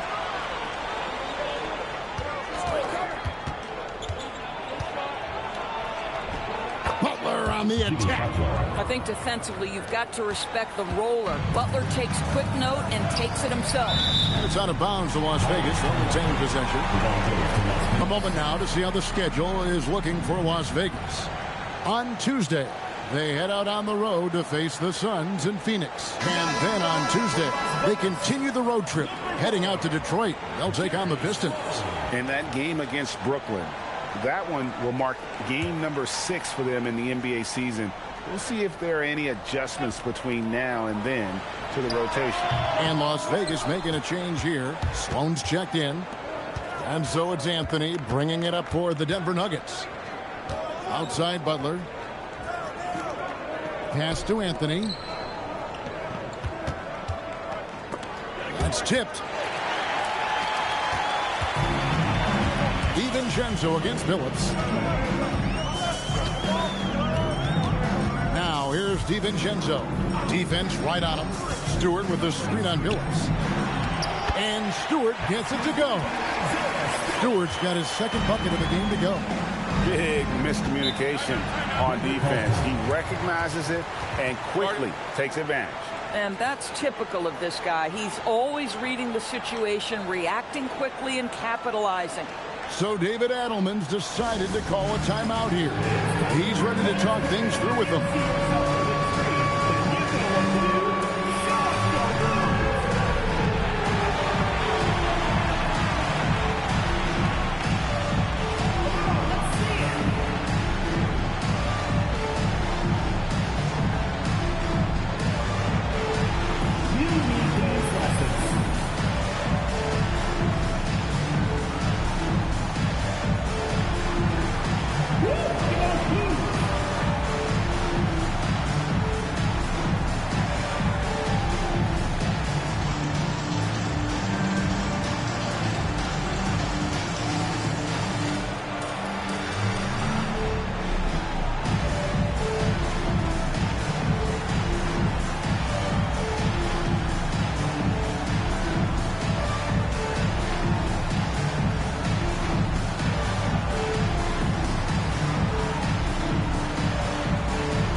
So for Las Vegas, Karl Anthony Towns comes in from a tumble.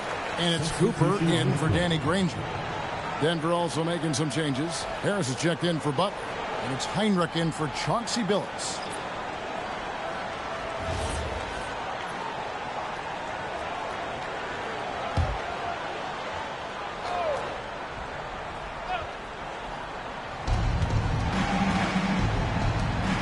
And here is Duren.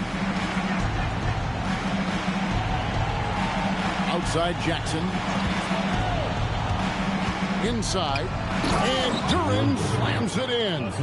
Boy, he may not be the biggest center in this league, but big-time athleticism on display. And here we go with Anthony running it up the court. And a kind roll that time off the rim as that one falls. Anthony's got 4 points now in the quarter. That's one of the qualities you just love watching. I mean, Melo rises and fires, drops the J pretty much whenever he sees a little bit of space. And Kirk Heinrich picks up the foul. That's his first foul. So both teams changing it up here.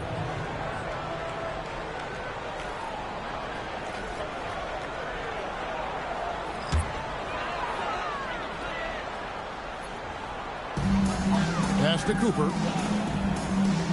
And the foul on Monte Ellis. That's foul number 2 for him. Second team foul.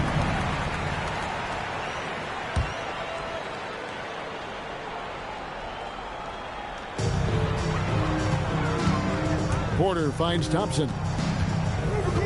Here's DiVincenzo. Down to 5 on the shot clock. Thompson sets the pick for DiVincenzo. That one good for 2. And this guy, Tristan Thompson, understands how to score in the paint. Such nice touch right there. Here's Harris. And he makes good on the layup. Just no resistance inside at all. They are feasting. This is a straight buffet. It is. It's a big one. And load the plate. Towns for 3. Bangs home the trifecta. Towns has got 7 points in the game. My goodness, we've seen stretch 5s in this league, but for Karl Anthony Towns to make that long a shot, look out. DiVincenzo kicks to Towns. Pass to Cooper. The screen from Thompson. And another 3 for Las Vegas. Their ability, again, to stretch the floor, particularly in this second half. And guys, boy, when you're hitting, it sure does work. It obviously opens up major options at the offensive end. And let's go to the sideline. Here's Allen. Thank you. Commissioner Adam Silver talked about U.S. youth development in hoops. He said when young players are a part of a singular organization, there's much more of an incentive to bring players along as opposed to a win-now mentality, and that's something that we can learn from Europe. Kevin? Taking that long view approach. Okay, thank you, Allie. The Nuggets trail by 10. Kicks it out to Ellis. Chandler a screen. Ellis the pass to Weber. Looking to get it going. DiVincenzo with the rebound. Las Vegas has gone 3 of 5 with the long ball since entering the second half. Good on the shot. 12 points for him. Boy, for the most part, when they have gone through him, he has delivered. So David Adelman decided to call a timeout here. Coach needs a moment to talk things over.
So for Las Vegas, Stewart checked in for Tristan Thompson. And Simmons subbed in for Cooper. Big group substitution here for Denver. Anthony's checked in for Weber. Jimmy Butler comes in for Tobias Harris. Steven Jackson checked in for Ellis. And Chauncey Billups is subbed in for Kirk Heinrich.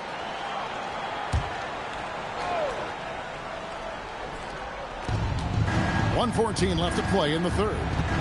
Pass to Billups. Outside Anthony.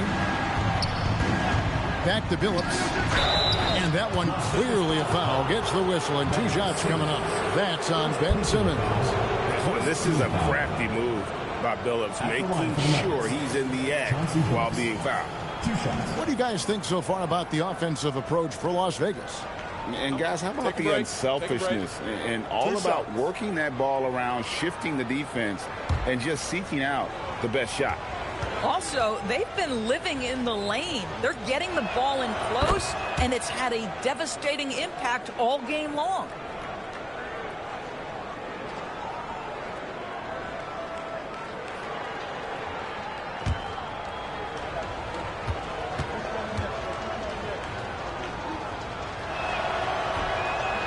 So after making the first, he goes 1 for 2. The offensive skill set for Karl Anthony Towns, Greg is a 7-footer, is very special, to say the least. The outstanding shooting with the post play, and he's worked on his defense. He may never be elite at that end, but he ignites in offense. The shot by Anthony, no good. Las Vegas leading by 13. Outside, Simmons. Outside, Towns. The basket good off the assist from Simmons. Simmons got 6 assists now in the game. Yeah, D with very little pressure on their perimeter shooters. 3 of the last 5 baskets they've allowed have been from beyond. Outside, Simmons. 1 second left. And the last shot before the buzzer is off. And so it's Las Vegas with a sizable lead as the quarter wraps up. They're ahead 16 points. They've been putting on a clinic in the paint. Shots are falling with regularity, and they are pounding it down low. We'll get you back to the action after this break.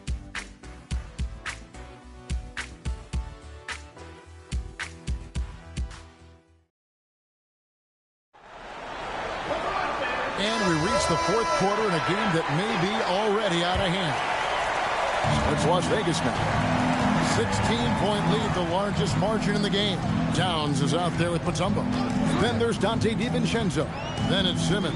And it's Porter. And at the 3, the small forward. Clock at 6. Towns finds DiVincenzo. Back to Towns.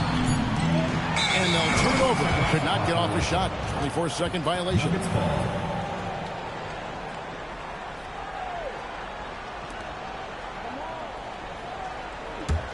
The Nuggets trail by 16.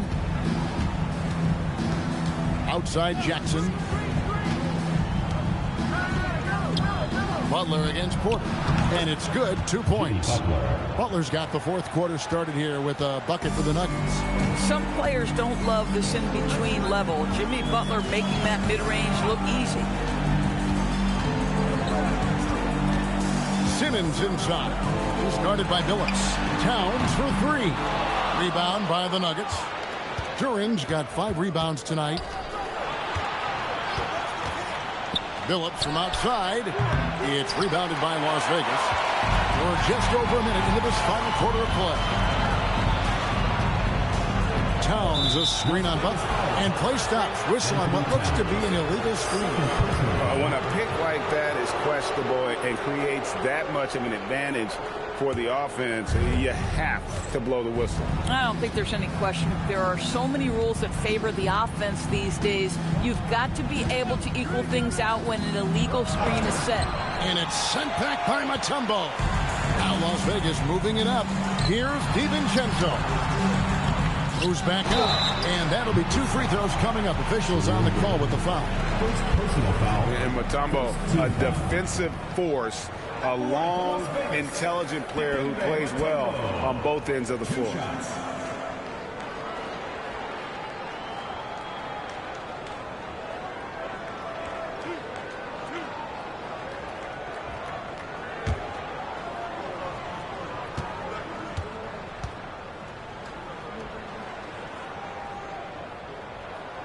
The free throw drops for Mutombo.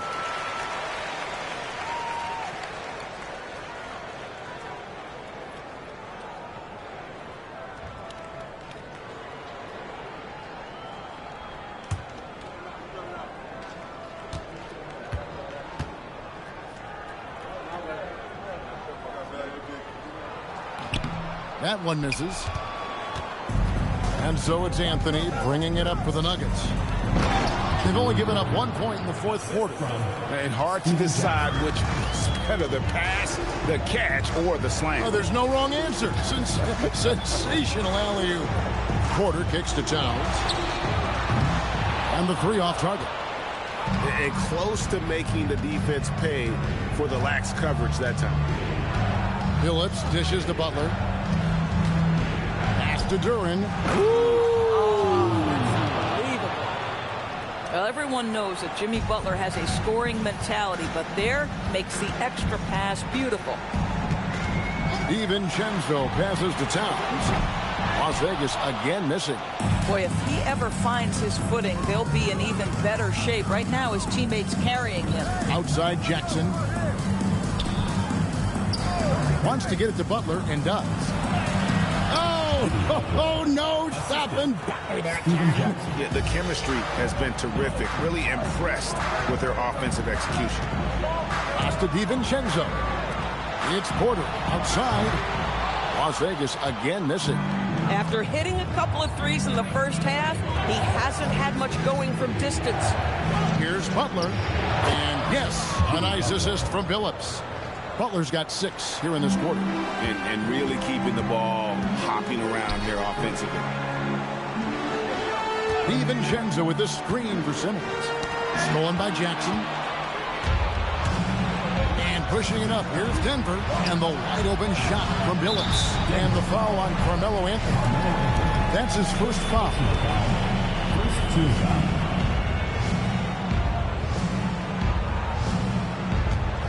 Las Vegas leading by 7.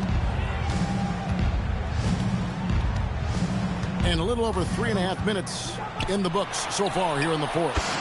The shot's good from DiVincenzo. And certainly they are not hesitating, letting it fly from deep here in the second. And we've got a timeout from David Adelman. Wants to make sure everybody's coordinated and intent.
Checked in for Karl Anthony Towns.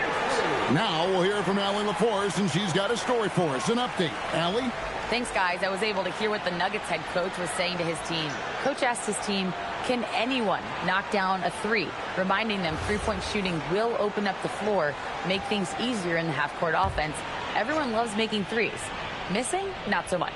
Guys? And as always, Allie, great job. Thank you. Outside, Billups. Butler passes to Duran. And Duran slams it in. I'll tell you, they're right in this. We'll see if they can maintain momentum. Probably the most important thing is they regrouped. They worked out some of their frustrations, and now they're starting to have some fun. And Butler sends it back. Boy, the size and anticipation of Jimmy Butler. He sends that one back from whence it came. Anthony up on top, all alone. And yes, a nice assist from Billups. Billups has got 5 assists tonight. Yeah, a big part of this run here has been their ability to score from mid-range. The shot by Stewart with no one around. No good from outside. Here's Denver now. They're on a 14-4 run right now. Pass to Butler. 13 feet away. Simmons there for the rebound. Las Vegas leading by 6. DiVincenzo. He drills the 3. Shot ready off the catch. Dante DiVincenzo with the jumper. Nuggets have gone 7 of 11 from the floor in the final quarter so far. Been some solid looks for them. Jackson outside. He's off from 3. Diversified scoring in this one for him. I love when everyone can get involved, a full team effort. Shoots the three. Simmons fires. Duran pulls it down. The Nuggets trail by 9. Here's Butler. Puts it up from 17, and the shot goes in. Well, let's remember, this is a guy who was barely recruited out of high school. He had to go the JUCO route, and look at Butler now doing work in the NBA. Count it! Well, right to the rim. If there's a size advantage, you attack immediately. Oh! Thrown down by Butler. You can't give Jimmy Butler that kind of space. He will get above the rim and let you hear about it. Las Vegas calls timeout.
Jackson against DiVincenzo. Matumbo is screen on Jackson. Now Simmons, 18 feet away. He gets it to go. Well, Simmons, guys, always encouraging him to fire from the mid-range. Nice delivery there. Anthony, the 10-foot jumper hits. Coming off a big game, his confidence couldn't be higher, and coach knows it. Well, the best players, to me, deliver night after night after night. So as long as he's hot, keep riding it. Now Stewart, outside Simmons. Puts up the three. Duran pulls it down. Definitely a situation you want to make sure you don't give him too good of a look. And Carmelo is a gamer. When the game is close, this guy wants the ball and, more importantly, delivers in the clutch. Boy, they don't waste any time on that inbound play. Very little the defense can do to react to that one. Now Jackson. No good from three. They're in good position here to ride it out. Yeah, certainly. If they just play smart, this game's over. Making every effort to put this game on ice. Well, just terrific teamwork. Each guy doing his part. You love what you're seeing from them tonight. Denver calls timeout. They're behind by 9. Turning here to our analysts. What factors, guys, come to your mind? Yeah, pure desperation right now. Do you think there's enough time?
side, Duran. Here's Butler. Porter with the steal. 5 seconds separating the shot and game clocks. Outside Simmons. And they double up Simmons. DiVincenzo. Oh! And he jams it in. I mean, the one guy you have to box out. Dikembe is so active on the glass. It's stolen by Mutombo.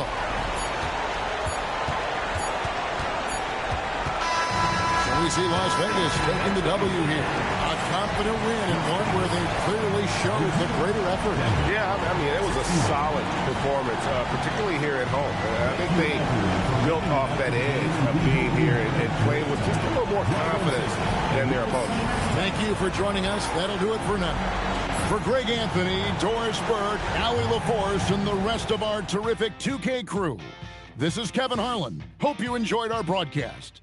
And as we leave you, let's take a look at our player of the game, Michael Porter.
Oh, say does that star.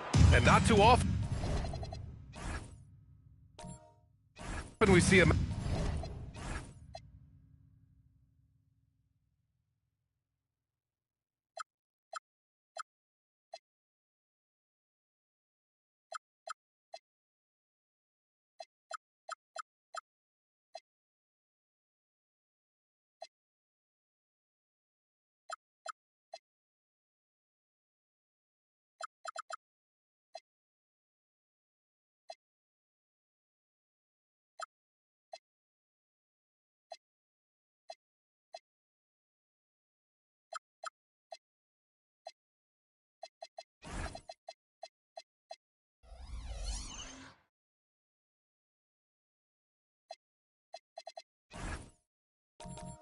Matchup like this.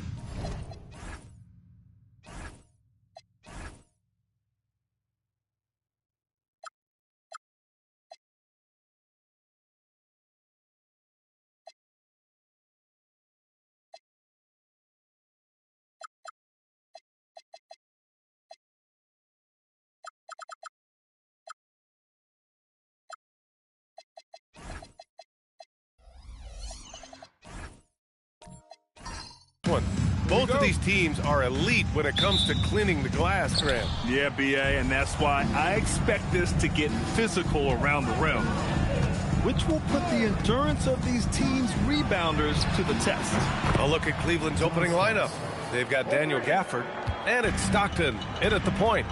Don't want to let him get into a rhythm from out there. Here's Robertson. Kicks it out to Middleton. Pass to Dort. Utah moving the ball around. Just 5 to shoot. Now Middleton. Here's Robertson. And that won't fall for him. He's 0 for 2. Starks the pass to Stockton. Here's Garnett. Covered by Daniels. Here's Gervin. His last outing, he had 20. Basket's good. Just taking it right to the rim, and no one was there to greet him. Easy possessions like that literally are just a gift. You just dream of them. He'll gladly take those. Outside for Dort.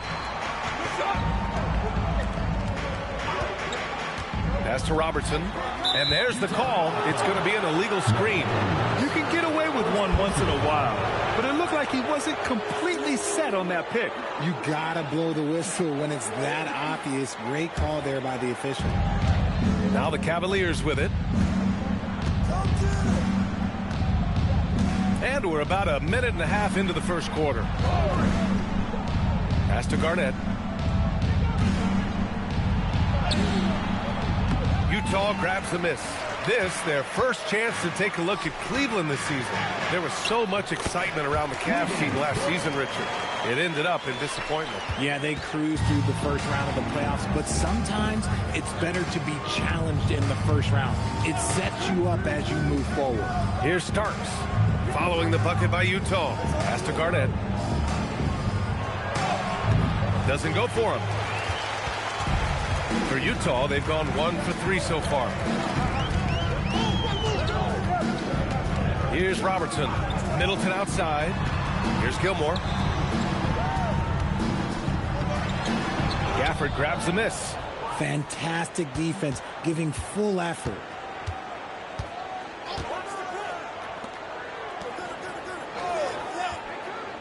Pass to Garnett.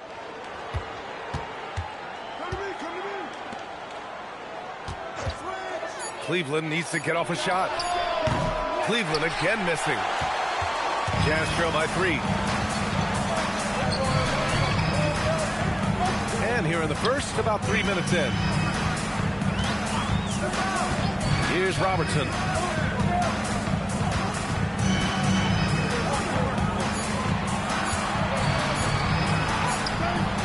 And he lays it up and in. He just brings a great feel for the game at the offensive end. Here's Stockton. Pass to Gafford. Knocked loose. And that one goes out of bounds. Last touch by Dort.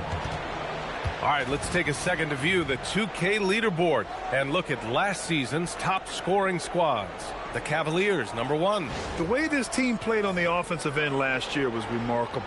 Seemed like every night they got everything they wanted and then some. And first quarter, we're about 3.5 minutes in. To the inside.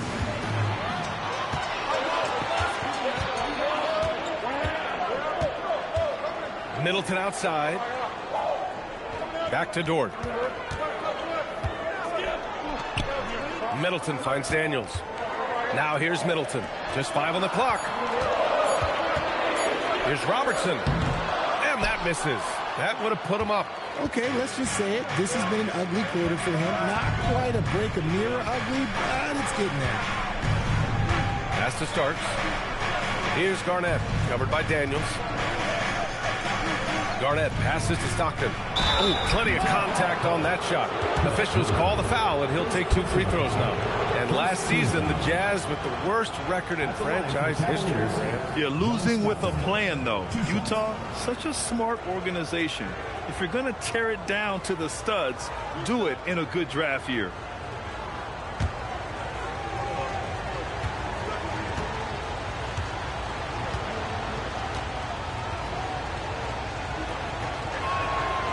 First one falls.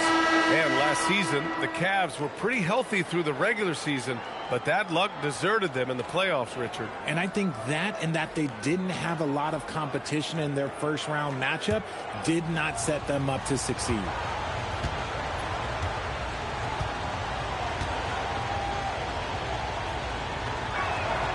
That one falls, so he hits both of them. Well, something that's fun to track every season, Richard.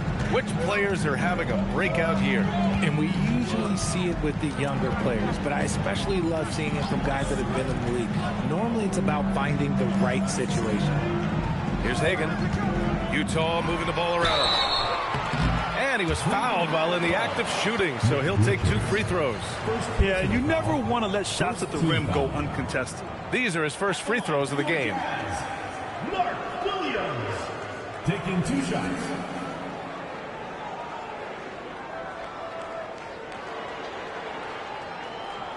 Take a break. Take a break. 2 shots.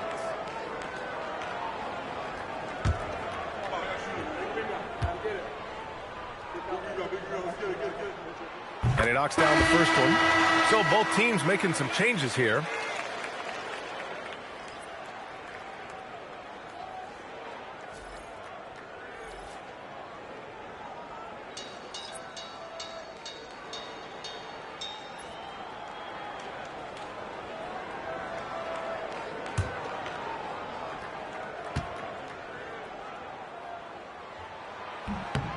And Williams drops them both. And Cleveland has possession. Defeated by Milwaukee in their last game. They'll try to put that one behind them. Offensively, it was never their night. The issues they suffered were pretty clear. Won't win games in this league with an offensive night like that. They've got some things to figure out. Here's Hagan. Caruso outside. Williams with the screen to the middle. Lays it up and in off the pretty assist. Attacking in the painted area. Clearly that was their game plan coming in. Stockton, pass to Richards. Here's Mullen, defended by Jones. Mullen can't get it to go. Utah leading. Jones in the post. Blocked! And it's out of bounds. Still Utah's ball. And Cleveland making a change here. Jack Mary. Tim Hardaway.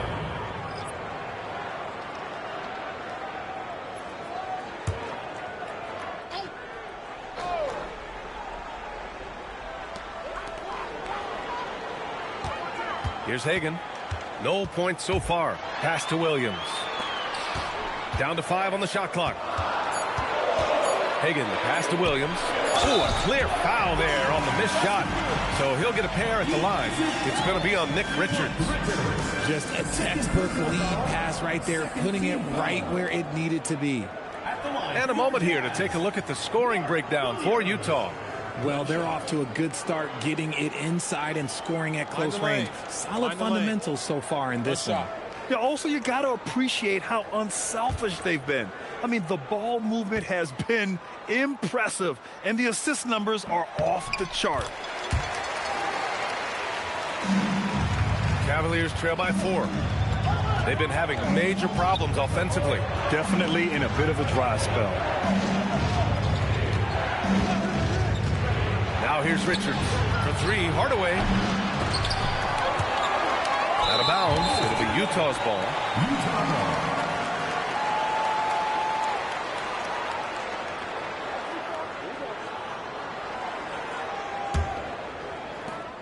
Jazz leading by 4.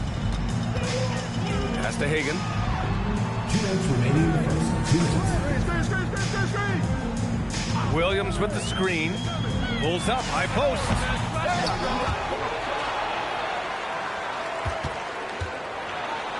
Oh, and makes it with the kiss. Williams has got 9 points. Just so successful getting the ball inside and finding those great looks. Looking to win the run. Yep, count it. He's good enough where it takes a lot to bother him at the rim like that. 1:29 left to play in the first. Pass to Williams. Outside Jones. And here's Caruso. 5 on the clock. Lets the 3 fly. And that's good. His first bucket of the game. Oh, this is big for Caruso's confidence. When he's hitting from deep, oh, he looks to score even more. There's 53 seconds left in the first quarter. To the wing on the left. Barron. And he can't answer back. The 3-pointer offline. Jazz leading by 7. Down low. Here's Caruso. That's good. And it's Jones with the assist. He's got 5. This run has been fueled by their Matador defense. Here's Mullen. Defended by Jones. Mullen can't get it to go. And the shooter had very little space on that attempt. I'm sure they'll think twice about shooting against him next time. Caruso with it. He's got 5. Pass to Hagan.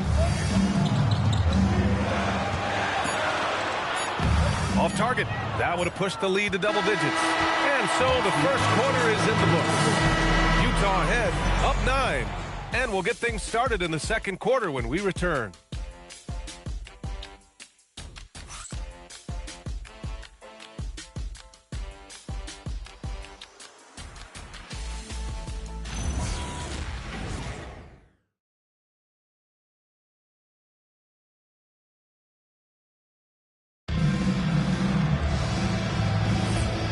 Great to have you with us. Second quarter of basketball. This game has not exactly been neck and neck, but plenty of time left in this one. Man, what stands out to you from Utah in this one? You can really see the strategy coming in. Get the ball into the painted area. And let me tell you, when you establish a physical edge, it gives you a mental edge too. We've got Lugens Dort, and it's Hagan in a 2-guard. That's the group for Utah, getting going in the second. Pass to Starks. Here's Garnett. And that one's good. Garnett's got his first basket. Got it in close, and unless it's an open 3, that's the key to efficient offense. Here's Robertson. To the paint. All right, the Jazz making a change here. Middleton's checked in. Checking in for Utah, number 22, Chris Middleton. And about a minute gone in the second quarter. They set the screen. Back to Daniels. And it's flushed down. A nice jam. He gives up a bit of size at the center position, but his leaping ability, well, let's just say that makes up for it. To the wing, right side. No good on the 3. They have a decent advantage in regards to rebounding. Pass to Middleton. 4-3. And the rebound goes to Cleveland. Gafford's got his 4th rebound in this one.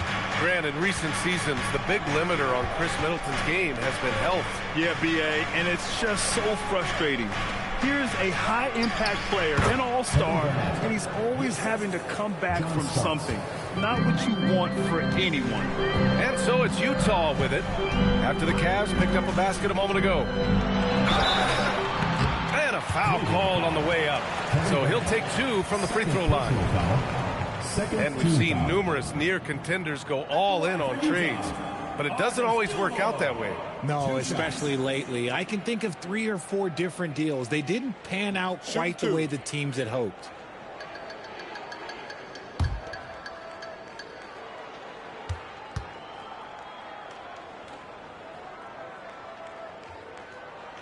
The first free throw is good.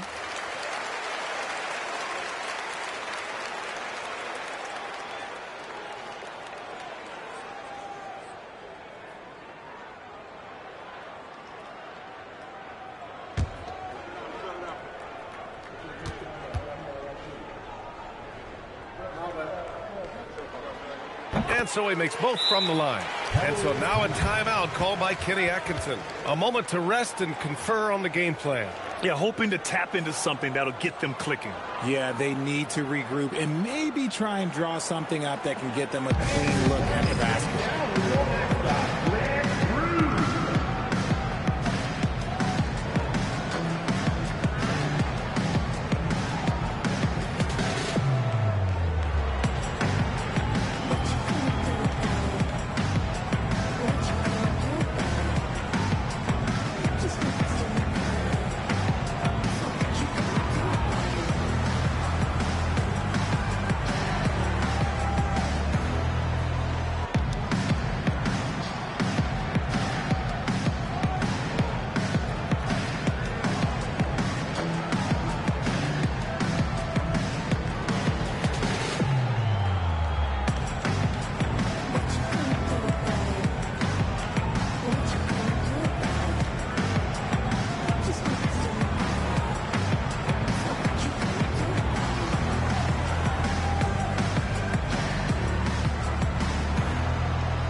Here to take a look at the 2K leaderboard.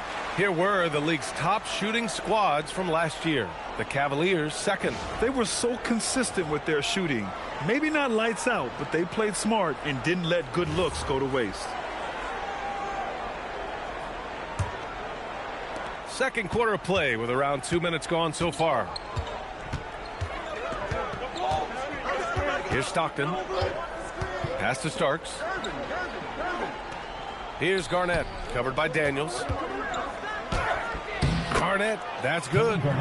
Garnett's got 6 here in the quarter. What I want to know is where is the rim protection? That was just too easy. Here's Middleton. The Jazz again can't hit. Analytics already don't favor the mid-range jumper, let alone against exceptional defense. Pass to Gafford. Here's Starks. Here's Garnett. Gilmore grabs the miss. Dort outside. Here's Robertson. Gilmore can't get it to fall. Probably should have scored there. He usually does. Pass to Starks. To the right side. Here's Garnett. Cashes in the 12-footer. Garnett's got 8 points. I'll tell you, when he rises up to shoot and with his height advantage, he knows he's going to get a clean look. Yeah, the defender just lacks the reach to be able to contest him properly. And so Will Hardy calls the timeout. Coach probably just checking to make sure everybody's on the same page here.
a little under 3.5 minutes elapsed here in the second quarter. Pass to Robertson.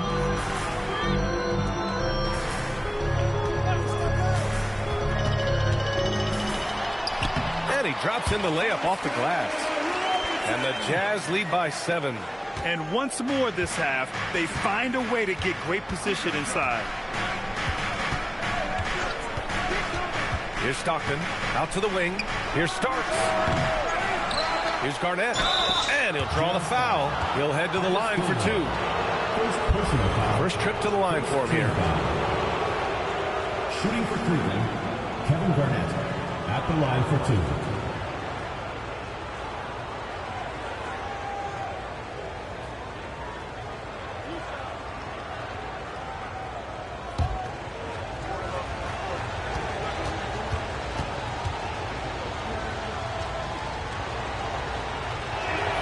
And he makes a first. Williams is checked in for Utah.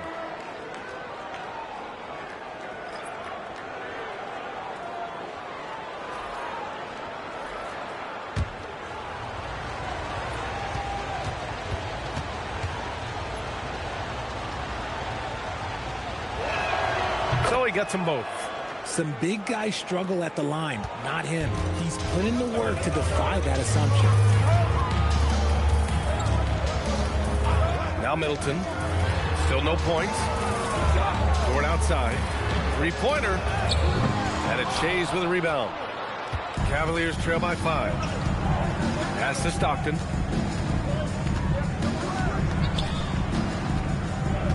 Here's Starks. To the left side wing. Just 5 to shoot. Cleveland again missing. I'll be honest, I'm a little surprised he missed that. And I think Lou Dort is a textbook example of a high-effort player. He is just relentless on both ends, constantly looking for ways to make a difference. Elbow. 2. Utah shooting their 6th and 7th free throw shots in the game.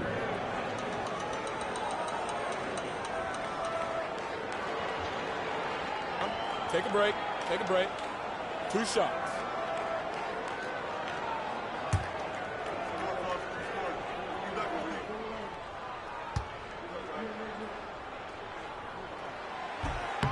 And he can't get the first one. A different look here for Utah. Williams comes in for Daniels, and it's Jones in for Middleton.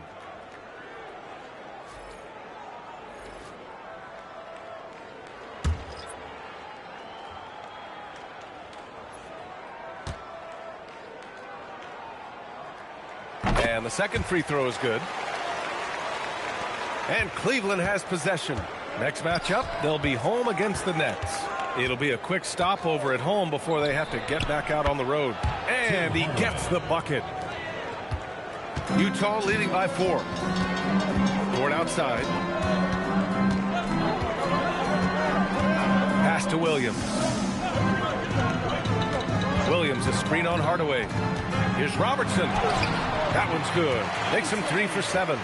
Love how selfless he is setting brick screens like this. Plays like that right there are what help create easy scoring opportunity. Here's Marin. No points yet. Richards with a screen. Takes the 3. The rebound by Robertson.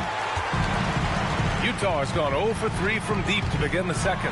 Driving inside. There's the block. Here's Shays. Williams defending. No, stopping him there. Jams it in, and he's fouled. An opportunity at a three-point play. Herb Jones picks one up. First trip to the free throw line for him tonight. At the line for 1.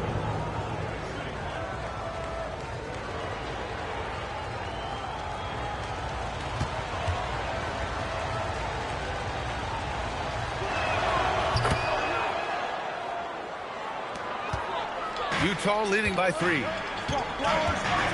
Outside, Williams. Floats one up. Blocked!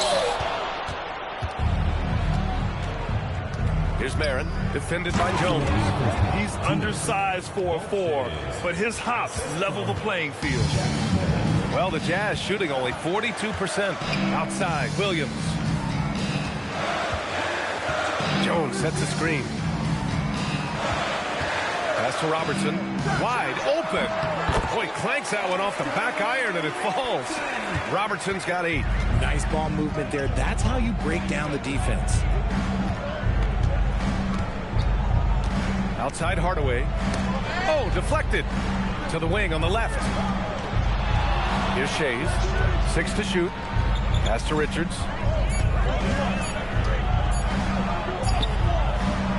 Some solid defense from Williams. And for Utah, they're shooting only 36% during the second. To the inside, Robertson. Ooh, give him his 5th make of the game in 10 attempts. He's turned it on here in the second quarter, getting his offensive game on track. Oh, and there's the whistle on the shot. So 2 free throws for him coming up. And here's what the Utah Jazz schedule looks like. On Tuesday, they'll host the Charlotte Hornets. And then on Tuesday, they'll begin a road trip starting in Orlando, going up against the Magic. What a great opportunity for this team to take a step forward. They have some tough road games coming up, and that kind of stretch can bring a team together. Winning some of these games would be huge for their overall confidence. First one falls for him.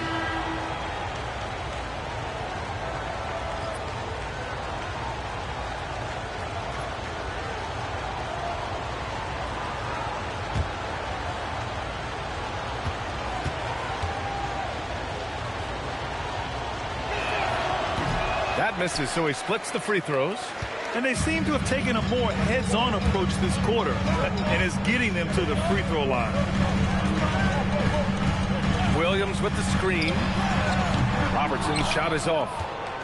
2-for-1 opportunity if they can time it right. A great way to end the quarter. Here's Mullen. Williams grabs the board. Williams has got 4 rebounds now. Outside Jones. Pass to Williams. 16 seconds left in the first half of this one. Jones in the post. Driving to the basket. Ooh, lots of contact on the shot. So 2 free throws will follow that whistle. Yeah, a strong move to the rack draws that foul. First trip to the free throw line for him in this one. 2 shots.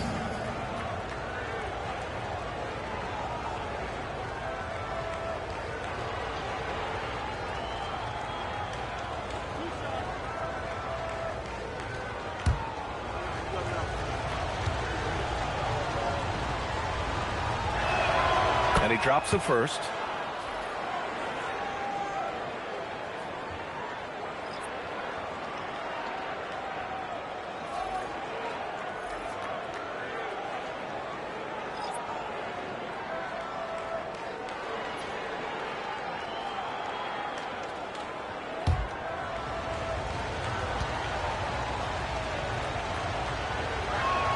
And good on the second, so he makes them both. And it's a luxury to have a great shooter like him at the line. Very rarely see him miss. And we're through the first half of play here in what's been a good one. Utah ahead, leading by just 2. All right, now let's check in with Allie LaForce. Allie, what do you have? I have Kenny Atkinson alongside. Coach, I hear you tell the team, limit their easy baskets. How do you create some easy ones in your own right? Well, first, let's get out and transition ourselves. I think we're walking the ball up, and I think their defense is set. We can't create anything when their defense is set. All right, got to get them moving. Thanks, Coach. Thanks very much, Allie. We'll be back soon to start the second half of basketball. Make some noise and get ready for the main half-court shot. Please direct your attention to center court. Give me a beat. They're thinking about the shot.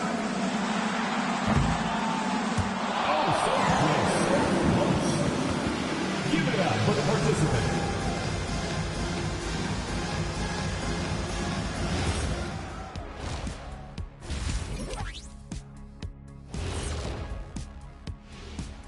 Hello, everyone, and welcome. Tonight's featured game sees the Cleveland Cavaliers in a tight one. Well, I don't know about you guys, but my eyes have been glued to this one. Man, it's hard to even look away. This game has been neck and neck. Neck and neck? Where'd that come from, Ernie?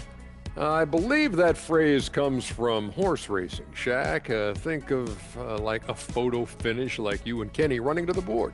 So if I trip him, would that be face and floor? And moving on to the Cavaliers' first half. It's a close one through 2 quarters. I'm impressed they're still in this. They've done some good things tonight, but the three-point shooting is not one of them. And that could bode well for them in the second half. That's it for us. Thanks for tuning in. Now let's send you over to Brian Anderson with the third period.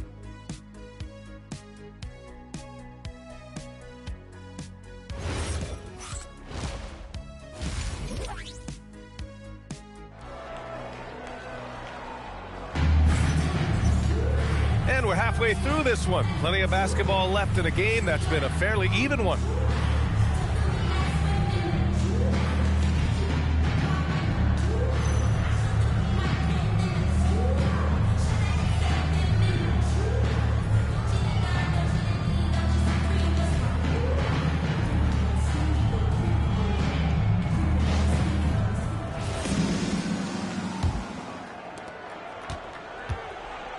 Kicking off the second half. Here's Kenny Atkinson's 5.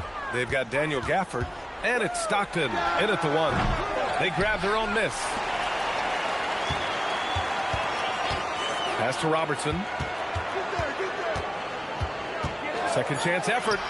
And there it is for him. Robertson's got 12 points. Pick works well there, but the defense left a lot to be desired. Yeah, that just comes down to a lack of effort. The defender has to do a better job fighting through the screen. Durbin, solid as a rock from 20 feet out. Nice ball movement there. Delivered the pass right on time. There's a screen. Daniels left side. Perfect pass to set up the lay-in. Daniels has got his second bucket of the night. I mean, the versatility of Middleton. Not just a scorer, also a solid passer and distributor.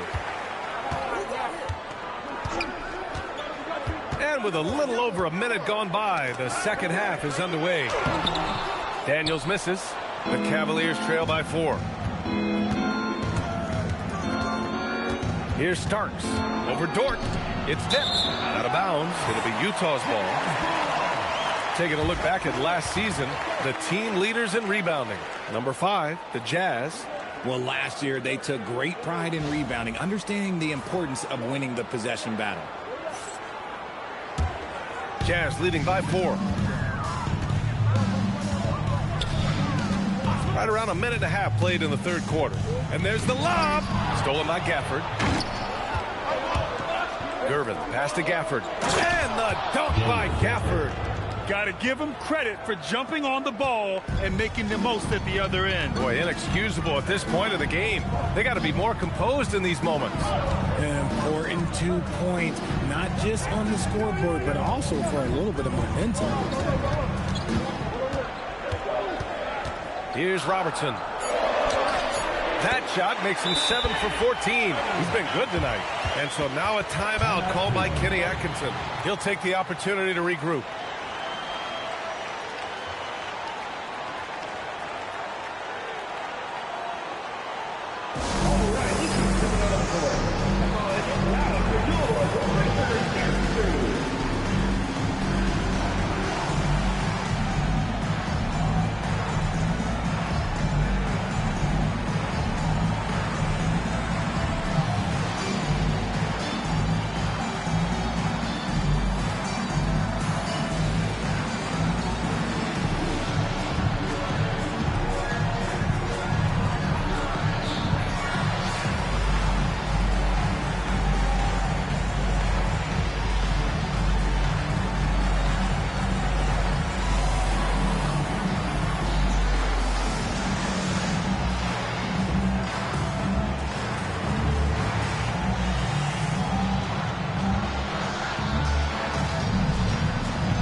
Cavaliers trail by 4.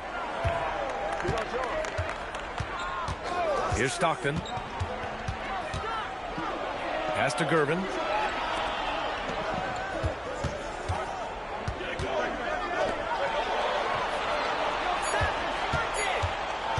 Lets it fly. Gilmore grabs the miss. Utah leading by 4. Now here's Daniels. Here's Gilmore.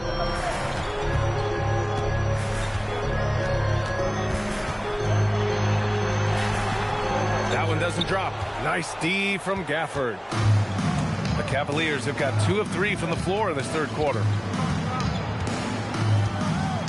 Pass to Starks. Here's Garnett, covered by Daniels. Garnett no good. The Jazz have gotten 3 of 6 shots to fall so far in the third. Daniels finds Middleton. Here's Robertson. And that comes off the assist by Middleton. Middleton's got 3 assists in the game. Boy, they'd love if anyone could get a bucket.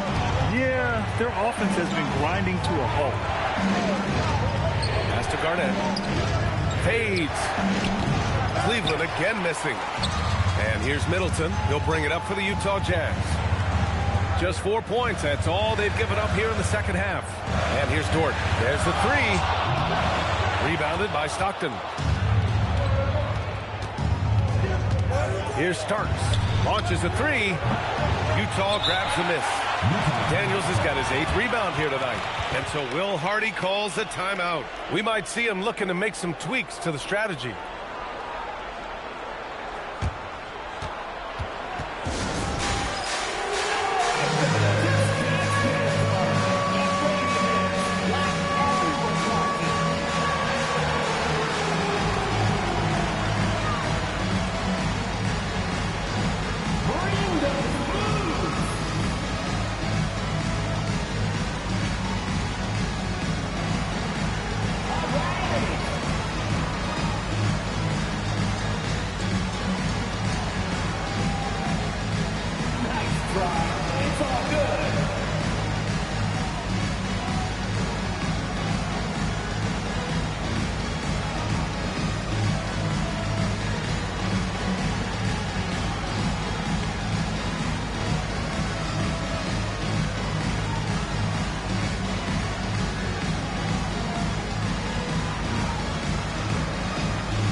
Making substitutions here.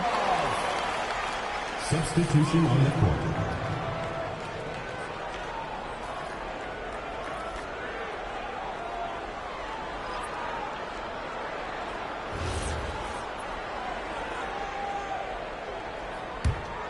Utah leading by 7. Here's Robertson. He's got 17. Down low. Oh, they pick off the pass. Inside, here's Chase, and he goes in for the dunk. B.A., forget about attempting the long-range 3 to cut into that lead. Just attack the rim, my man. Man, that was sweet. Here's Hagan, yet to see a basket. Daniels outside. 5 to shoot. Pass to Robertson. Utah with another miss. Cavaliers trail by 5. Gervin with the bucket. Gervin's got his 3rd bucket of the night. And despite the height disadvantage, oh my, he just attacks that interior. Really unfazed. Throw his height right out the window there. Here's Robertson.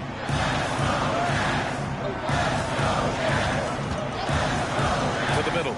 Here's Gilmore, and he caught that pass in full stride on his way to the big slam. Woo! Defensively, you can't afford to let him get to the rim that easily. Well, that might be why their deficit is what it is right now. Yeah, it's going to take better rim protection than that if they're going to climb out of this hole. Here's Garnett, covered by Daniels. Sinks the tray. Stockton's got 5. When guys are moving the ball, sharing it, it makes the game so much more fun, both as a player and as a fan. There's a screen. Takes it inside. Here's Hagan. And the rebound goes to Cleveland. Right wing. Cleveland working the ball around now. And it starts missing. Oh, man, he can't get anything to fall. You can feel his frustration. Yeah, right now, he's just in his own head. Not much you can do to try and push through it. For Cleveland, they've gotten 5 of 10 shots to go. Pass to Gervin. Here's Starks for the lead. Nails it from beyond the arc. 6 points for him. Backing up that last 3 with another 3. The defense has to stop giving them so many clean looks. Here's Robertson. He's got 17. And he's going for the oop here. And that's what happens when you don't take care of the ball. Hey, that makes the turnover hurt even more. We know mistakes lead to breaks. That's just textbook right there. Here's Gilmore to win the run. And rejected. Pass to Stockton.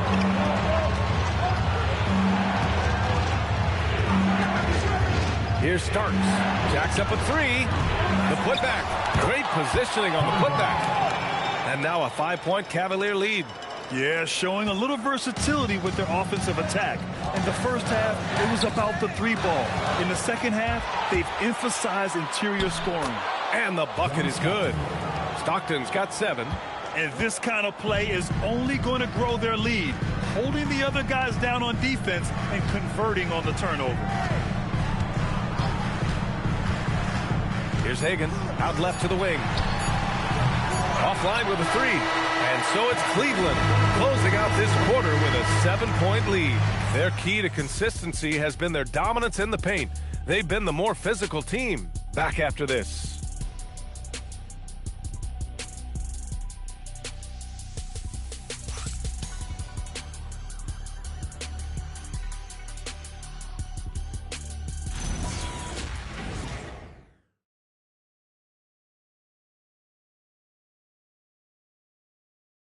And a worthy candidate tonight as we take a look at our State Farm assists of the game. You know, I'm kind of stoked that this was a choice because I love this pass. A remarkable find. He put his court vision on full display. That wasn't a better pass in the game, almost like he had a 6th sense. And this is it. Glad to have you along for this 4th quarter. And to the sidelines we go. Let's catch you up on a story about Lou Dort. Allie? The head athletic trainer for Utah is providing some information. He let me know that it's a strained hip, which causes plenty of soreness and shooting pain in that area. Though it'll take some time to fully recovery from this injury, the staff has given him the green light to play on it. Guys? Thanks as always, Allie. Appreciate the report. Oh, it's the kind of news you just dread hearing. Here's hoping for a smooth recovery. They've got Chris Middleton, and it's Dort in at the small forward. That's the group for Utah right now. And what an aggressive move to the rim. He's really trying to fire up his teammates right now. Boy, it's not hard to feel inspired after a teammate makes that kind of finish. And that could be the spark they needed to make a little run as they try to even this thing out. Dort for 3. Hardaway grabs the board. Shocking that he just bricked that one. The defense got real lucky there. From 7 feet. Tried to bank it in, but it misses. Jazz trail by 5. Things just don't seem to be clicking for them offensively. Yeah, they really need to find a way to get back on track. Daniels outside. Middleton from the outside. Gafford grabs the miss. Gafford's got rebound number 8 here already in the game. Here's Marin. Here's Mullen. Cleveland again missing. And they're up right now, but it hasn't been because of him. He's really struggled on offense. Hagan, the pass to Daniels. Middleton up top. Up and over Hardaway. They get it back. It's good on the putback. just an absolute force on the glass. He was not going to be denied. And Kenny Atkinson has called a timeout. He's looking to make some very important adjustments here. Yeah, Coach no doubt wants to use this timeout to review the matchups and maybe make some adjustments as well. I'm sure all of the above is in order, and you can never be too content.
Well, over the break, I did listen in on Kenny Atkinson's huddle.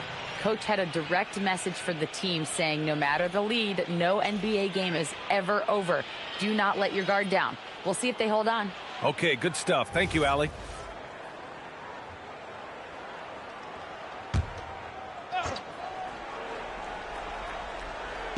Utah on D. Here in the fourth quarter, their defense has been very strong. No baskets allowed. A nice shot by Mullen. No one there to contest, so he just drops it in like he's at the rec league. Here's Hagan, defended by Hardaway. Middleton from the outside. Another miss by Middleton. Cleveland leading by 6. Pass to Mullen. Takes a 3. Rebounded by the Jazz. Gilmore's got 6 rebounds now in the game. Well, he better buy his teammates dinner tonight because they've covered him for what has been a terrible, absolute terrible shooting display. Daniels outside. 6 on the shot clock. And it goes out of bounds. That one off Gafford. Into the lineup for the Cavaliers, John Stockton.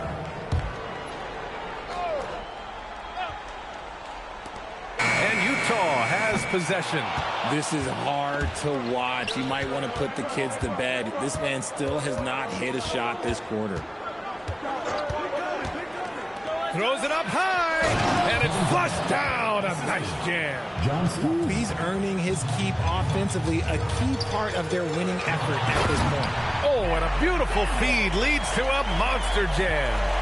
Oh, yeah, that'll do it. Wow, an emphatic two-handed slam. Oh, I love that possession for them, ending with an assisted bucket. Middleton outside. Pass to Hagan. Dort outside. Utah moving the ball around. Middleton passes to Dort. Here's Hagan. Down to 5 on the shot clock. It's hauled in by Garnett. Garnett's got rebound number 9 now. What an effort here tonight. Pass to Stockton. Down low. Deflected. And he's able to get it back. Dort outside. Now here's Middleton.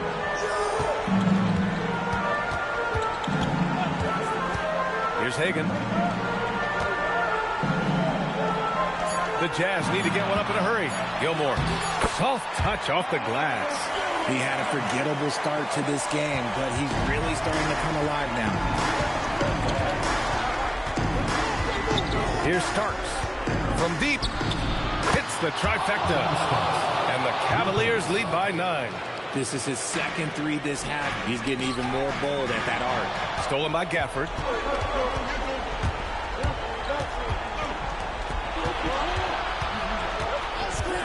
Here's Stockton.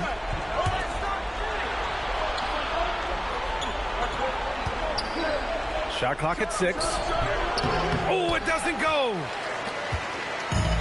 Utah has got nothing to fall from outside the arc here in the fourth. 0 for 4. And it's in there.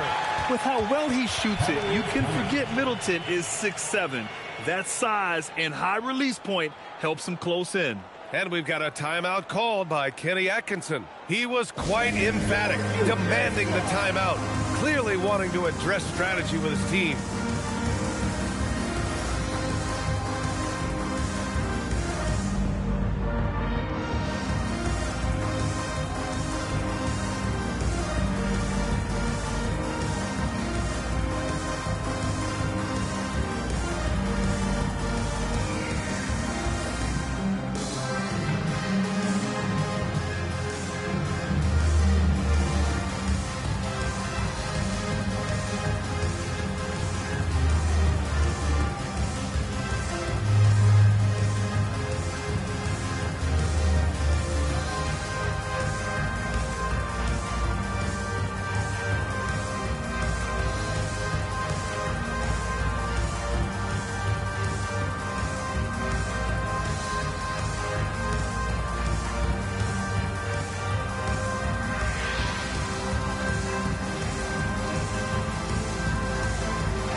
The Cavaliers lead by 7. Here's Stockton. Let's loose for 3. Ooh, the shot misses. And he might have thrown himself off when he saw how much space he had from 3. Middleton outside. Fires the 3. Buries it from outside. The clutch shots seem to be more and more frequent for Middleton. You can see why they have so much confidence in him. A minute 53 left to play in the fourth. Clock at 6. Shoots it. 20 feet away and no problem. Jazz trail by 6. Here's Robertson. Yes, sir! And this is just typical of him. Always making an impact at crucial moments in the game. And his team needs every bit of his production if they want to pull this one out. It is neck and neck here in the final period. From 11 feet away. Oh, he can't hit it. Great defensive effort to lock down the paint. Yeah, he's got great position, and it makes it a really tough shot, even from such close range. Shot from 16. Cook it. I knew he was wide open, but that fadeaway was cash. And here's Middleton. He'll bring it up for Utah. Here's Gilmore. Banks it home. Big shot. And you want him taking good shots at this point in the game. And that one was easy. Yeah, it's clear why they go to him in these moments. They know he's going to deliver for him. And an intentional foul right there. First personal foul. First team foul.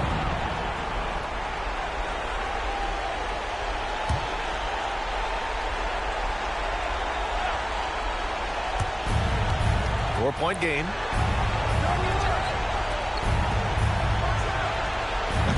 Oh, missed on the tray. And he probably thought he was going to bury that one. Dort, left side. Now Middleton.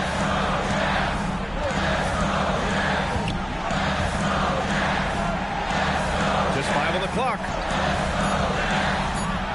Into the lane. Ooh, it doesn't go. And so they foul intentionally. Yeah, and that was a smart move. I mean, you have to foul right there. You just don't want them to run out the clock. Shooting for Cleveland, George Gervin, taking 2 shots.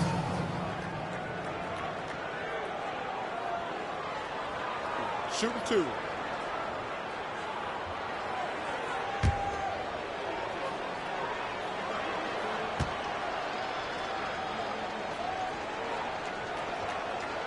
He drops the first one, and that puts him up 5.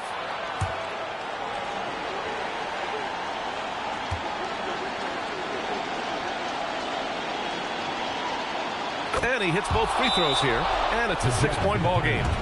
Making no mistakes and putting some extra nails in the coffin right here. That'd pretty much do it. Timeout called, the Jazz. 12 seconds left in the fourth quarter here. From a coaching perspective, what are the keys to focus on here? The game's not quite done yet, but they need points right away. We've seen teams come back from this before. Smart to take the timeout and get everybody focused on exactly what needs to be done.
Here's Robertson.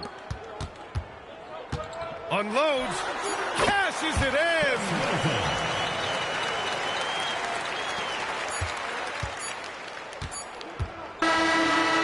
And so it's the Cavaliers who come out on top. Just a gutsy performance on the road. It really was. When this one was up in the air late, they showed how tough-minded they are as a team.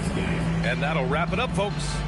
For Richard Jefferson, Grant Hill, and Allie LaForce, this is Brian Anderson. Thank you for being with us. And as we leave, we present our player of the game.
Welcome, basketball fans, to a very special Veterans Day.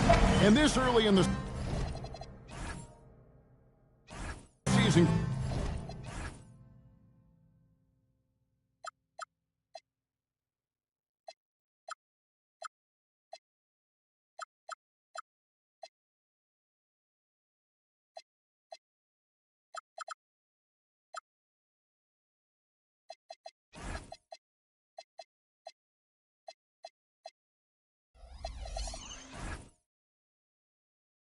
Break, we still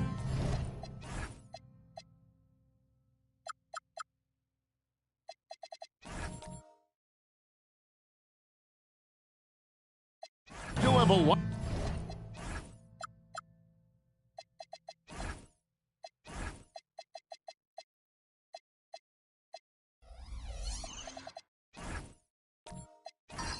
To learn about these teams. And they're still learning about themselves, right? The coaches are working on rotations and game plans. The players are trying to establish the chemistry that a winning team needs. So a look at the starters for the Wizards. Maravich is out there with Johnson. Then it's Kemp.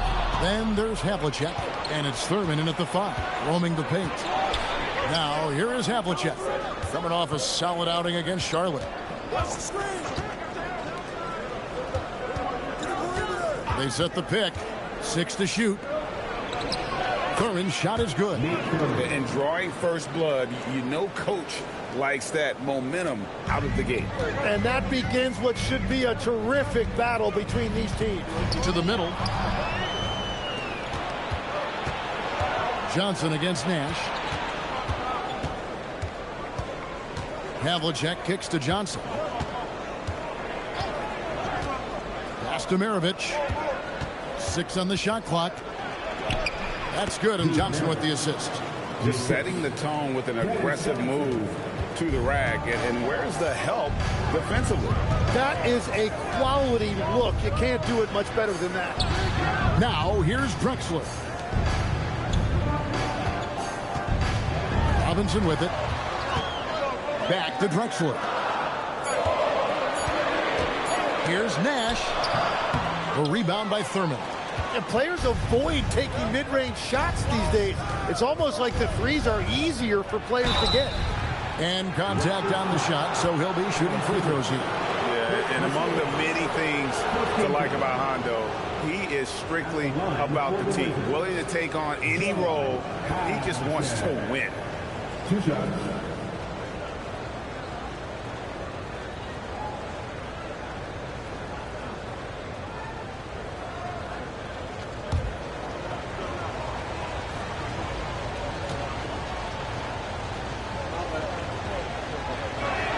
First free throw is good. And this Wizards team, Greg, giving its young players every opportunity to develop. Yeah, these young guys were the NBA equivalent of drinking from a fire hose. But after years of just treading water and mediocrity, I think the fans appreciate the clear sense of direction from this group.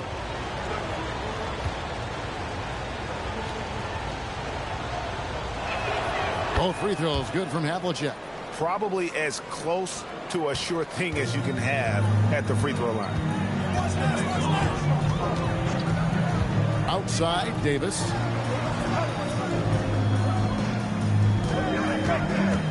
Loads it up for Davis, and it's Davis finishing it off. Davis makes things simple for his teammates. Just lob it up, and he will take care of the rest. Drexler against Maravich. Outside, Kemp.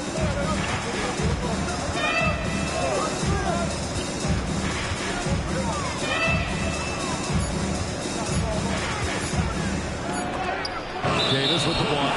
Well, that's great defense by Davis. He is one of those guys who just dominates defensively.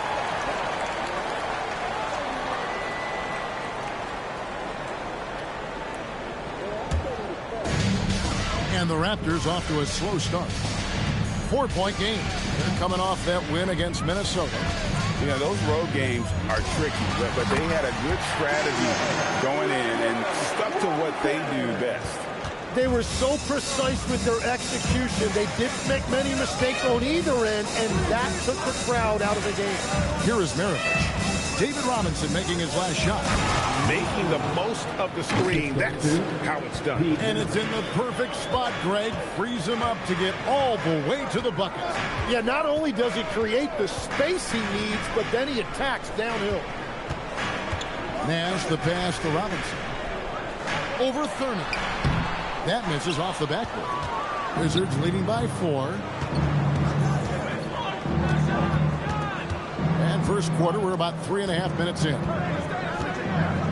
Johnson, the pass to Maravich. And it's off from three-point range. And so English will bring it up for the Raptors. Elbow shot. That's good from Nash on the assist by English. And hitting the mid-range jumper here early gives the defense just another thing to think about. Well, it's forcing them to guard at all 3 levels. Now, here is Havlicek. Sinks the triple. Havlicek's got 5. And he's not going to miss that sort of an opportunity from deep.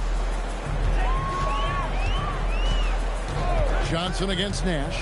And Drexler has it in the corner. Pass to English. Rebound by the Wizards. They defeated Charlotte in their last game.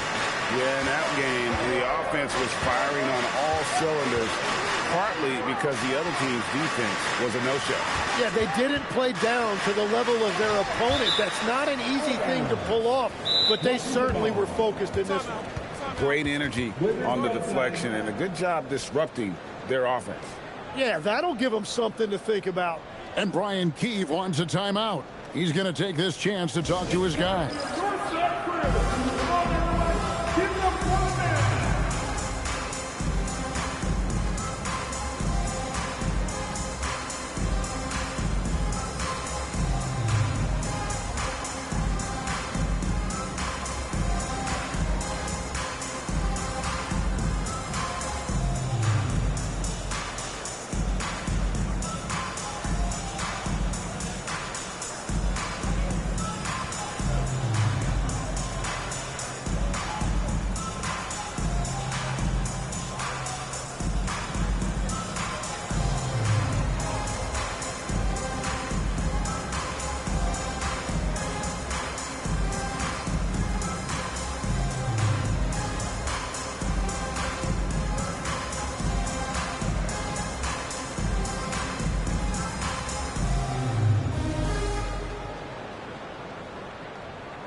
And the Raptors with some changes.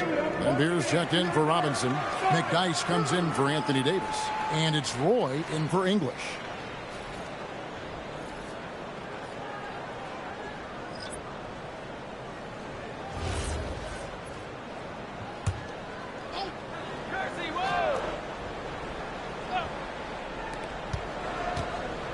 Just 5 to shoot.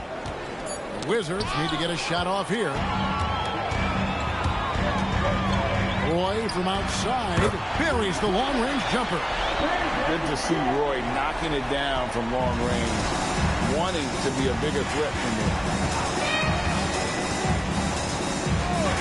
Nash against Harper.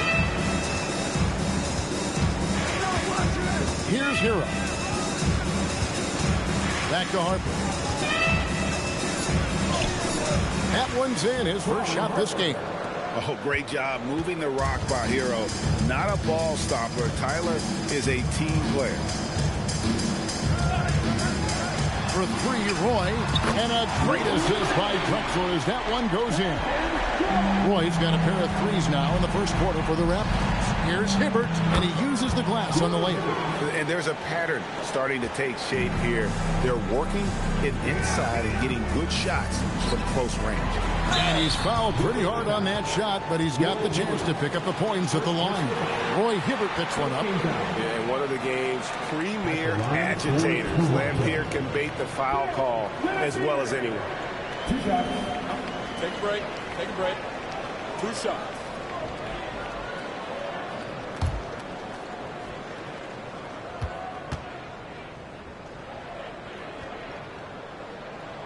And the first one drops. And, Tim, of the teams that were not in the playoffs or even in the play-in last season, you can make a case the Raptors among many teams that have a lot of potential to get there this year.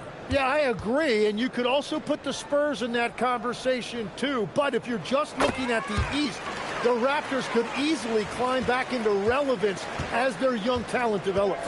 Well, he's come through for them at the line today, and you love having a big fella who's so capable on his free throw. A three. Harper, no good. You really need to take advantage of those looks because the defense won't give you many of them. Roy against Hero. No good from Roy. And typically he has the touch to finish when he's in tight, but not sure on that possession. They double him with Price. Here's Kersey. Offline with his three. Toronto trailing. We're now joined by our sideline reporter, Allie LaForce. Allie, it's all yours.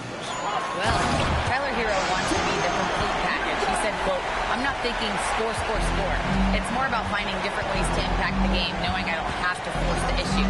When I'm taking efficient shots and making the right passes, that makes us a dangerous team." Back to you, Kevin. Yeah, he's finding that balance. All right, Allie, as always, we thank you. Here is Price after Tyler Hero's bucket. Outside Roy.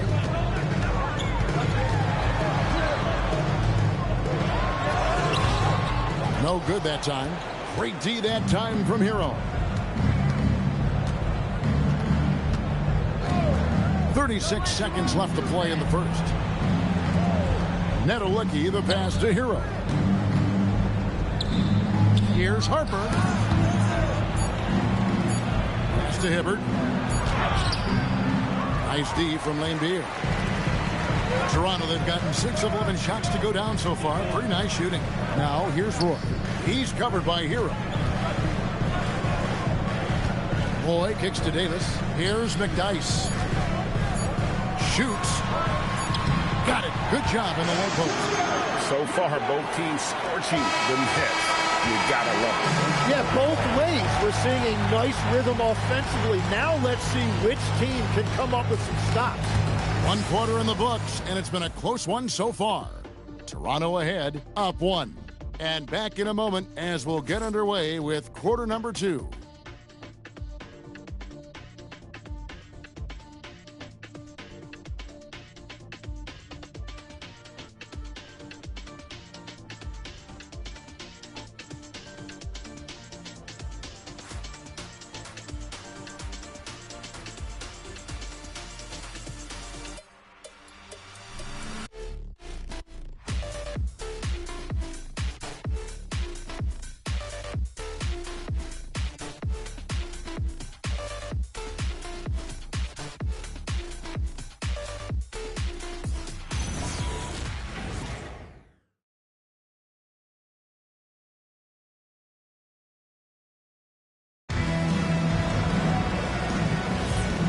Some good action in the books as we get back to the game that's been pretty close here so far. And guys, what's your take on Toronto so far? Well, going to the bench early, they obviously knew what they were doing. They needed a jolt from that second unit, and that's exactly what they got. Anthony Davis is out there with English. Then it's Nash. Then it's Robinson. And it's Drexler in at the shooting guard position. That's the group for Toronto to start the second quarter. You can't just stop when there's a pick set up. Gotta fight over it as a defender. Well, you just have to communicate those switches. If you don't, it's on you. Now, here's Drexler. Still without a basket. Here's Robinson. That one, no good. The Wizards with the lead. And the whistle blows. It's going to be on Steve Nash. That's his first foul. First game back.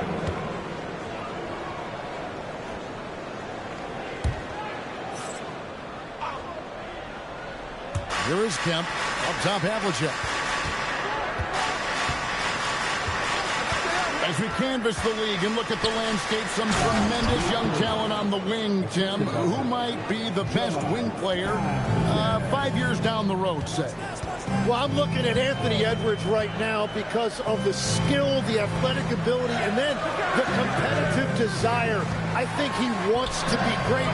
You'd also look at guys like Jason Tatum and Jaylen Brown, certainly. And then you've got a guy like Cade Cunningham in Detroit, who hasn't even started to scratch the surface. Well, you've made a great list of guys right there, for sure.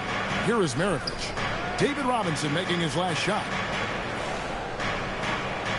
Shot clock at 6.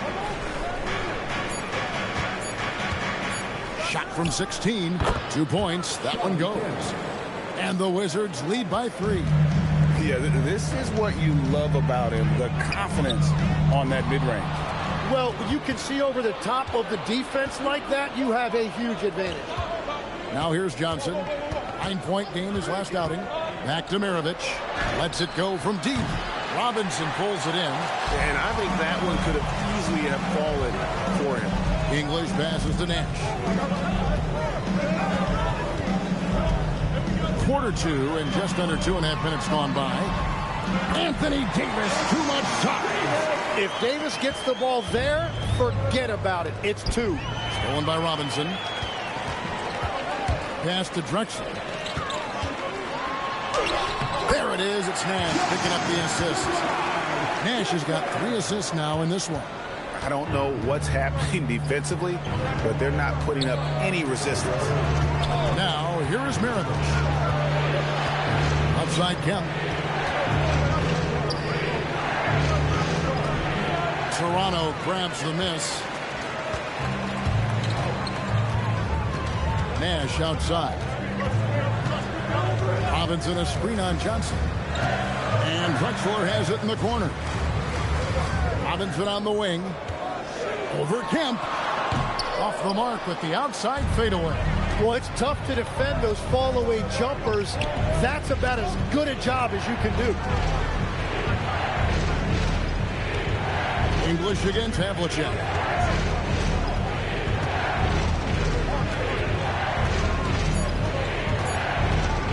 Puts it up from 15, and Davis pulls it down. Raptors have gone 3 of their first 5 shots to drop here in the second quarter. Tim, this is going to hit home, and I'm sorry about it, but it's going on 5 decades since the Washington Wizards have enjoyed a 50-win season. Kevin, you're breaking my heart. A couple generations have passed. So if this rebuild requires some patience, fans in the DMV are saying, what's a few more years? Now, here is Havlicek. After the miss from Clyde Drexler.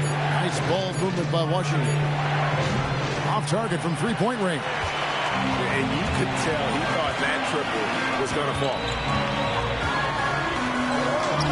Up and in, off to an efficient start. 2 for 3 from the field. The plan of attack is obvious. Get the ball inside and go strong to the rim. And Brian Keefe wants a timeout. He's going to take a few moments here to check in with his team and regroup.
While we have the time, let's take a look at last season's best transition teams.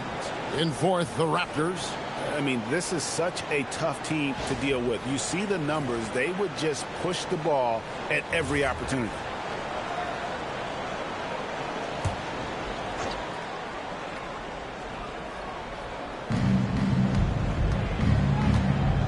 Here's Nedelicki. Scoreless thus far.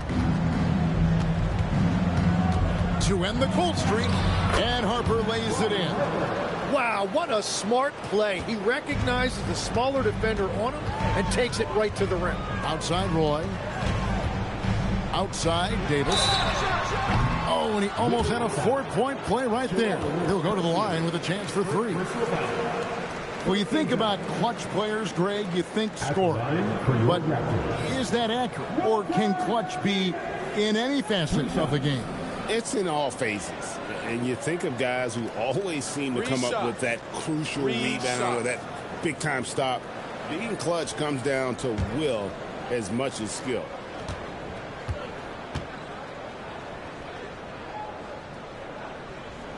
And that one falls for Davis.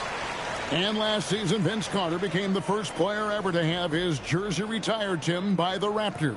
So well deserved. And look, prime Vince Carter is exactly the kind of player Toronto is still looking for. A 3-level elite scorer. Good on the second free throw. GA now in year 3 under Darko Rajakovic. The Raptors are staying the course. His contract runs through next season, and he's all in on developing these young players and getting the best out of them.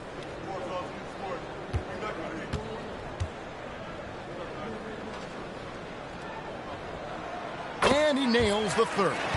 So, Tim, the District of Columbia and the Wizards reaching a deal to keep them in D.C. through 2050. Along with a project to expand the arena complex, create an entertainment district, and implement safety and transportation upgrades. Really exciting stuff. Toronto leading by 4.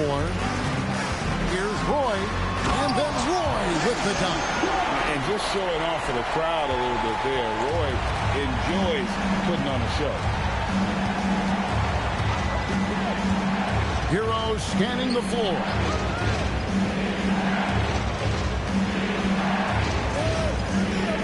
Here's Harper. Drops it in from 11 feet. Harper's got 4 points this quarter. Well, certainly Tyler Hero is never going to be accused of being selfish. If you get yourself open, he is going to find you. Pass to Davis. 1:52 left to play here in the half. Roy can't hit. Wizards trail by 4. Now Kersey. Still yet to score. Now here's Harper. 6 on the shot clock. Wizards passing it around. Fires it up. Rebound by Brandon Roy. Raptors leading by 4. Lambeer with a screen on Hero. Outside for Davis. And so the ball out of bounds. Davis touched it last. And here's a look at the stats for Hero. He's coming off an excellent season. Checking in at about 24 points per, 5 assists, and 5 rebounds. They're loving how he's running the show here. His sensational passing really breathing life into their offense. Yeah, I agree. The pieces fall into place when he is finding people. The offense looks visibly sharper. Here's Harper, and Davis sends it back. That is tremendous work by Davis right there. Guys better think twice about challenging him at the rim. Pass to Davis. There's 45 seconds left here in the second. That's in, coming off an assist from Price. Oh, what a steady presence offensively and a very difficult player to game plan for. And here is Harper. 8 points for him. 3-pointer. Another miss by Harper. Toronto leading by 4. Pass to Davis, and here's Price.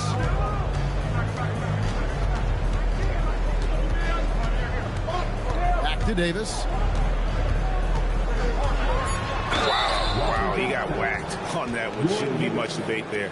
Toronto shooting their 6th and 7th free throw attempts tonight. At the line for 2, Anthony Davis. Take a break. Take a break. 2 shots.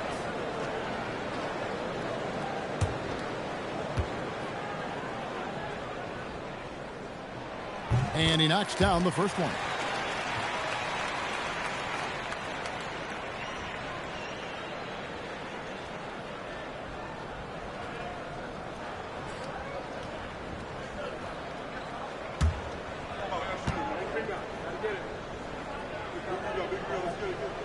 And so Anthony Davis nails both of them.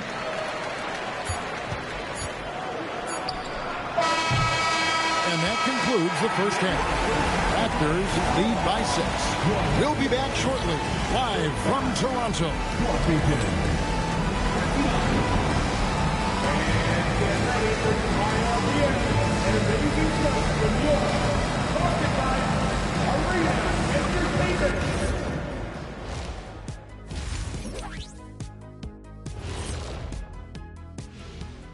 Welcome, one and all. Before we hear Kenny and Shaq's insights on that first half, let's look ahead and check out the upcoming schedule.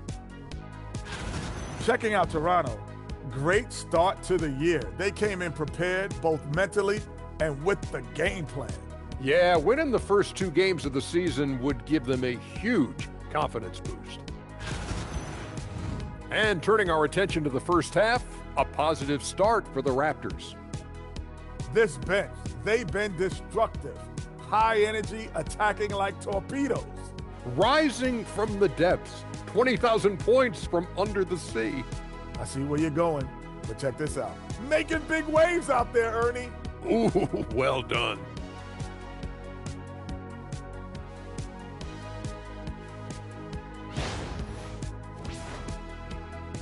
And that about wraps it up. And as the third quarter is about to begin, we go to Kevin Harlan for the call.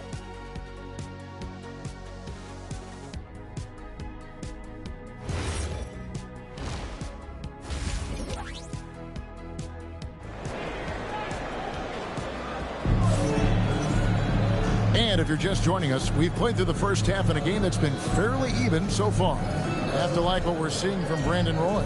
Yeah, and through the first 2 quarters, he has been the offense for this team. Well, and I expect they're going to continue to lean on him as we continue in this game. Why not? The way he's playing right now offensively. And so it's Johnson who brings the ball up for the Wizards.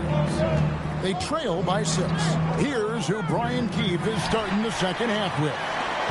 They've got Kemp. Maravich is out there with Johnson. Then there's Havlicek, and it's Thurman in at the center, filling out the middle. Robinson a screen on Johnson to the inside. And Robinson throws it down hard. And this is where Nash is most dangerous. Superb at running that pick and roll. Pass to Thurman. Now Kemp, discarded by Davis. And Davis sends it back. Now, here is Robinson, and finished off by Robinson. Love the show of force there from Robinson. When he's deep inside, it is clear for takeoff. Johnson against Nash. Johnson dishes to Maravich. The screen from Kemp. Shot, high post. And he gets that one to go off the front iron. Maravich has got his second bucket of the night. Raptors leading by 8. Now let's take a minute to talk to Allie LaForce courtside. Allie. Thanks. Raptors head coach Darko Rajakovic wants his team to be very competitive on the defensive end. He said, quote, covering for each other, protecting the paint, taking away corner threes, and making a team effort. Everybody's got to chip in. Kevin, back to you. All for one. Allie LaForce with the report. Hey, Allie, thanks. Pass to Thurman. And they call the foul, so he's got the and one chance here to make it a 3-point play. And that tells the tale here today, guys. Throughout this game, they've been able to get the ball in tight and finish. And legs from going undrafted to becoming a 3-point contest champion, you had to fight for your place in the NBA. Well, Kevin, that's an understatement. Yes, undrafted in '88. I played in just about every league imaginable, including a year in France. Had a bunch of 10-day contracts early on, but I didn't get my first full-time NBA contract until 1993 with the Dallas Mavericks. Well, your perseverance and tenacity definitely paid off. Certainly didn't take no for an answer, I can tell you that. And timeout called by Darko Rajakovic. He's going to make some adjustments to the game plan.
check out some stats on Anthony Davis. Great showing for him last season. He averaged about 24 points a game last year, 11 rebounds, and just over 2 blocks. And so much of what they do on offense depends on how he plays. But that's right. There's no question he's not their only offensive weapon, but he is a key cog in what they're trying to do. Drexler outside.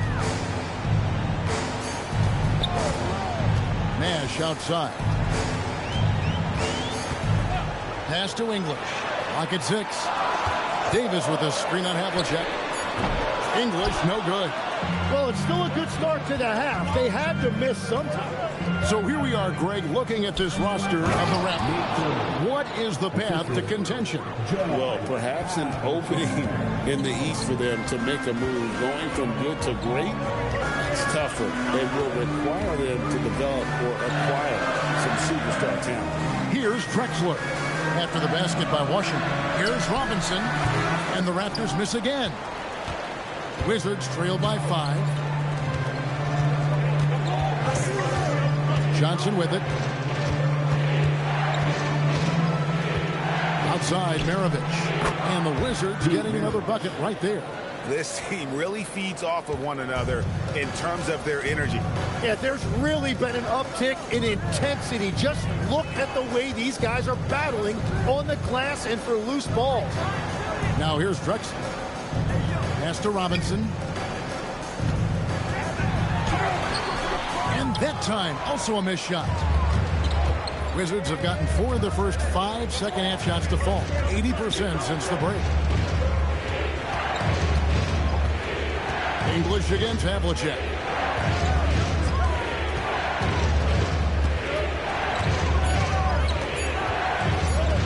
Releases. Toronto grabs the miss. They've led by as much as 10. Loads it up for Davis. It's stolen by Kemp. Pass to Havlicek. Here is Maravich. Back to Havlicek.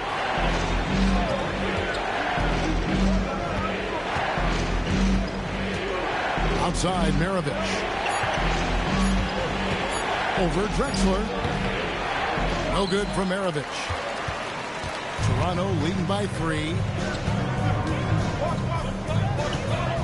Nash left side. Pass to Drexler. Robinson up top. He's got 10. The Raptors need to get a shot. There's Nash with the 3. Havlicek with the rebound. Havlicek's got his 4th rebound in this one. Maravich kicks to Johnson. Havlicek outside. That misses. Had a chance to tie it there. English passes to Drexler. Good. Great play by English to set it up. Drexler's got 6. I'm not sure who was supposed to be on him that possession. I mean, apparently neither did the defenders. And Brian Keefe wants a timeout. This now will give him a chance to discuss some potential changes.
Toronto will go for a different look here.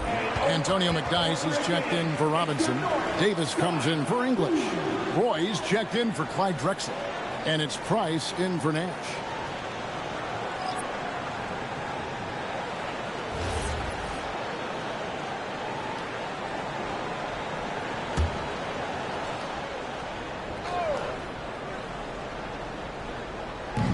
And the Wizards with possession.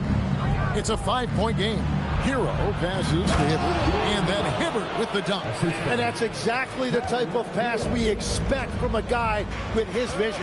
Last year marked the first All-Star appearance for Tyler Hero. Tim, he clearly is the pride in Milwaukee, one of the great high school players from that area. Well, Kevin, he has finally put it all together and taken his game to the next level. Not just scoring, but also creating. Well, AD is just so well-rounded. He plays both sides of the floor, and as a result, he is a leader for this team.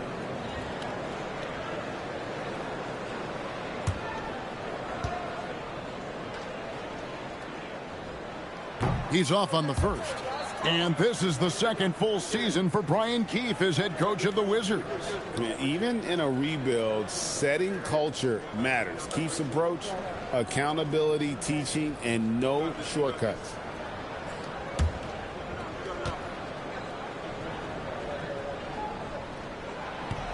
And the second free throw, good. And one of the best big men in the game, Davis, continuing to prove how dominant he is. Pass to Hero. Hibbert with a screen for Hero. He sticks that one in from 20 feet away. I'll tell you, they're right in this. We'll see if they can maintain momentum. In order to cut into a lead the way that they have, you must be outstanding on both ends. And we've seen this movie before. Davis moves with authority and attacks the rim. Parker dishes to Havlicek. Pass to Nedolicki. It's blocked. Nice passes to Davis. 1:31 left in the third quarter. 4 on the clock. There's the three. Nedolicki with the rebound. Wizards trail by 4. Hero with it. Picked up by Davis. And it's Havlicek missing. Raptors have gone even 5 of 10 on shot attempts in the third.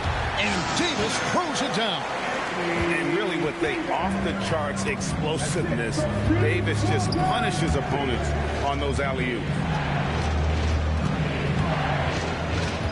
Havlicek against Price. And it's Havlicek missing. And it just feels like his poor shooting has been contagious to his entire team as they find themselves trailing. And when Davis gets going, you are in trouble because he will just power through you to get to his spots. Here's Havlicek. The Wizards with another miss. Nothing going his way this quarter offensively. Time to recalibrate. 3 seconds separate the shot clock and game time. Outside, Davis. Banked in off the glass. Davis has got the lead up to 10 now for Toronto. And this is right around the time when one team might start to pull away. And one thing about this league we know, momentum can change in an instant. And so it's Toronto in the driver's seat, up 8 points at the end of the quarter.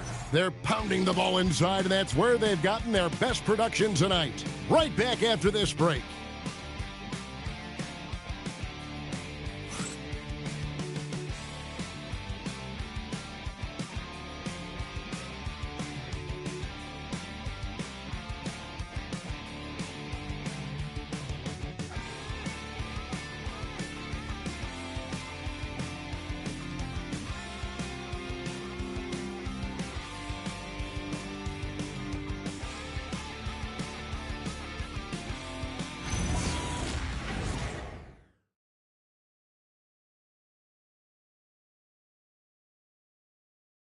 And a worthy candidate tonight as we take a look at our State Farm assist of the game. And he may not be known as a pass-first guy playing out of the two-guard spot, but he shows here that he can dole out an assist or two when he needs to. Well, he knows it's a team effort. It's about finding the best shot, not just his shot. Fourth quarter of action is upon us. Thanks, as always, for joining us. They've got Drexler. Robinson is out there with English. Then it's Brandon Roy. And it's Nash in at the point. So that's the 5 in the game for Toronto. And there's the foul on the shot. He'll go to the line for 2. And surgical around the hoop. Robinson forces your hand as the defender. And let's quickly check out the scoring breakdown here for the Raptors. I'm in love with how they're moving the basketball all game long, and also their ability to move without the ball. That style just makes it so difficult to defend. I really like their effort in transition tonight, constantly pushing the pace and then turning that into points. The first one falls. Yeah, and Robinson is a franchise-defining talent, a chiseled, powerful center, a remarkable leader.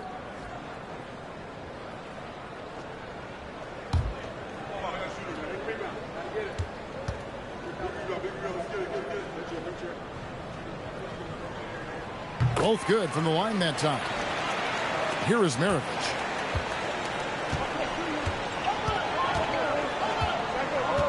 Johnson outside. Kempa screen on Nash. Always going up for the alley-oop here. Kemp passes to Thurman.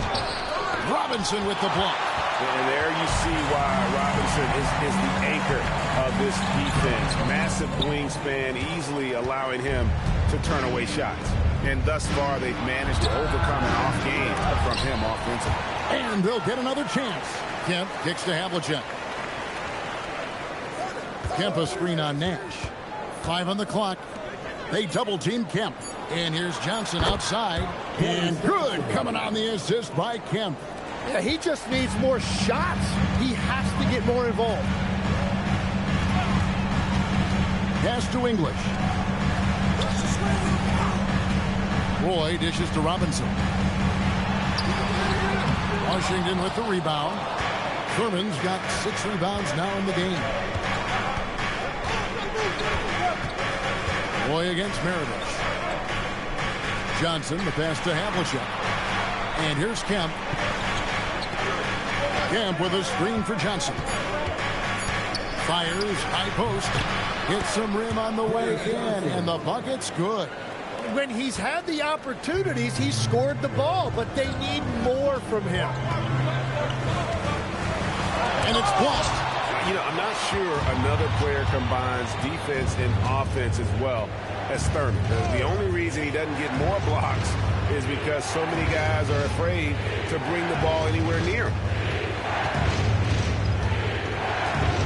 Havlicek against Drexler. From deep three-point land. No good with the tip. So far, he hasn't done a lot of damage from 3. Only had that 1 in the first half. Outside Roy. It's Robinson high post. A rebound by Thurman. Thurman's got rebound number 7 for him tonight. Havlicek against Drexler. Steps back and fires. Oh, and that one, no question, powered it down. That's going to be a big morale booster. And you know what? It could come down to those second chance buckets when it's all said and done today. Well, in a game this close, that is a huge play. And the timeout called by Darko Rajakovic.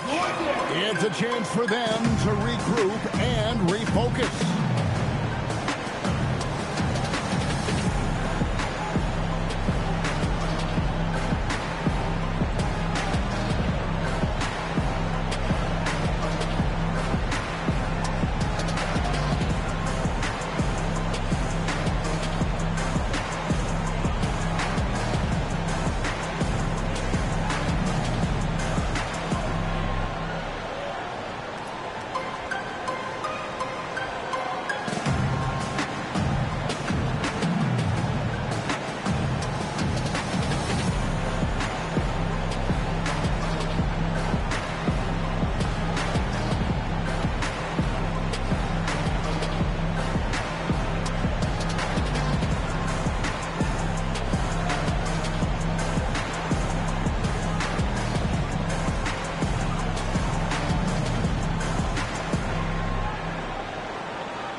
making a change here. Davis is checked in.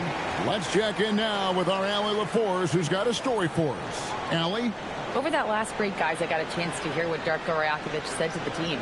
He told his guys to stay after it, to not get complacent and lazy with this lead.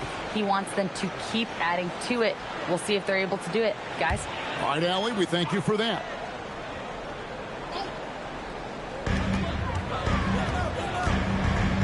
Johnson against Nash. Pass to Davis. Now, here is Robinson. Shot clock at 5. Krills the three-pointer. English has got himself on the board with 3 there. Well, the defense was a little soft right there, and it made it a practice shot. Here's Thurman. Outside, Maravich. From downtown, English pulls it in. And so English will bring it up for Toronto. Nash kicks to English.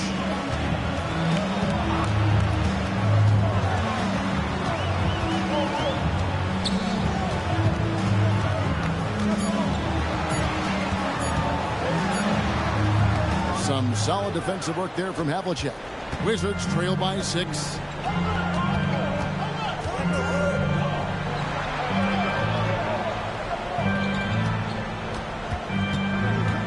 Goes up with the stripe.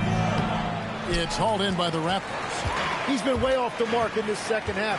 Just unable to get any kind of rhythm going. Outside, Robinson. Drexler passes to Davis. There's Nash with the 3, and the Raptors hit again from deep. Not shy from outside. There's no doubt about that. Spreading the floor and getting them up. Havlicek outside. Davis with the double team. On the wing, Havlicek. He's guarded by English. And it misses. Struggling to get it going out there right now. I think he's pressing just a little bit too much. Yes, that goes down. And Matador defense, that's one of the easiest shots he is ever going to see. And they are just breaking the will of their opponent. And it's Brian Keefe calling timeout here. He's clearly intent on wanting to lock in and make sure everyone's on the same page.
They trail by 11. Outside, Maravich. Kempa screen on Drexler. 3. Good. After a rough first half, it's good to see him start to put the pieces together here. Got a piece of it. Havlicek against Davis. Puts one up from 19. Another chance. Ah, it's good. And that's a lesson for the D. Fight harder on the glass. Well, you see this all too often. The effort has to be there first.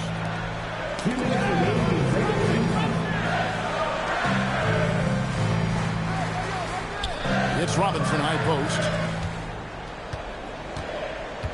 4 on the shot clock.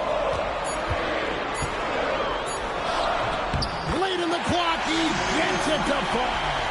You really can't let someone with Nash's accuracy get that close. I mean, he won't waste those high percentage looks.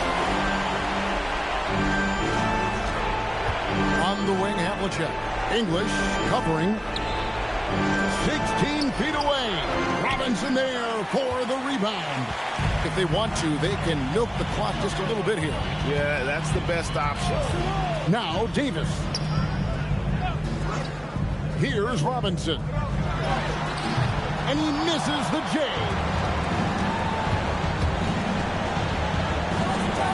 Wow, what a play. Unbelievable. And there's the dunk. That is not possible. What we just, is that possible? I think it is, Greg. Not probable, but like possible, like you said. And that's him there. Washington's gone 2 of 5 on three-point shots since the end of the third quarter. A three-pointer, good. Defensively, you can't back off him that much. You don't want to give up easy threes at this stage of the game. And so they choose to intentionally foul.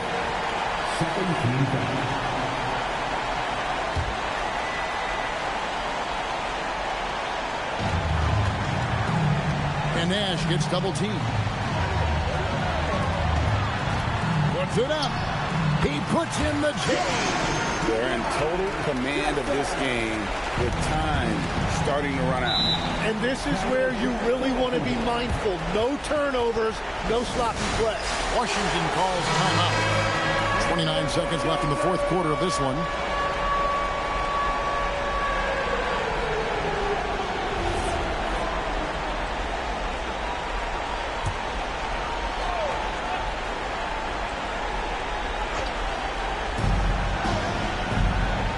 Here's Johnson. And Drexler over to help. Johnson outside. From outside. Davis pulls it down. Johnson against Nash.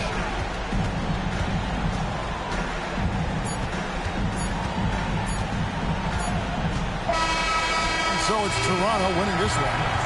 They didn't make it easy on themselves or their fans, but in the end, everyone's satisfied. Well, I mean, there were some times that momentum shifted, and especially early on, but let's give this group a lot of credit for that stick-to-itiveness in terms of finishing out and executing that game plan. And that about wraps it up. Alongside Tim Legler, Greg Anthony, and our reporter, Allie LaForce, this is Kevin Harlan saying thanks for watching, folks.